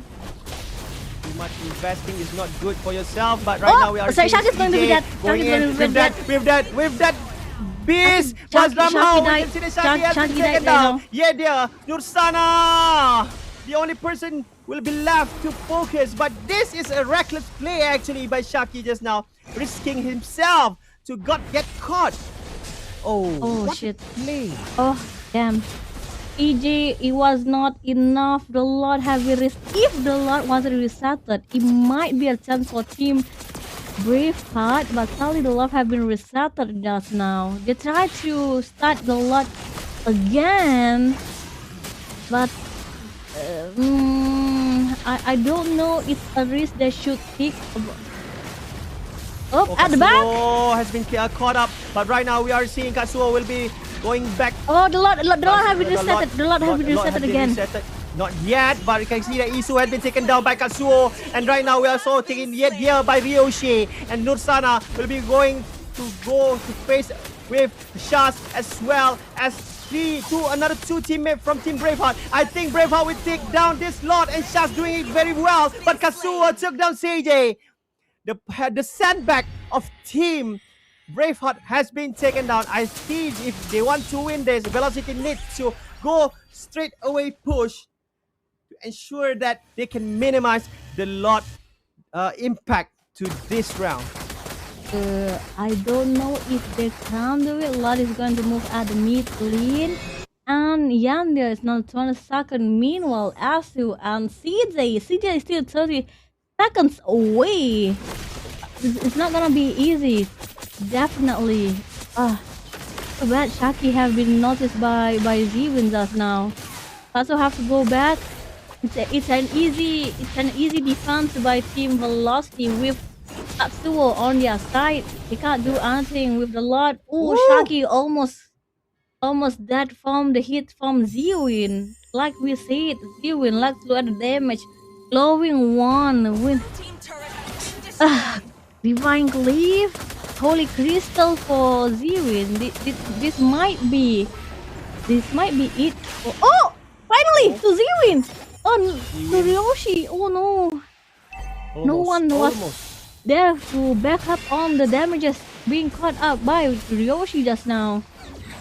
Meanwhile, we can see that has been stunned Shaz just now, but we can see that the Glorious Pathway has been deployed. Titino Stana jumps in to the forward stance, but we can see that yet here as well. Try to get Z-Win. Z-Win is caught up, but still managed to get away. Katsuo, meanwhile, receiving a lot of damage, but need to back up a bit because he know that if Katsuo die, this will be a nightmare for Team Velocity at this moment. But can see that the team from Braveheart, they will going straight in. They don't care because they have 5 men and Z-Win still alive. This is the moment for Team Velocity to actually been tested, and yeah, of course they need to defend themselves, but we can see that Z-Win damage is a lot right now. Somebody need to take down Z-Win at this moment. You can see that Katsuo receiving a lot of damage by CJ. Oh no, Shaki! Shaki has been no, Katsuo has been taken down as well, and this is not a good moment. At the back. Oh no, Ryoshi trying to put on the kill, not enough. Oh no. It's a win for Braveheart. There's no way Archie can do anti right now. Finally, equaling the game for Team Braveheart. What a mistake being made by Team Velocity. Yeah, they just need to be patient a bit. If not that Shaki died just now, they still can manage to defend their crystal. But it is what it is. This is game number 2, and Team Braveheart managed to equalize the score. And let's just hope that the third game, the team from Malaysia will bounce back once again. Looking at what does happen. Oh, what a good fight by Team Brave just now. At the early stages of the game, they were heavily dominated by Team Velocity, with kill after kill being made by Team Malaysia. But like we said, if no one could take out Z-Win with the heavy hitting of the true magic damage, it was really hard for them to do anything at the end of the game. We have seen where Team Velocity did actually dominating the game at the early stages, where here a triple kill by Shaz, but have been shut down by Shaki. Definitely wasn't the comeback Braveheart was expecting, but at the end of the game, we definitely see how Katsuo tried to at least pressure on towards Team Braveheart, and with this lot, being taken over by Shaki yet again is did not able to at least take the mid or bottom lane. It's hard for team velocity at the end of the day. Yeah, indeed. But I think the worst part is the first one is the Yet Deer has been taken down, and then Shaki, and then Katsuo has been taken down as well. That is the moment where the team Velocity is already lost their ground. They can't even defend anymore because the team from Braveheart already have 5 men getting ready to push in. So it's just the fact that the team from Velocity play a bit too much aggressive at the end of the moment. So it's kind of unfortunate because they have already have the winning condition. They need just to be a little bit patient, and as well they need to just to be focused on defending. They don't need to go aggressive all the way because at this point it is so hard to actually to get this guy, which is the MVP, which is Zwin with Novaria 1012, the undead guy, 4,729 damage per minute, and it is insane because each and every blast from that meteor will causing a lot of damage, especially to the jungler, to the mid laner, as well as to the goal laner of Team Velocity. And we have to see and to what Zwin did. He really play it safe at the back. He's known if he died, it might affect the team. So he was saying, okay, everyone else can die, but you guys can't make me die. Because I have the damage, I control the map, you need me in a team fight. They're showcasing that Zwin definitely help on the team fight that's happening towards Team Velocity. Sadly, because of that, Yandia, a 0-7 death, like I said, whoever used Provius, I cannot see Provius effect yet. Even so, a 70k damage is large, but at the end of the day, was it worth it using Provius instead of another fighter? I think it's still worth it, but the questionable pick is actually is Hilda, because at this point, team from Velocity, they don't have any pure tank to actually to absorb all the damage, especially from Shaz, Zwin, Ryoshi. This 3 damage dealer is kindly high damage hero. So to put Yet Deer on the front line is quite risky because he is a fighter tank, so can't do much on receiving burst damage, especially from Zwin. So I think it's more or less they just need to have a pure tank like Uranus. You can see that he CJ can just roaming and dancing all the way. Don't care, just dancing. Use the skill, dash in. I don't care, just attack me. I no risk. Nobody's hurt. For me, definitely, I think that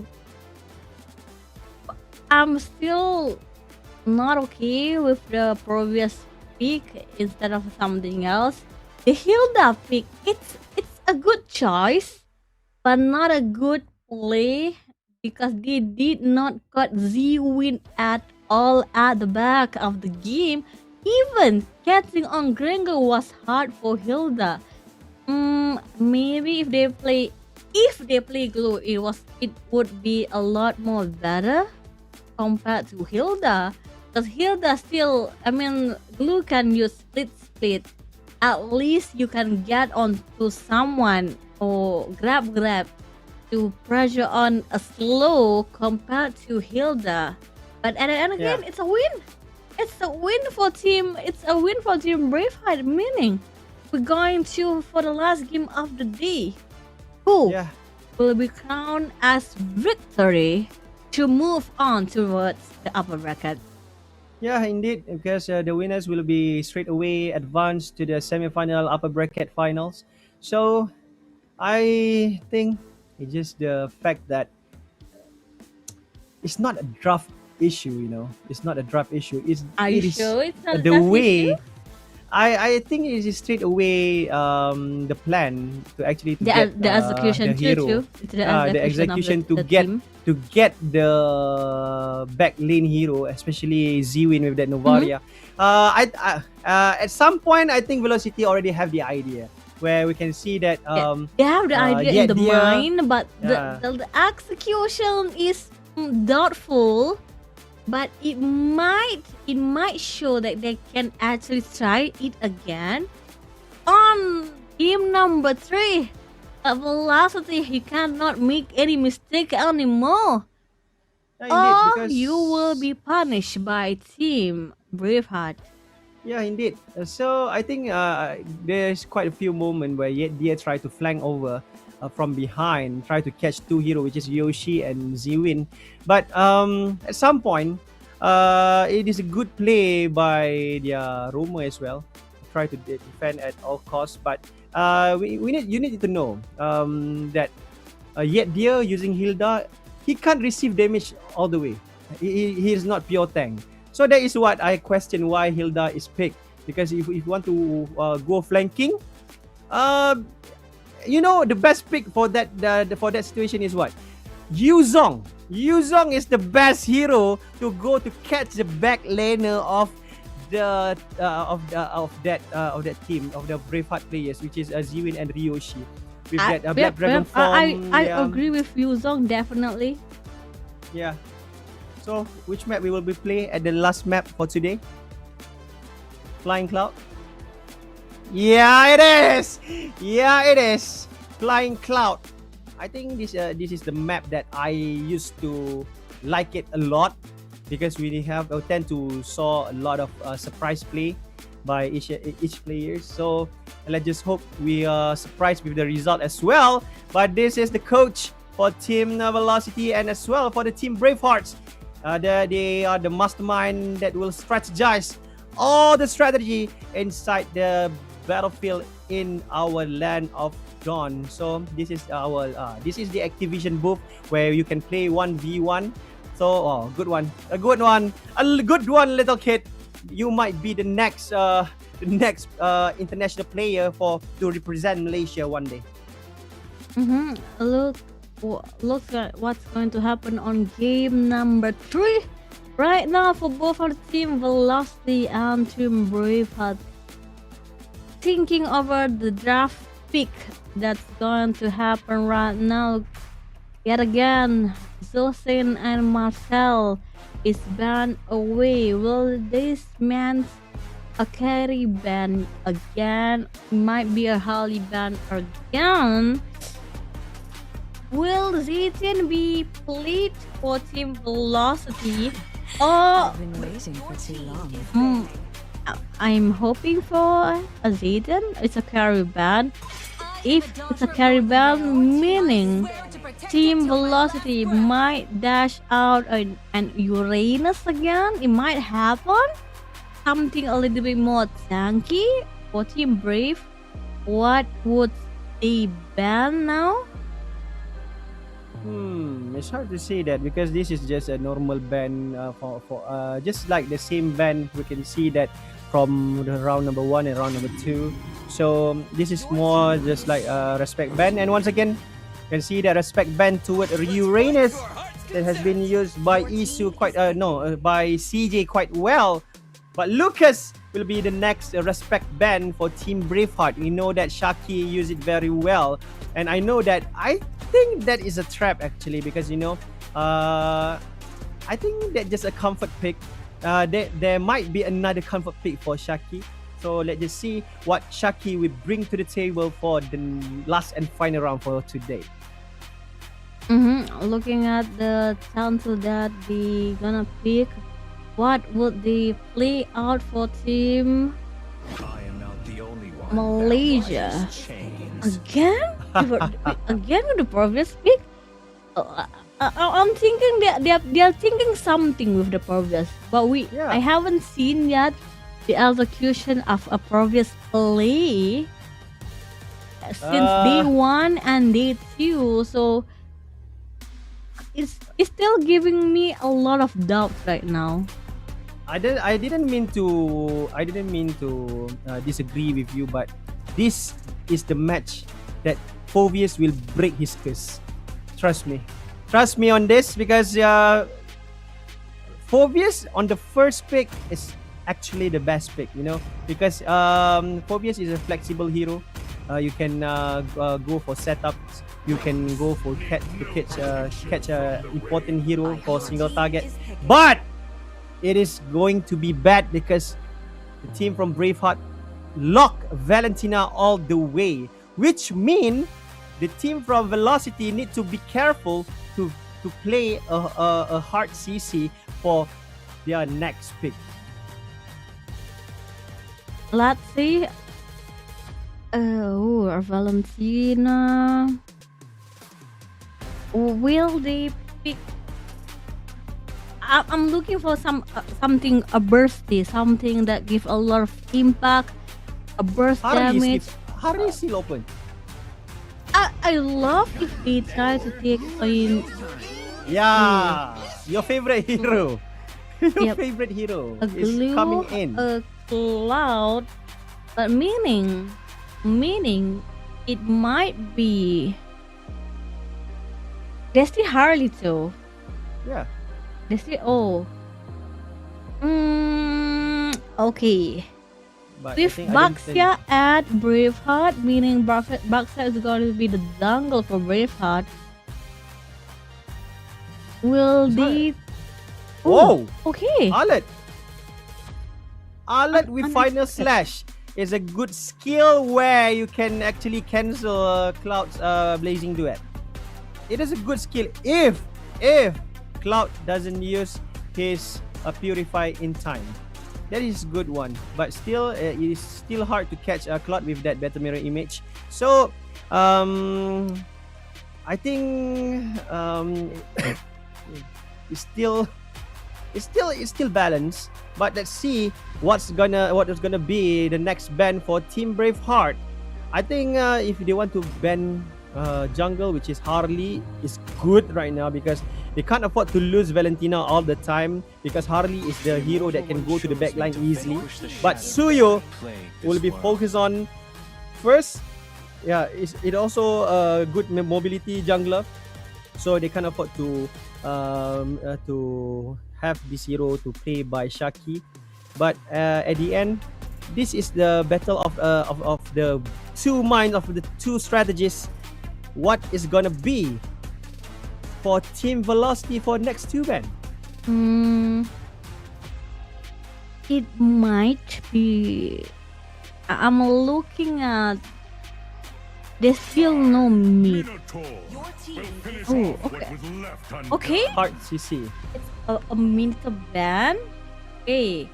Well, there's no Uranus, no Minotaur. There's still a team Braveheart still needs Legacy shall endure. a room. Will it be it's a possible Eve mid or a Selena mid again? I can't see that because eventually, if we want to focus on magic damage, there's still quite a lot of heroes can be played actually. We still have Farsa to deal with the high ground damage, as well as, but it is there's Basia, so I don't there's think the they would take. Baxia, Valentina, It might be a Lunox pick. two worst thing that can happen. A Lunox, it's definitely good for team Malaysia for Velocity. It can be a counter for Baxia. It can be a counter for Alert, for Brilliance to be used, and Darkening. Will Team Malaysia put in a Lunox? Yeah, let's just see that. But Kimi as well is a good pick as well. If you want to bring in to actually to have a crowd control by using the traction pulse. But this is up to the next pick for Team Braveheart. We'll be deciding what is the next pick for Team Velocity. And I'm guessing that they will be focusing more on the jungler. I think it's a roamer first. I think this will be. I think the team from Braveheart need a hard CC right now, even though they have Final Slash from Alet. They need as well a backup CC, which is but Matilda, as you wish on the earlier stream, you want Matilda play, and they brought in Matilda as an crowd control and escape Matilda mechanism. look combo towards Cloud. Cloud can't do anything if that happen. Yeah, I can tell. It might show to. They definitely need Lunox. I think they should take Lunox since Matilda is being played. Or at least someone with a burst damage or an AoE damage. They already have AoE from Cloud, so I'm looking forward if they can actually find. Wow! Okay, it's a fatty pick. Your team is such is the Kind of Farsa. Okay, I'm not expecting Farsa due to the fact there's Baxia and Valentina, including with Matilda. That it's not easy Yeah, with the circling for eagle. Feather Airstrike to connect with the gameplay by Team Velocity.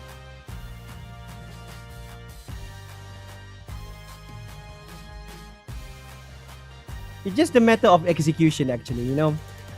If Farsa know when is the right timing to actually deploy the feather airstrike, it is good actually to invest with a high ground damage. But especially the Team Velocity need to be aware towards Valentina. But Moskov, wow, it's good. It's a good one actually.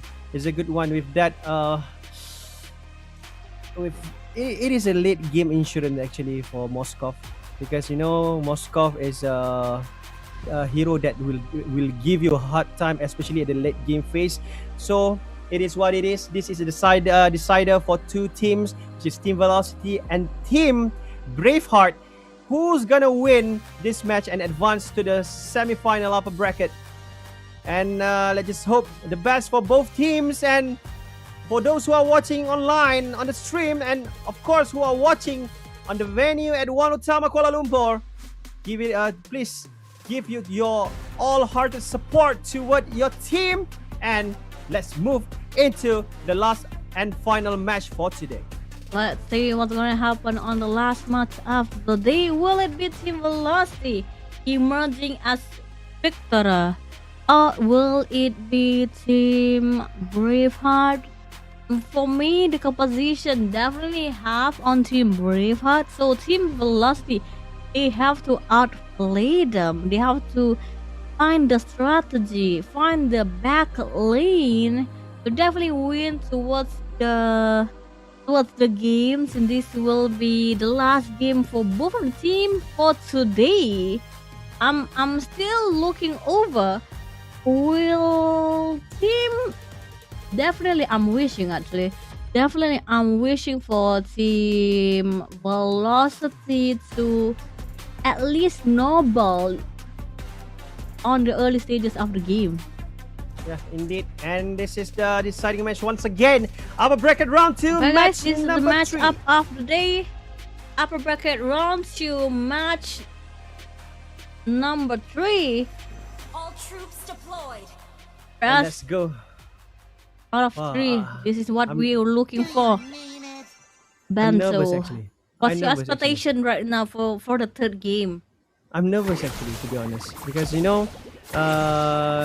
despite on the draft itself, but how to execute. Actually, with Fanny has been played, I think it is quite hard actually to say that Fanny can easily going with a high aggression mode during this game, but somehow we can see CJ has been harassed by two players from Velocity, but Katsuo as well facing a hard time actually on the bottom lane at this moment. But now can see that in the mid lane, Isu receiving a lot of damage. But RT using that turn into the bird. Wings by wings will be used as the escape mechanism to make sure that he is not trapped into that situation. Looks like it's not really easy for Team Velocity. No one have reached their ult is all level 4 yet. I'm waiting for Fan to level 4. Definitely. If they can focus on the bottom lane, it might give a chance for Team Velocity to snowball towards Team Braveheart. Oh, but the rotation is focusing on the EXP because the turtle will be on the top lane in a few seconds. Yeah, indeed. But right now we are seeing the team from Braveheart. It seems like getting prepared to begin the turtle. But we know that the fact Fanny is going in with the cutthroat, try to take down Z-Win, but still not there yet. But we know that Siti Norsana will be going into the match right now. Yet dear Shaz with that retribution, a smooth one.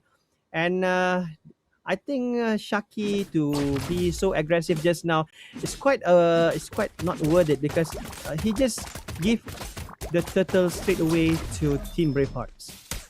Right now, I'm still looking over. Yendia, blue not yet level 4. Rotation towards. Oh, okay. The rotation towards top lane. Top lane looks like. Oh, okay. RT haven't used his ultimate just yet. Maltida coming into pressure Team Velocity. No skirmish is going to be done just yet. Cannot kill yet to Asu. Oh! Okay, that's right. Oh, Try to that's it. Isu, but not yet. Not yet. But RT needs to go back because his mana is already almost reached at the bottom. And I think this both team actually play a bit passive. If you notice that both of team they can't afford to do any mistakes at the early phase of the game. If you notice just now, Valentina stole on Fatty Airstrike, meaning they definitely have some damages when come into a team fight. Oh, Baxia Yeah. also coming in. Anyone getting hit by Baxia definitely will be hit by a Fatty Airstrike. Look at Asu, always bringing on the teammate. Oh, almost hitting on Katsuo. That's a little bit dangerous for Katsuo on the bottom lane. Yeah, indeed. But right now there is some aggression towards the purple buff for Team Braveheart, but still the team from Velocity they don't want to commit to any risk. And at this point on the top lane as well, they can't do much because CJ is currently facing a hard time as well, facing Siti Norsana. And we are seeing that the second turtle currently already arrives at the top lane. Isu try to do the zoning, but realize that yet Deer is already have his ultimate, which is grab.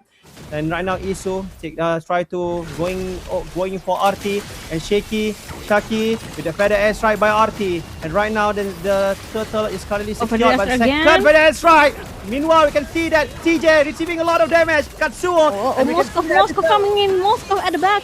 Come from the back, try to get into the match, but somehow the damage is not there yet. And Siti Norsana will be accompanied by yet Deer needs to fall back and don't want to engage more towards the turtle. And the turtle will be reset back just as it is.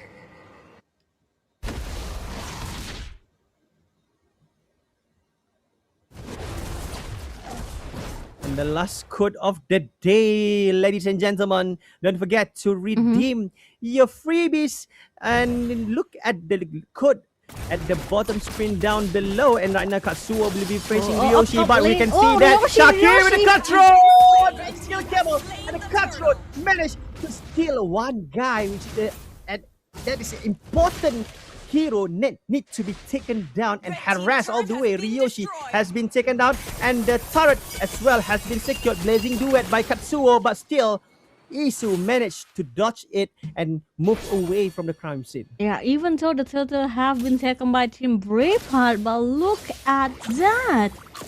It's still on the favor of Velocity due to the turret on the bottom lane. Looks like it's smart play. Moscow is on the top lane, but Cloud is already thinking, Katsuo is already thinking, Where are you going, Ryoshi? I'm not gonna leave you alone. I will be your contender until my itemization Yay! TJ. Woo! TJ got took out by Shaki. It looks like it's gonna be a little bit split. Push top lane is in danger. Yeah, indeed. But RT with the feather strike try to harass Isu and Ryoshi right now. But Ryoshi and Isu forced to go back. They can't do much right now. They really force and jump and jump and jump. City Rosana caught in the middle with that big feather strike. Managed to take down one guy, and Siwin doing a great job just now. Burst those damage and make sure they secure one kill for their team. So they have to be careful at the top lane. Yandia, it's better if they just move back. Don't do on the team fight. Yanda split for himself. Runs away. Looks like Funny is focusing on split pushing. While the their teams are focusing on the team fight. I think it's a good progress for Team Velocity. They're focusing on the objective and not the kill. Yeah, indeed. But at the same time, we can see that the goal difference is not that much because both teams have most likely equal objective and kills. But somehow, team from Velocity, they surely have the advantages at this point. But meanwhile, the turtle will be begin by Team Velocity. Are we gonna see a contest? Because meanwhile, Isu activating his skill set. I think the Circling Eagle will be used after this, but Siti Nursana will be zoning out those two players. Shaz in a grave danger right now. You can see that Feather Airstrike has been launched, and currently Shaz receiving a lot of damage. Grab will be forcing Shaz to back off, and Ryoshi has been sick.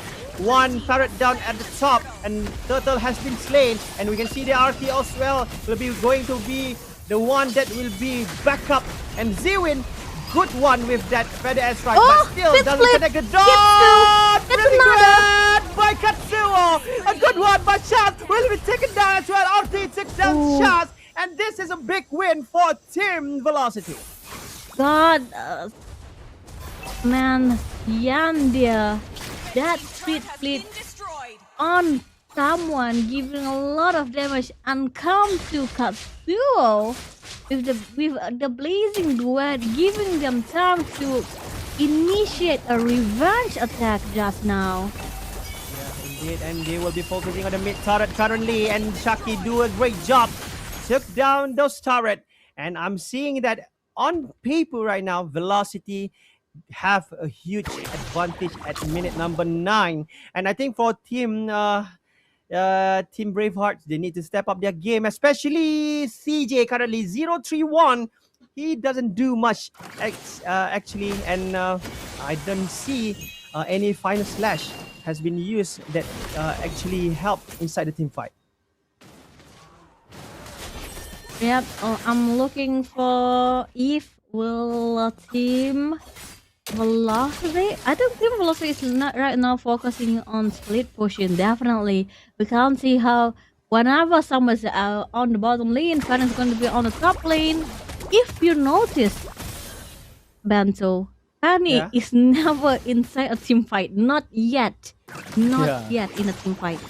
Solo kill all the way. Solo kill all the way, it is a must for Fanny because if you're caught inside a team fight, it will be a great punishment towards Velocity. But currently, we can see that the team from Velocity is still searching for the best strategy to actually slow down the momentum for Team Velocity. But Team Braveheart, I think they need to actually secure more objective rather than to focus on the team fight. Yep, let's look over what can they do for Team Braveheart right now. Will Braveheart try to contest the lot? Nope, they can't do anything yet. Oh, the lot. Too bad. But too bad. I haven't seen Ryoshi coming in with the ults just yet. Every time Ryoshi ults, it doesn't hit to anyone from Team Velocity, so he can't come over to a team fight just yet. And S2, I'm still looking. How can this Matilda at least they need to kill off RT. Yeah. The contribution from Isu is quite minimum at this point because yeah, he's keep on been harassing quite a lot by RT, and at the same time yet Dia causing a lot of problem as well. So you can see that yet Dia, he's all the way in front. He doesn't care, and RT right now moving in, try to launch the feather strike, but no. Katsuo will take down the turret just like that. Shaki, I need to be careful. If you get caught, it will be another story. But right now, you can see feather strike has been deployed, and this is good moment. I think this is a game that we all need because they are focusing towards the objective first. They don't want to actually to focus about kills, and they done it very well. 2 holy defense, 3 holy defense has been taken out just under 12 minutes of this game. Caught in the middle, but still have grab. And CJ right now, you can see that still Kemal connecting. Shaki killing 3, 2, and Ichinosana took down CJ. Shaki with still Kemal, still managed. And another hit. That's right. Zewin has been taken down. That was an amazing move just now by Yandia, sacrificing himself so that Shaki can come in with a kill. Not only a kill for Shaki, but Ati also to the Feather Asa giving in 3 kills for themselves, showcasing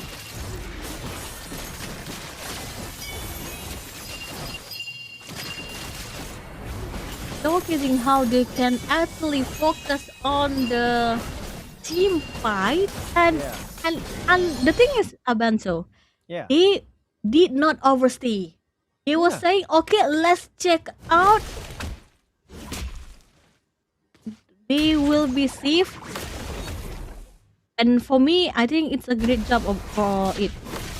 Yeah, indeed. But as you can see the priority for Team Velocity at this moment is to actually harvest all the objective turrets, inhibitor turrets, Lord, Turtle, and at this point, the team from Braveheart, they can't do much. And the Ryoshi, I think he just finished his Trinity item, and I think it's a little bit late because it's already reaching 14 minutes of this round. And right now, Lord is already appear on the top lane, and let's see, is there gonna be another contest? But I know, because right now the minion wave currently pressing in on each and every lane, but somehow I don't think that the team from Braveheart wants to do this. They don't want to actually engage towards the Lord, but yeah, Lord has been secured, and meanwhile we can see that the team from Braveheart will getting ready to actually to defend their home ground from Team Velocity.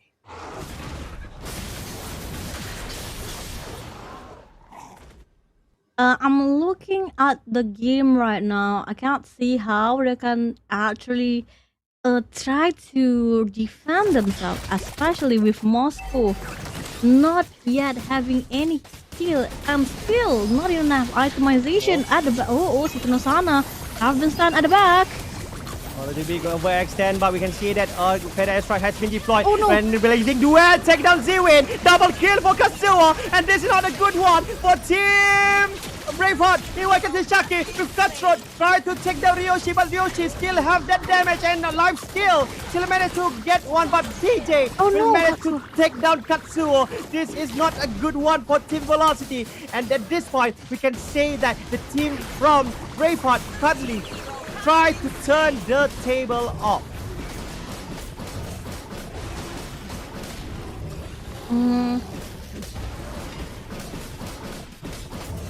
I'm still looking how did that happen just now. A minor mistake. A minor mistake by Braveheart just now. Meaning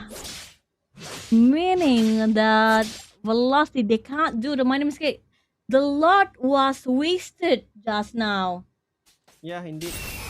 Because you know the fact that the team from Braveheart, they actually already lost the team fight. But somehow CJ managed to take down Katsuo. That is a key moment where they don't have any range damage.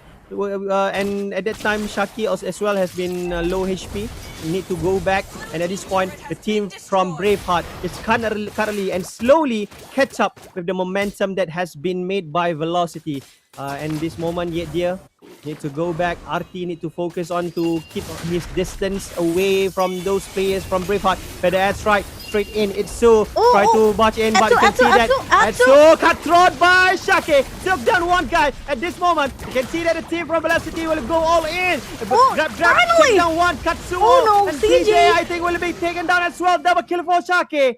And two important player for Team Braveheart has been taken down, and this is a golden moment for Velocity to actually end this skirmish. Oh no, at the back, Shazi.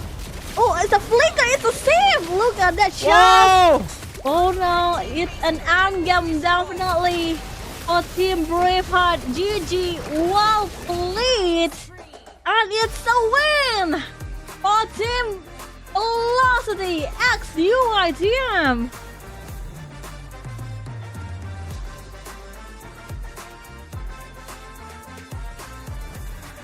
Well done, Team Malaysia. Velocity X UITM managed to secure their win 2-1.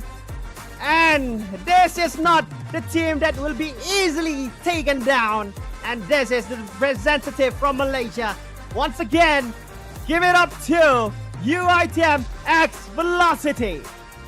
This is what we want to see.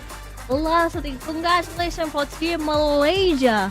Another round at the upper bracket, but we have to remember, Team Philippines, Braveheart, they still have a chance on the lower bracket on the next day. Avanzo. There was some aspiring game.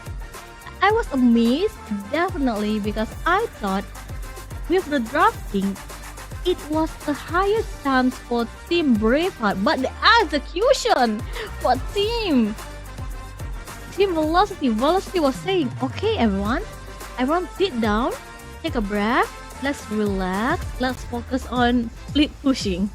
Yeah, indeed.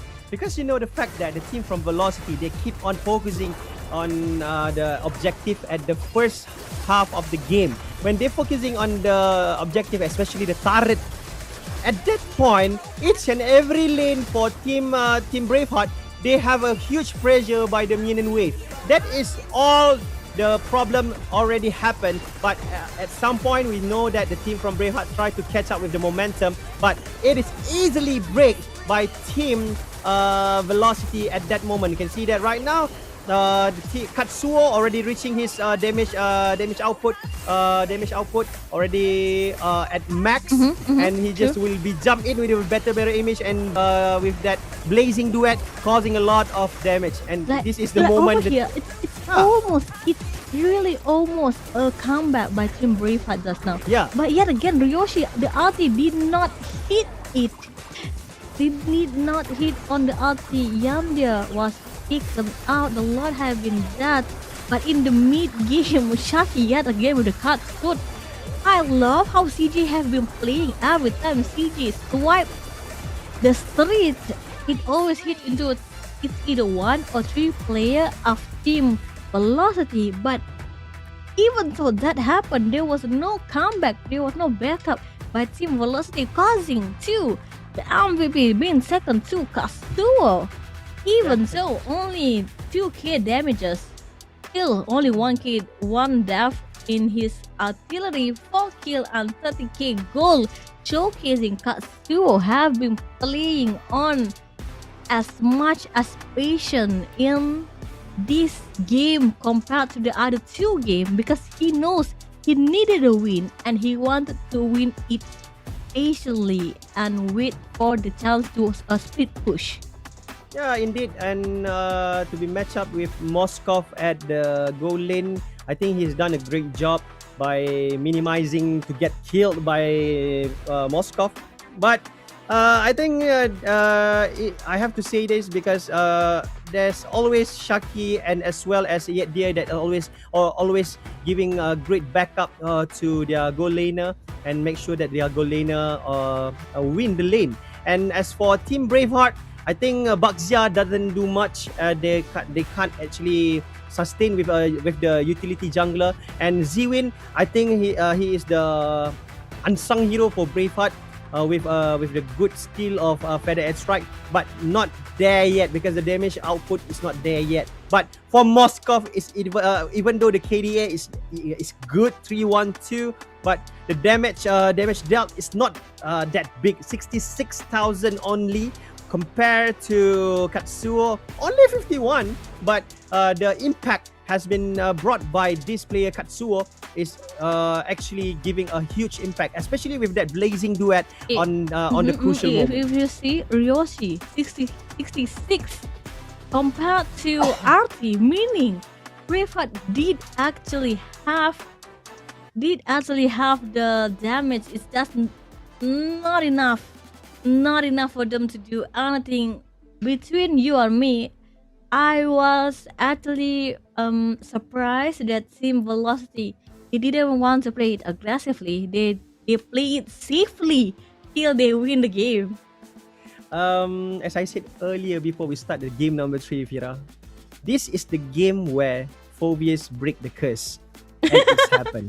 And it's happened. So, well done Team Velocity XUITM for your winning and advance to the upper bracket semi-final tomorrow.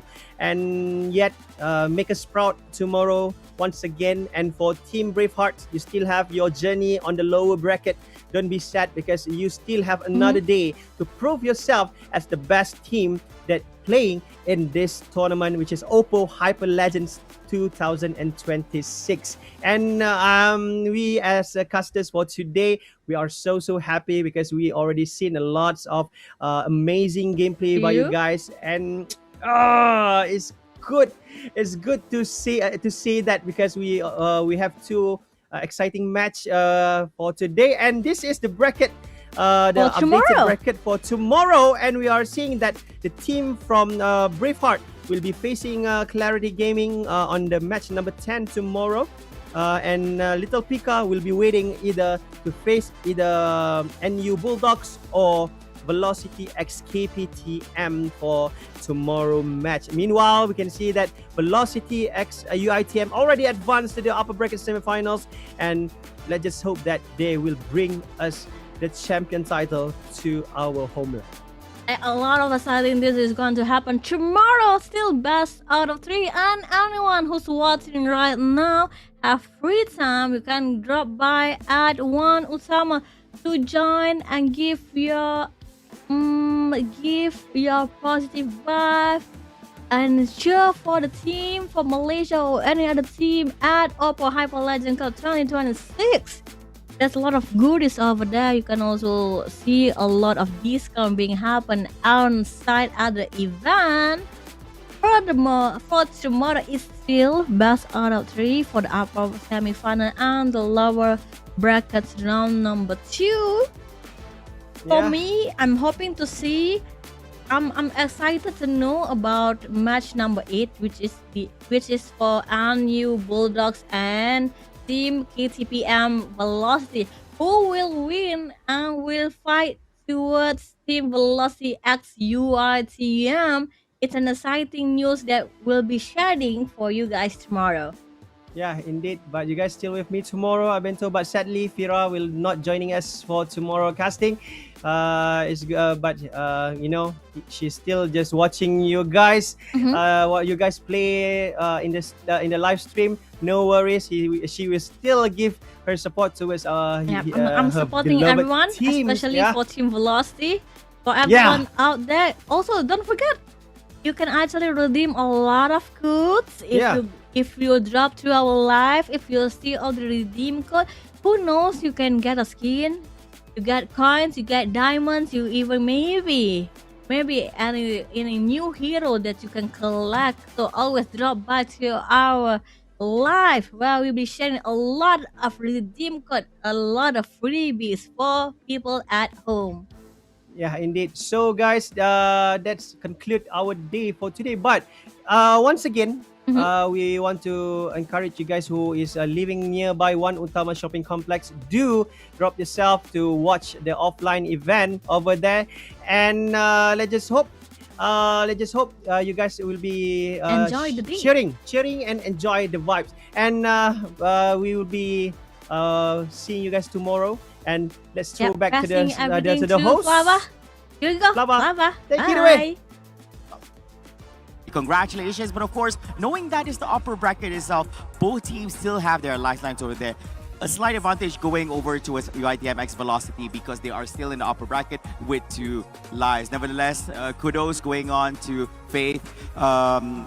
Faith College's Bravehearts for that amazing gameplay, but we are still going to be seeing them here in the competition. Do not fret, to all those Filipinas, continue in supporting them throughout their journey here at the OPPO Hyperlegends Cup 2026. Now, ladies and gentlemen, of course, with the conclusion of that quarterfinals match in the upper bracket segment, that concludes day number 2 here for the Mobile Legends Bang Bang competition. But ladies and gentlemen, today is only day number 2. We still have 2 more days to go, as tomorrow is Saturday, day number 3 out of 4 days competition. We have a lot more going on, as tomorrow is where our cosplayers will make their appearance here at the event. Now, ladies and gentlemen, for those who did not manage to join us here yesterday and today, do not fret, do not worry. Tomorrow is a brand new day. Make sure to continue supporting for your favorite teams. May they be from Malaysia, from Singapore, the Philippines, or even Indonesia, as they need all that they can get. My name is Muhammad Farooq. You guys can call me Flavor. Signing off here for day number 2 of the OPPO Hyperlegend Cup 2026. We do hope we get to see you tomorrow once again. Take care and goodbye, everyone.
May the sky. I am a daughter of Northern Vale. Your team I swear to protect